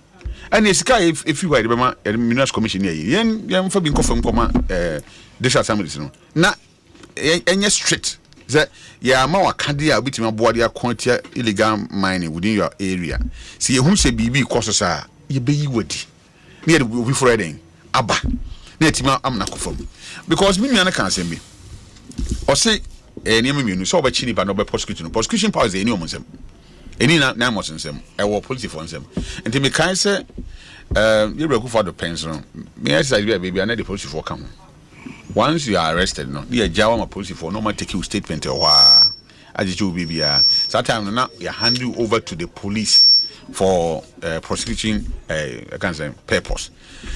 Me ade ba ko e ha me ne say the day I met say I me no kra na kasa ye say aban say what declare forest and water bodies military zone manage papa because I mean say that I mean the word my declare no there I can say I prepared say the troops in there echo grounds say by ya those oh na say akuya then say e didi agora na because ensuo ene yankwaye ni ensase ya yatum se ni na say ya na ya yatum and aban say one of the solution or the ba me abebo an say o declare those areas no military zone na me mabɔ hu dawura anti no kansa no because dem me person ka yen say environmental protection unit of the Ghana forces nti ibenya omo be stay within the district and areas no I mean forever kopem say be say near den e be stable area but sanse me buy e be that graphic front page ema ye kan ho asem okori mu bosumi be mienu kra ase bosumi o se bosumi be mienu na den e ya akobai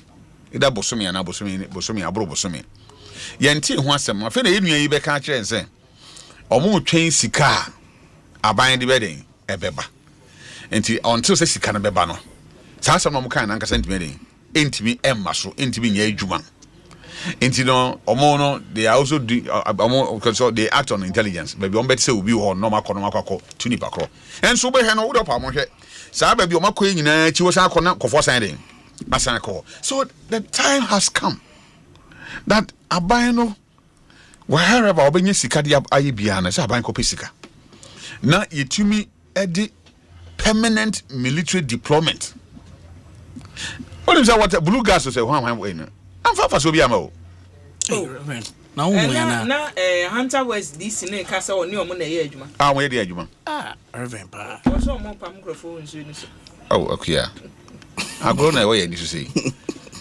minu yan kasa pa kwesi nyara o ka de 9 months cry kom anamboa na sabi blue gas and the blue water gas when you ni wa hu okay on buy ya che ni omo okay am odaro me blue omudin ye den e fam say blue water gas so na do saying so this is unse na Hunter West DC MC ne kase omu be hia experts no omu no betumi determine the stability of the water yeah odaro me blue say insuota na yehu a ade cha na pa na se fama for so yehu enti yensuo ye wo hoyi say eniatia pacho do you need an expert to even to tell you say insuo ye da hoyi eniati do we need that expert blue water gas nti o mba yi se be boso be nsie ni o ye mba yi se boso me nan ni a mba yi se yensuo na niatia akuya me hia obi so o de ba kire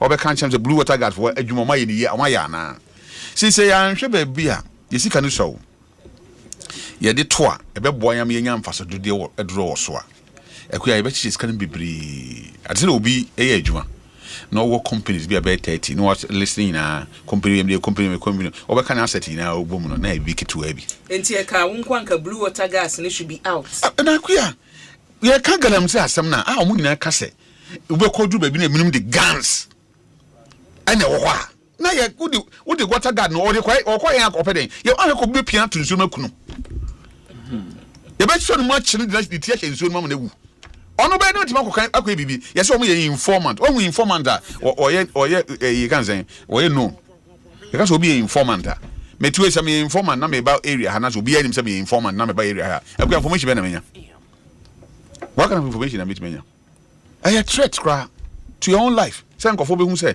wow na ho water guard am saying that guard you don't buy TV so ma we home no mo community say we blue water guard out here or check galamsey for abra the community ne dominated galamsey for water guard no betima tena krum ho de enti no mama man fa ne ma ni agro me de me sra ban ina ne say saban ya na dwen say am papa say opese otu galamsey ase na oboama ye boye nsuo ene ye nkwaye ene ye nsase ho banya ekuya mbere so say ye benya permanent deployment on be adwuma of various red zones na yanka say identify But Reverend, you can say you sa deployment ibida.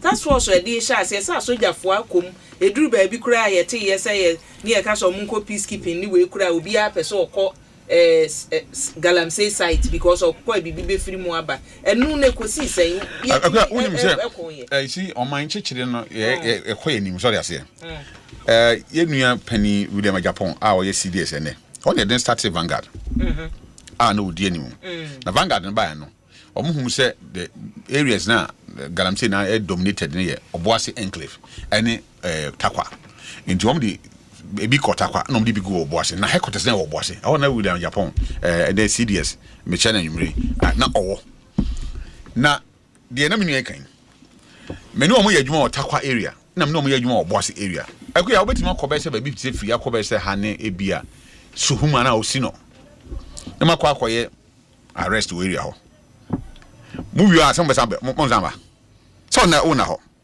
uba ade be chia no pa na foforo team foforo den eko nti na adwuma no yesa na me na me that say ye boat soldier for na say omu gigi sika no it's not true no see on Ghana no we it's easy to give someone a bad name na waka na ya adwuma na ye de gu omhu fin the work that the soldiers are doing over there any small job as civilians nya kwan na kasa ye di attempts anyhow ye do kowure mo kodi 3 days on ko biem unsi ho biem until they are doing a wonderful job but akuya until say ye be di market areas anya permanent, let me say permanent base. Yeah, can say all the borders that Ghana for your is here. In Togo border, Cote d'Ivoire border, and Burkina border. No, the former CDS, General Pompepra time. You say didn't go for duty because I am person bugura masi. If we no more mechanized or more tent. No. Even here so by barracks so. Now they have mechanized barracks across the borders. So just no permanent there residents I want to border so. E be dey say obi betimi ayi den infiltrate. And this Galamsey no aban ankopa sika. Kwan bi obefa so bia. Na ya nhwe na ya nya permanent basis. Ewo various areas na ye nyina. Akuya na agro bi na yedi. Yeah, that's it.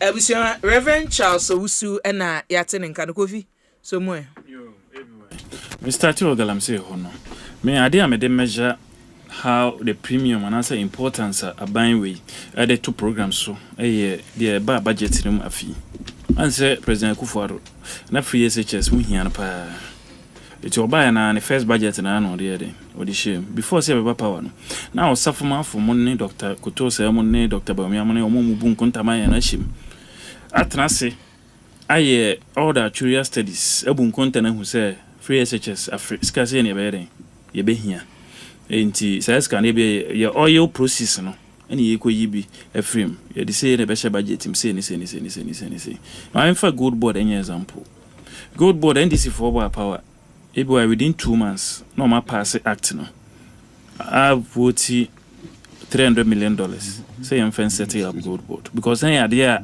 na ye priority am buy no omo nhihye no omo ba nyina no ne wo mutrim say saa de no omo de be de omo de be he adwuma but we budget ni ma President Mahama nsema wo kan opposition say oba obeye de ato akon Galamsey no ewo financial and economic implications was say a corner ki etwa hu sika yere eto ho nanka first budget ya no nanka hu say e be President Mahama ka so be set up money center of excellence be in ye first budget e wom o ka so be set up revolving fund with the private sector e wom o ka so be deploy artificial intelligence technology e dey attract ne ma e wom ene ma hodo o kan e wa ha ne ma be 10 e be wa na President Mahama ka so be ye e dey akon Galamsey enso man hu sa ne ma no budget enti ase firefighting ye koye we kakra the advantage President Mahama has over ebi Akufo ne say ono time na ye vice president na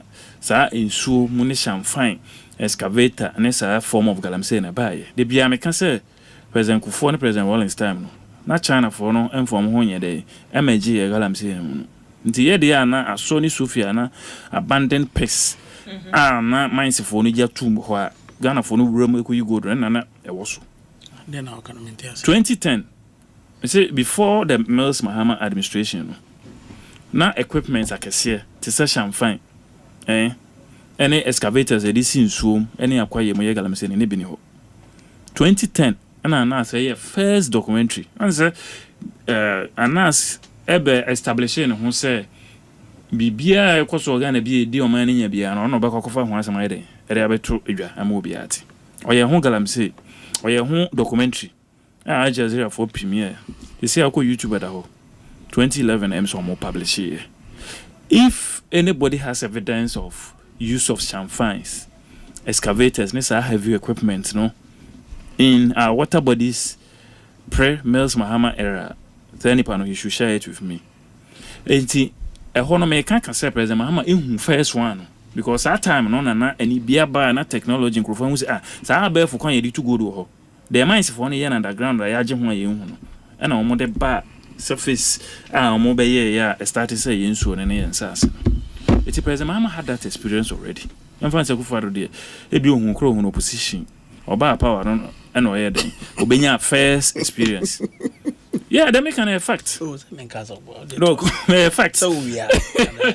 Because now President Mahama first and as vice president and later as president no wa handle galamsey crisis that.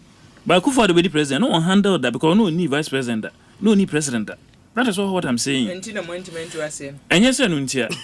It's President Mahama our advantage over President Akufo because what's nyade we who be that first hand.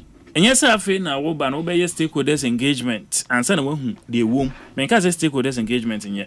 But because say first hand we yes experience read down. Ka oba na ka de kona ide. Ahihye so. Because when him say bia Miss Mahama one mu use blue gas na water gas e bia no anye yiye. Mu use soldier for e bia anye yiye. Enema yen be ye no so mu hu ya anye yiye. Enti na wugina so e ka kire President Akufo Addo say what they will galamsey solution at all into one core make you reference to it.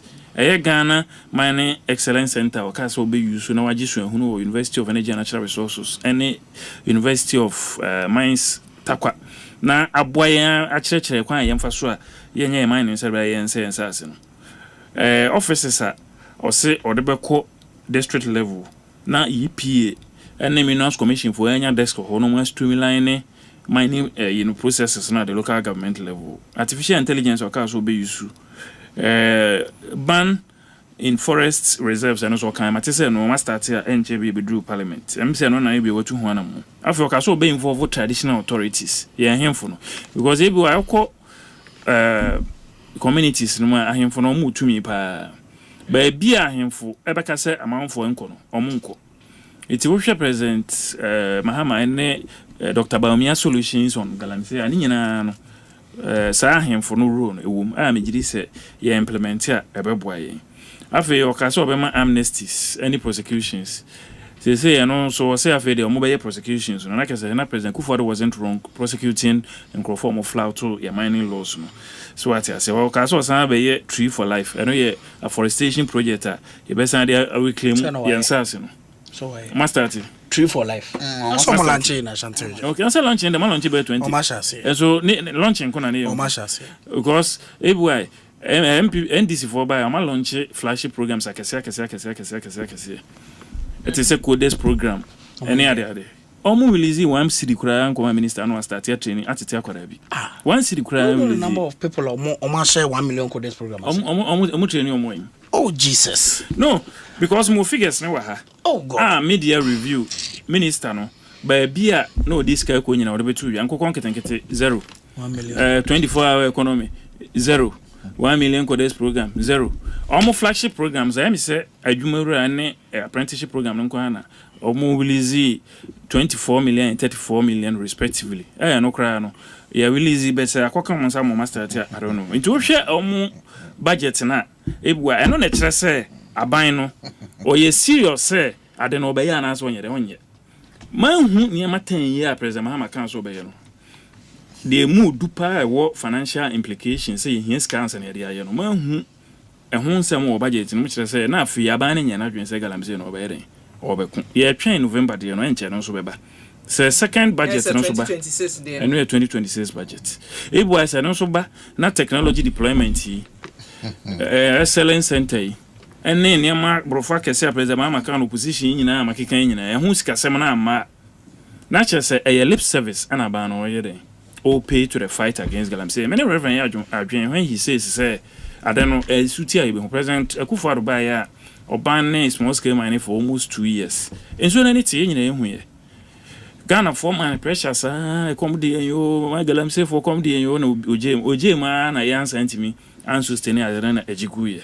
It's low hanging fruit. Ojemu. Sir, or left ban. That's what I mean by ojemu. Low hanging fruit are in over the last decade in a fight against Galamsey and say, "Yeah, banning and so near it." The president mamma with me then cry pilot. Maybe I am banning you know. Na mobane and Ekosiise.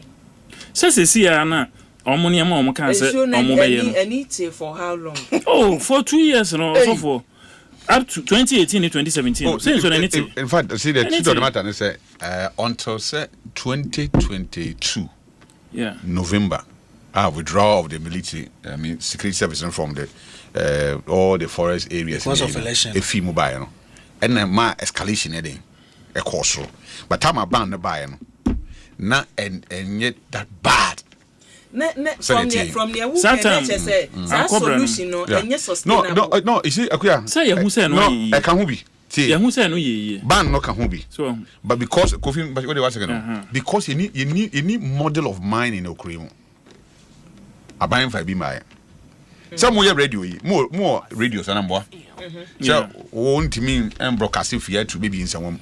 The amount perimeter or which me a broadcast around. Until be any says or more monitor. I say who say or radio no do be and cocoa or more sanctions at the moment. Me now. Ghana, there's no method of mining. Yeah, the lines essentially dependent on yeah, Jano. You. Indeed, on say Bano Kufini Tama, I'm work for the Bino. Say, call it by Viano.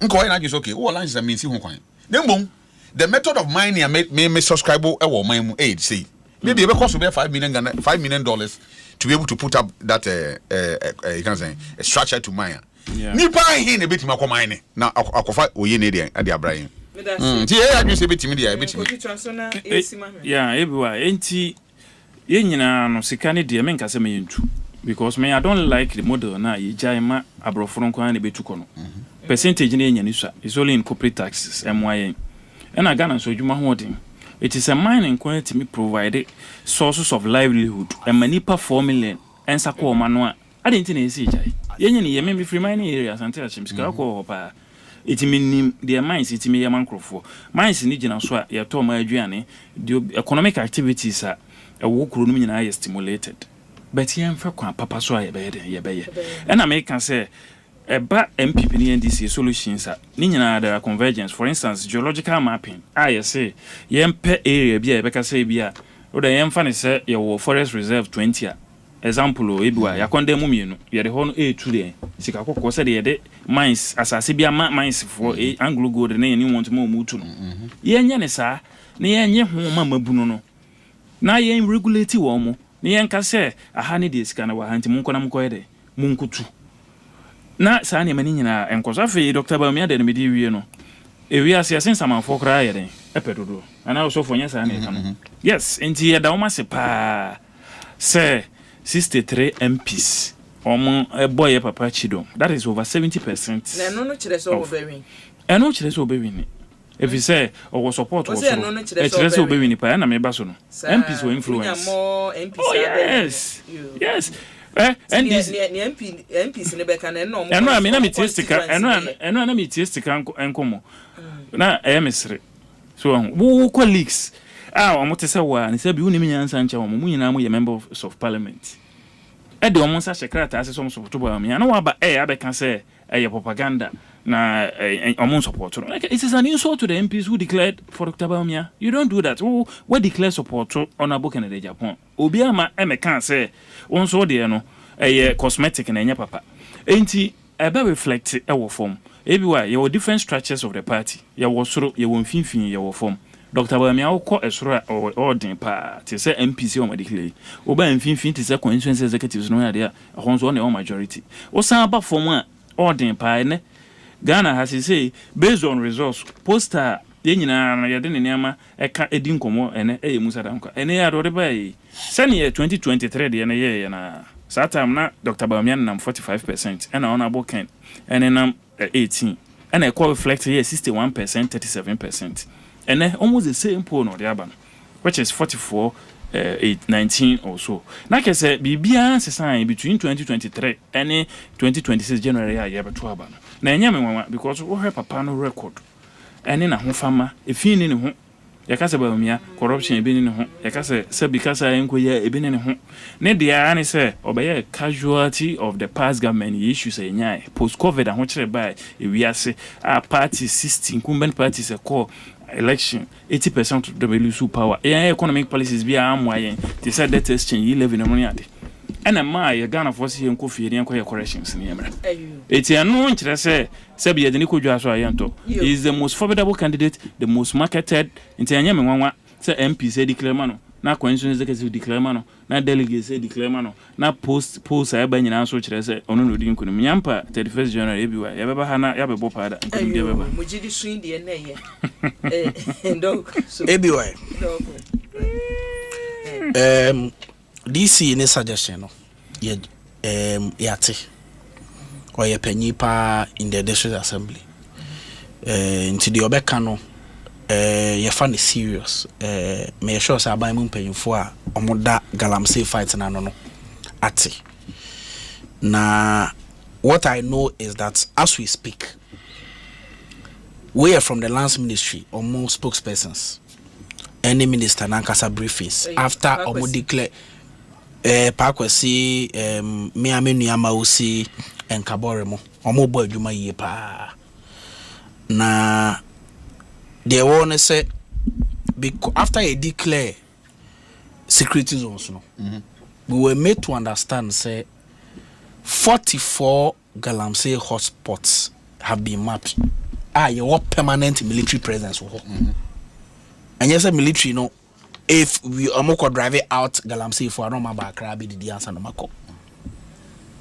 of course ubenya 1 or 2 batches of them abia bibinti be free off for a while but the policy presently a permanent presence of the military in 44 galamsey hotspots and none of the results are a trooping in kakra some places are 9 months 4 years juma or videos beba bontina so gradually clear. I sent a video to producer say anka on fantos on ayenhwe abrantie bi ye video on 5th October 2025 nobody can back the same time the previous year and I wire a new one on 5th of October 2025 in the Lembele district where the lands and natural resources minister Obo River Nidin Crow made the video now send it to producer ABY I'm saying no dey twa go no minim say sound na be ba metie fo atia sound na ba ebe hadwe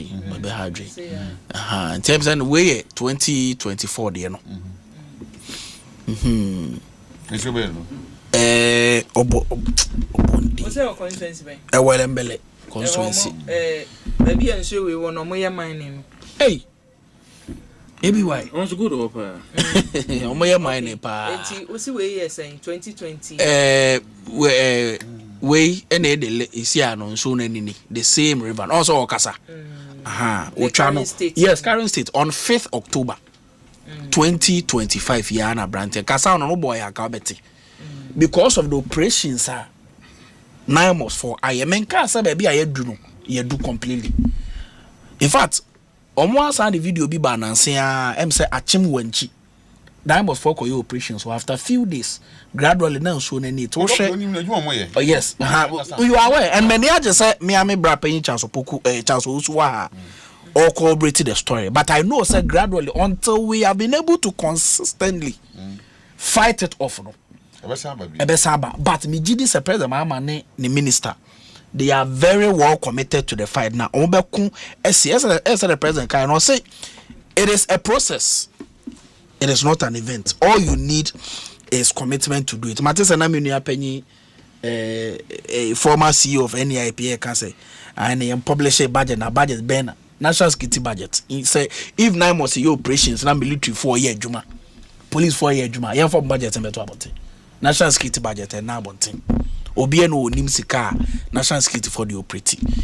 Into 9 months for juma omo ye nyina nti wo gidi say sika ni wa omo de. No, sure. Almost. Yes. And yeah, sometimes I know solution no me busa keke the solutions nyina national for budget ne de including the nyabotre o can tree for life say tree for life for mo lunch o mo ye ho adwuma aha enti nyabotre nkakra and put up come obi anti say all the forest offices around the whole country no say they tear that na no obi a opedua bia just walk there. Forestry commissions offices. Okay, more is free. By better chirokra, baby, episode dua no, dua or everything. Ebeboa. Now, Udia so no one nature. Yes, I could be any keke no wedding aba.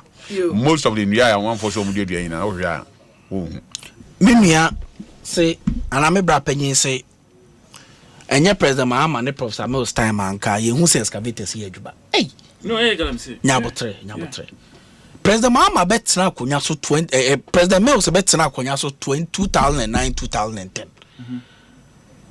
He was shocked at the level of illegal mining na ekoso on the Brim River. Ema ne kotena boat so. The videos are there. But that was 2 years. Nyabotre. 2009 was 2 years in office. No. I bring me. They been Nyabotre na 2009 2 years in office. Is it sometimes arguments now? We must be honest. No. Na ye manu kredie emrem. Said the you see ABY me. Me nye man say me blame game bia. But he is inviting me to it. He's inviting me. Because ABY. Kromwa. Say no say President Kufuor or the ban to minus. But Professor from Pop what's a different thing. Of course, you may have your disagreement. No, but ban no one. Of course. But say ban no me I no say. I have now my me Mamen kasa. O kan sempia. Tie. O kan fact checking. Tie o kan sempia. O kan sempia. I disagreed. Into my so me we are no fact checking is different. Oh, there be enye say. Oh yes, am time am dey kasa no one. Yes, I 2011. Ye na ebetimi aheke obi. 2011. Anyway. Why? Omode ban net so no. Ya ante say the same ban na da so against small scale mining no. MPP mpanyfo makoje nkofo concessions omo ye adwuma. Amu ye adwuma. That year, ye exporting gold that ye nya okromu na esenkure. Na so say afibia because that even though that was the year na ye dey ban at small scale so. Opa me boa kasa me boa. Ntinya bote. Oh yes sir. Tie. Oh yes sir. No, is there a question? Oh yes sir. Why is there a ban on Galamsey? So we are comparing apples to oranges. Oh yes sir. You are not being fair to the day. Mamen kasa. What you say? Why? President Kufuor go and read LI 2462. Section 3. Mekai one natural ebiwauti. Or say a person shall not issue a license or permit to any person to undertake mining activities, including exploration activities in the forest areas. Number A globally significant biodiversity area, a protected provenance area. Let me go on and on and on and on. And about 2 no say despite paragraph A of sub-regulation 1, the marking kind of President may, subject to Article 268 of the Constitution, give approval in writing to a mining company to undertake mining activity in a globally significant, underline or say, globally significant biodiversity areas. What it means is that Emrani say, "Me mo biya mining concession in the forest system. Na se obeyem pa eyese eyadia. Ebe bua krono kakraka ehu sikasem Ghana be benefit from it. It is our concession up the Kufuor nam LI 2462 de match ma won't me mono.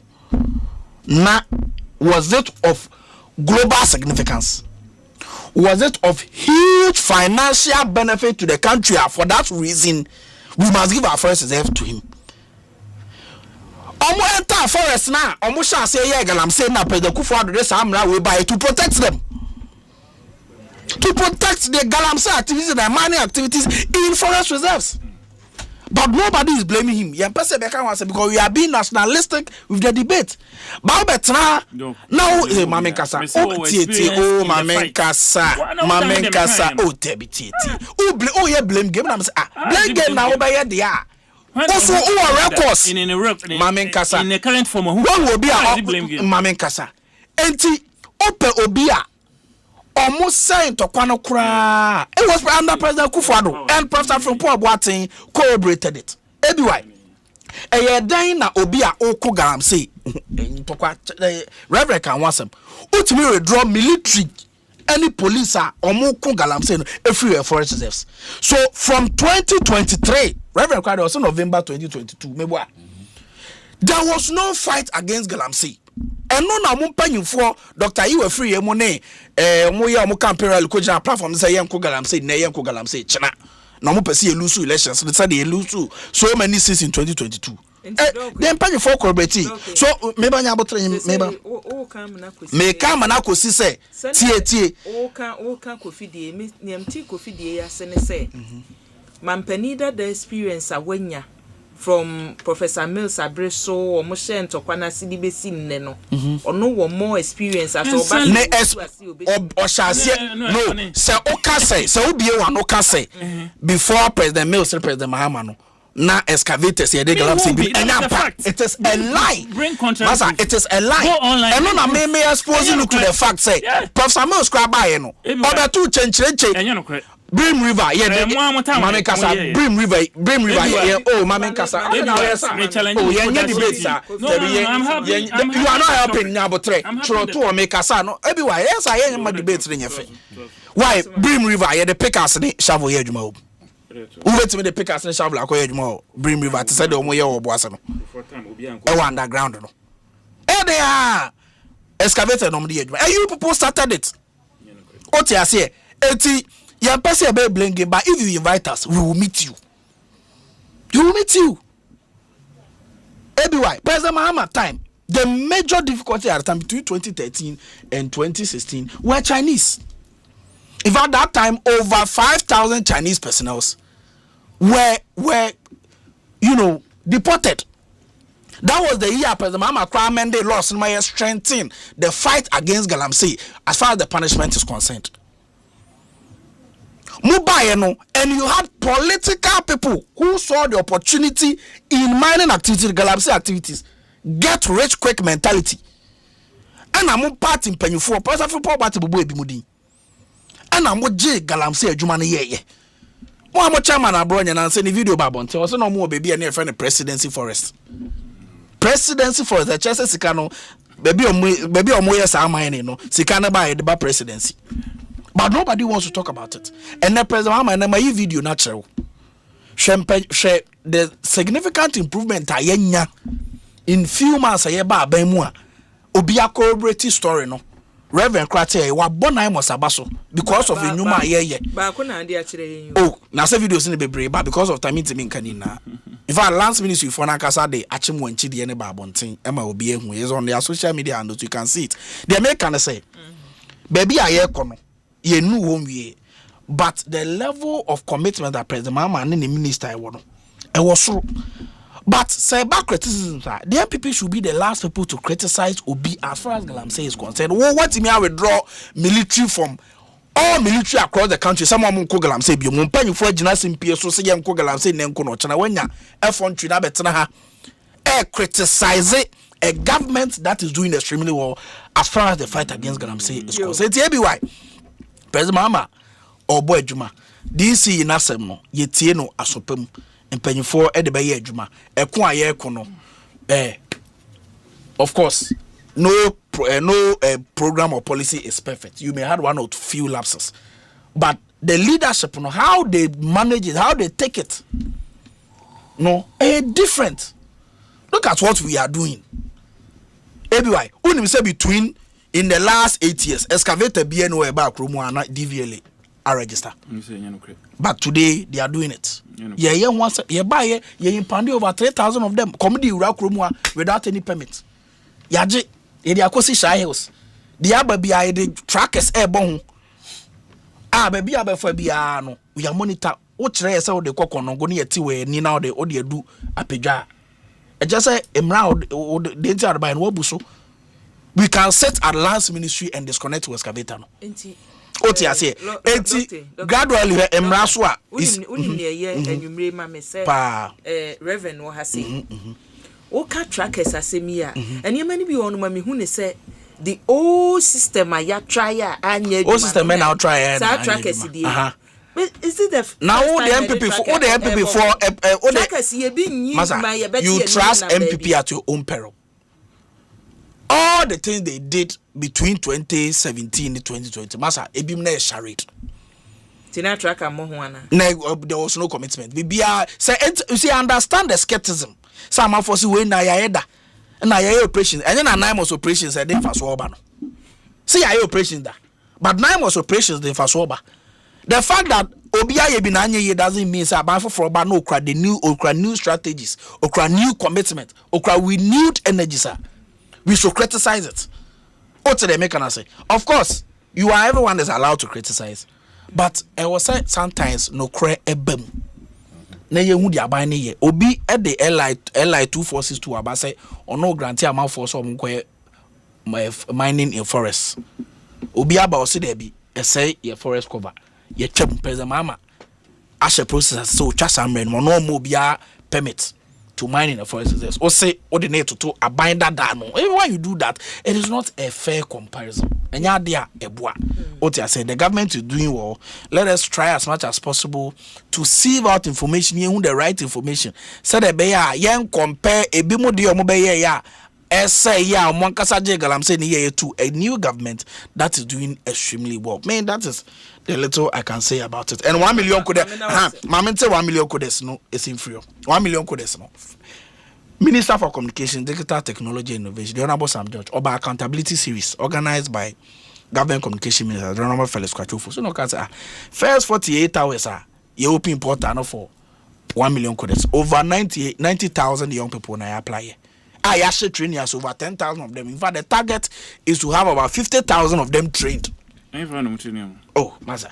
Share pictures with us. Share. Yeah, but na prade crowd no credit our crown beso beka. And the beka so we understand the point. So no problem, you know. And all the programs are President Mama youthful programs na currently underway. Ekoswa. Me gidi say ebebo Ghana.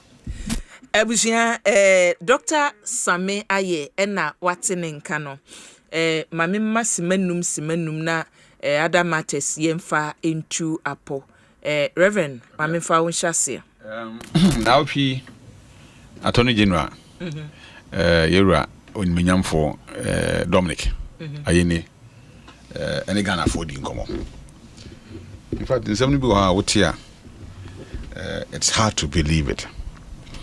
But said Yamira actually and say everyone is innocent until proven guilty. And the didn't say the Wawa Kenyan even though it's an investigation and why wahu Ibitimaka say a deep and a default until say court bedding a Becassa Sakwan. Me at the back why me many fekakran say Toda Ghana. Some of the security agencies don't bet you we answer your investigation. But where the investigation has been conducted and all investigation now and the moon semi no proceeded to court. The American say I can't say we may say I can on mountains okay. Say I don't see or Hosadia and the Mfanfa Mrakwanso. Ebien so mesere se embrana ya yese pre bargaining so obi so aban so aye bonia otimba so okay mariatum debum kai wo ho no na ready se bitua ya kase ya nyin tum sa na ne na kese minim die because you see even and so a form of punishment so ade no wo na ya je free usem akuya say so enye easy sa o ya je free usem na ya yode no say ya je wi ana ya yode so ya je free usem na say mra na chere say still I am found coffee as ya say ya mra ho asem na ye ka what you making because we ka say me nye dia because anyinaku asem na mete ye no say okokra say o nkokwa kutua sika ni bi be 10 million Ghana cedi of course or na Attorney General say on is canon or court na court of fan ngudi I say o man na aboka bukwa nti ko no ba so all this cable and so get to say asema ye can e no kore anambo it's a form of admission so be ka say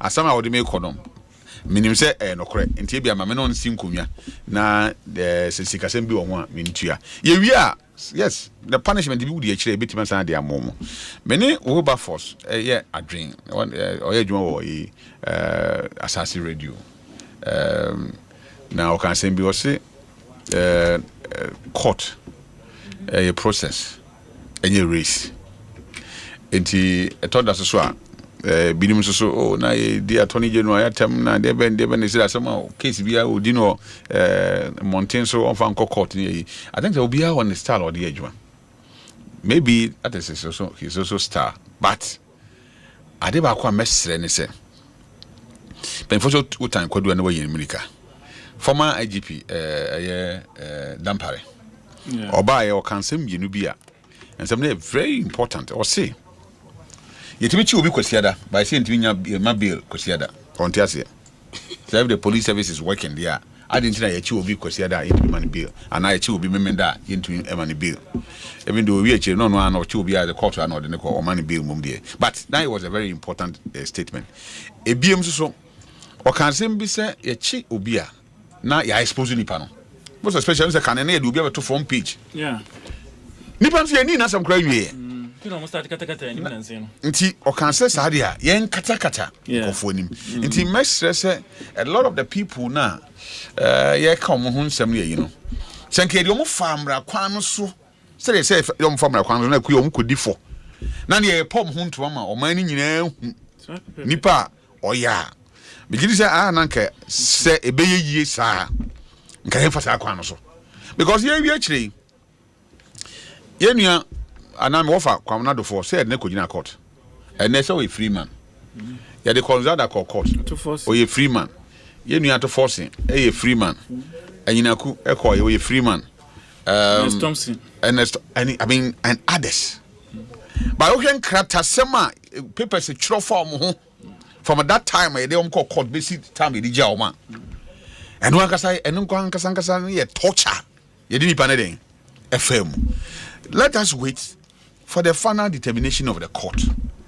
Na emranum fa emran to be said emraden eto. Na so obi di for punishment e ho no ye de ama no.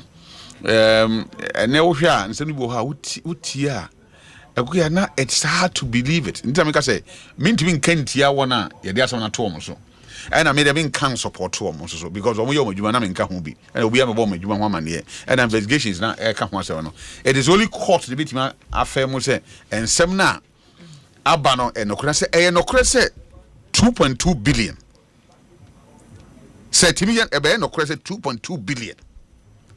And there will be a yaman opportunity as our mind back. So, Uncle Juma and Mama Ghana and Panatuma Penfra. Timi fa nipa mienu bi miensa bi nan bi fa kwati kwan so fa 2.2 billion of Ghana cedi ye insika akira nipa no nso nyankopon akuya me din se metimi agetom mahu minua hanan de na mountain so me I don't know him personally me hu no da say oni ni minim ne da enti mentimi kan bi mfa ne nipa tsu hu hanan wat ne djuma hu Sika ye ka ho asemi because it got to a time. Not by first of all be a picketing na. Me bo am come nti. By suppliers no. Any school feeding program. Suppliers no. Radio iso last year radio iso be da kroma kura. We be no aduan. On be da kroma kura be kika mu be ye dede. Oh, buffer stock. I know people are won fi techima no ma almost so ja kakra omitima ya omde kakra ekodibu ekuya na omunim sa omunim se jama wetimi ayi bibia mom and cause almost say sika no mini bi kakra mo say oman ya ma say be supplier most majority no ya ma obia e kan say sika upfront money e kan say mobilization suppliers e mo obia sika say je na fa kotobra na ba de aka na atua no Obasa open supply and Kwandia, yet the more we are on our couple sika. Now, yet the amount, and I, Madame Fubia, or cost supply, we can crave 3-4 months, you know. Obisam said, Jazzy, Sana saying that Tianam today was it. Was in your family, make a crab for you, and I'm in San Camisika. Not the no Tihono. Tell me you should caveat. It depends on the Ebian and Yanokre. Now, could I say no crack? So won't go out with Fight say. Now, I ain't gonna hold you, but you're your party. Ebian and Yanokre. Timothy Casse. And no, you can say sanity, but a quiet no credia. And Ranty and Mummy, careful. Because you see, best as a be a catch champion in Fonse, Sabi, or when you're my home and I'm ranting and take it over. Nah, ye may your money ye, no more form, Yansa and Triumph. Nasa say I'm ranting in Mabawa, Eddie or maybe Cosodia. A bed and a minion could fit to a branch of Casa and Twabamana Bay Empia, Ube House of Twabamon. Yeah, that's it. And here, Reverend. Sikaya de Inaye. But she can't even talk. Medasi. Yes, yeah, that's it. Coffee somewhere. Yo, Minuaba. This is Minuakuma, and I make a kind of experience. President Mahama warranty. Next and Koba and straight into action. Oh, mammy to so. And no one tier there, and I say, I don't want to find some bone which. So, wait, me President for time, a queer naming. I'm a full adult. So time na internet penetration so not started. More than Ghana web munya na wo. May throw challenge my dog. Say all mommy evidence back with champagne or excavator on any river or water body before 2009. May throw such challenge.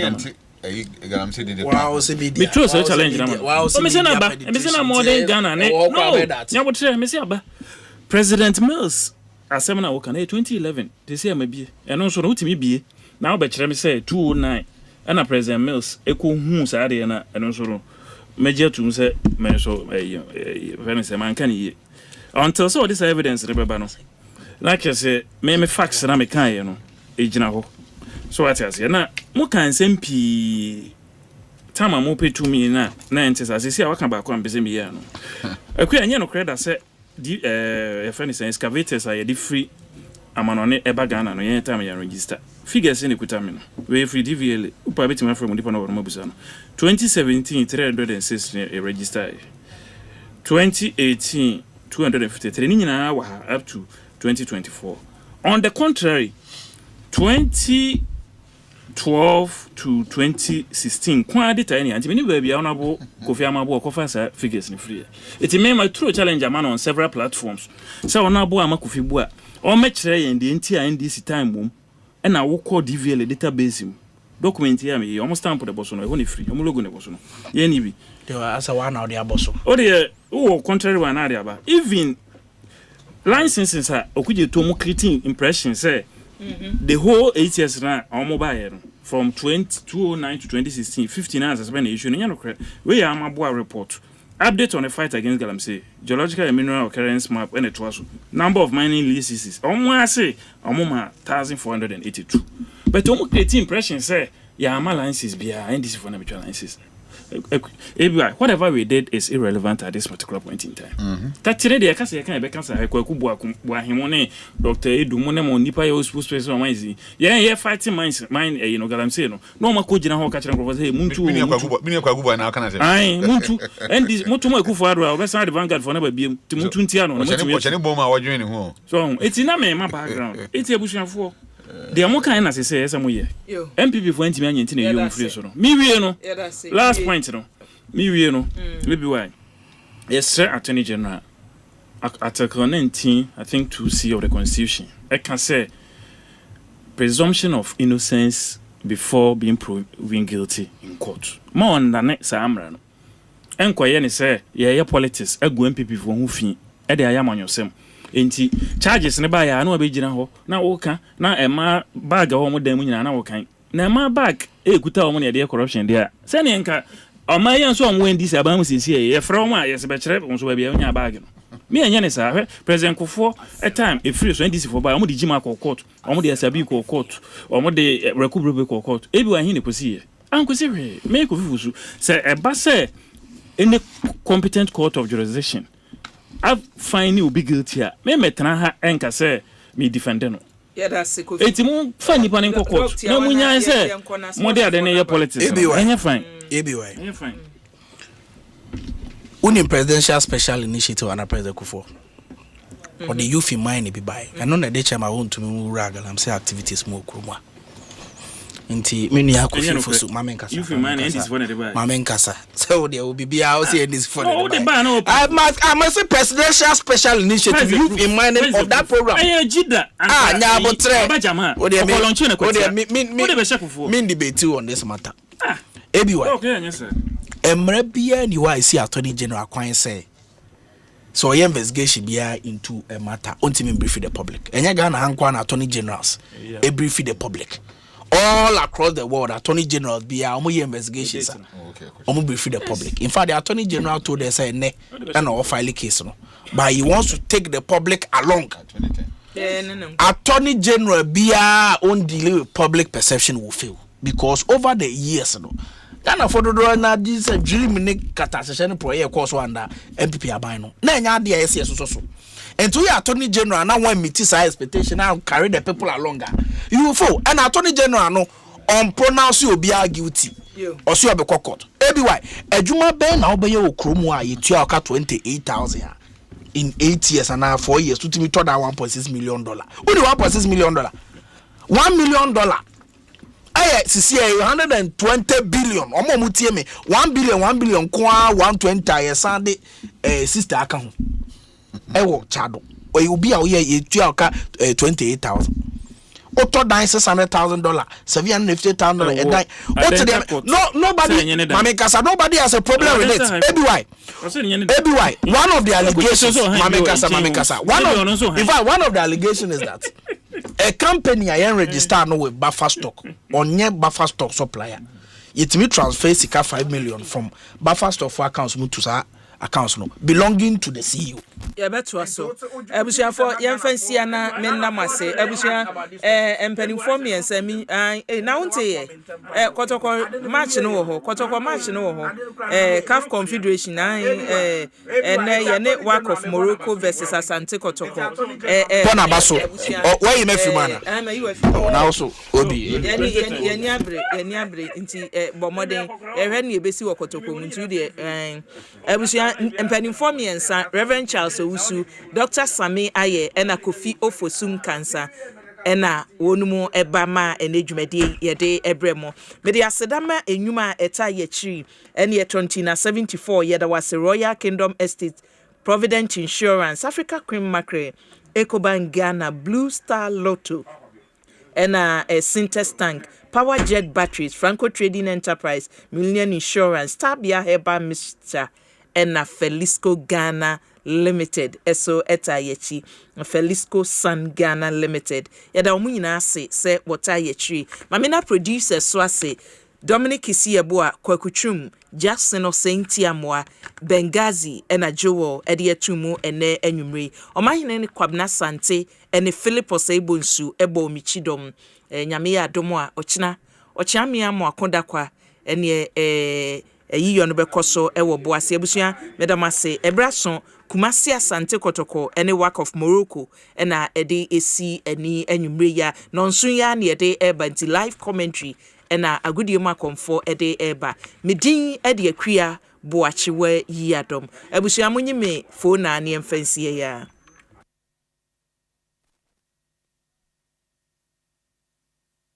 Ewra me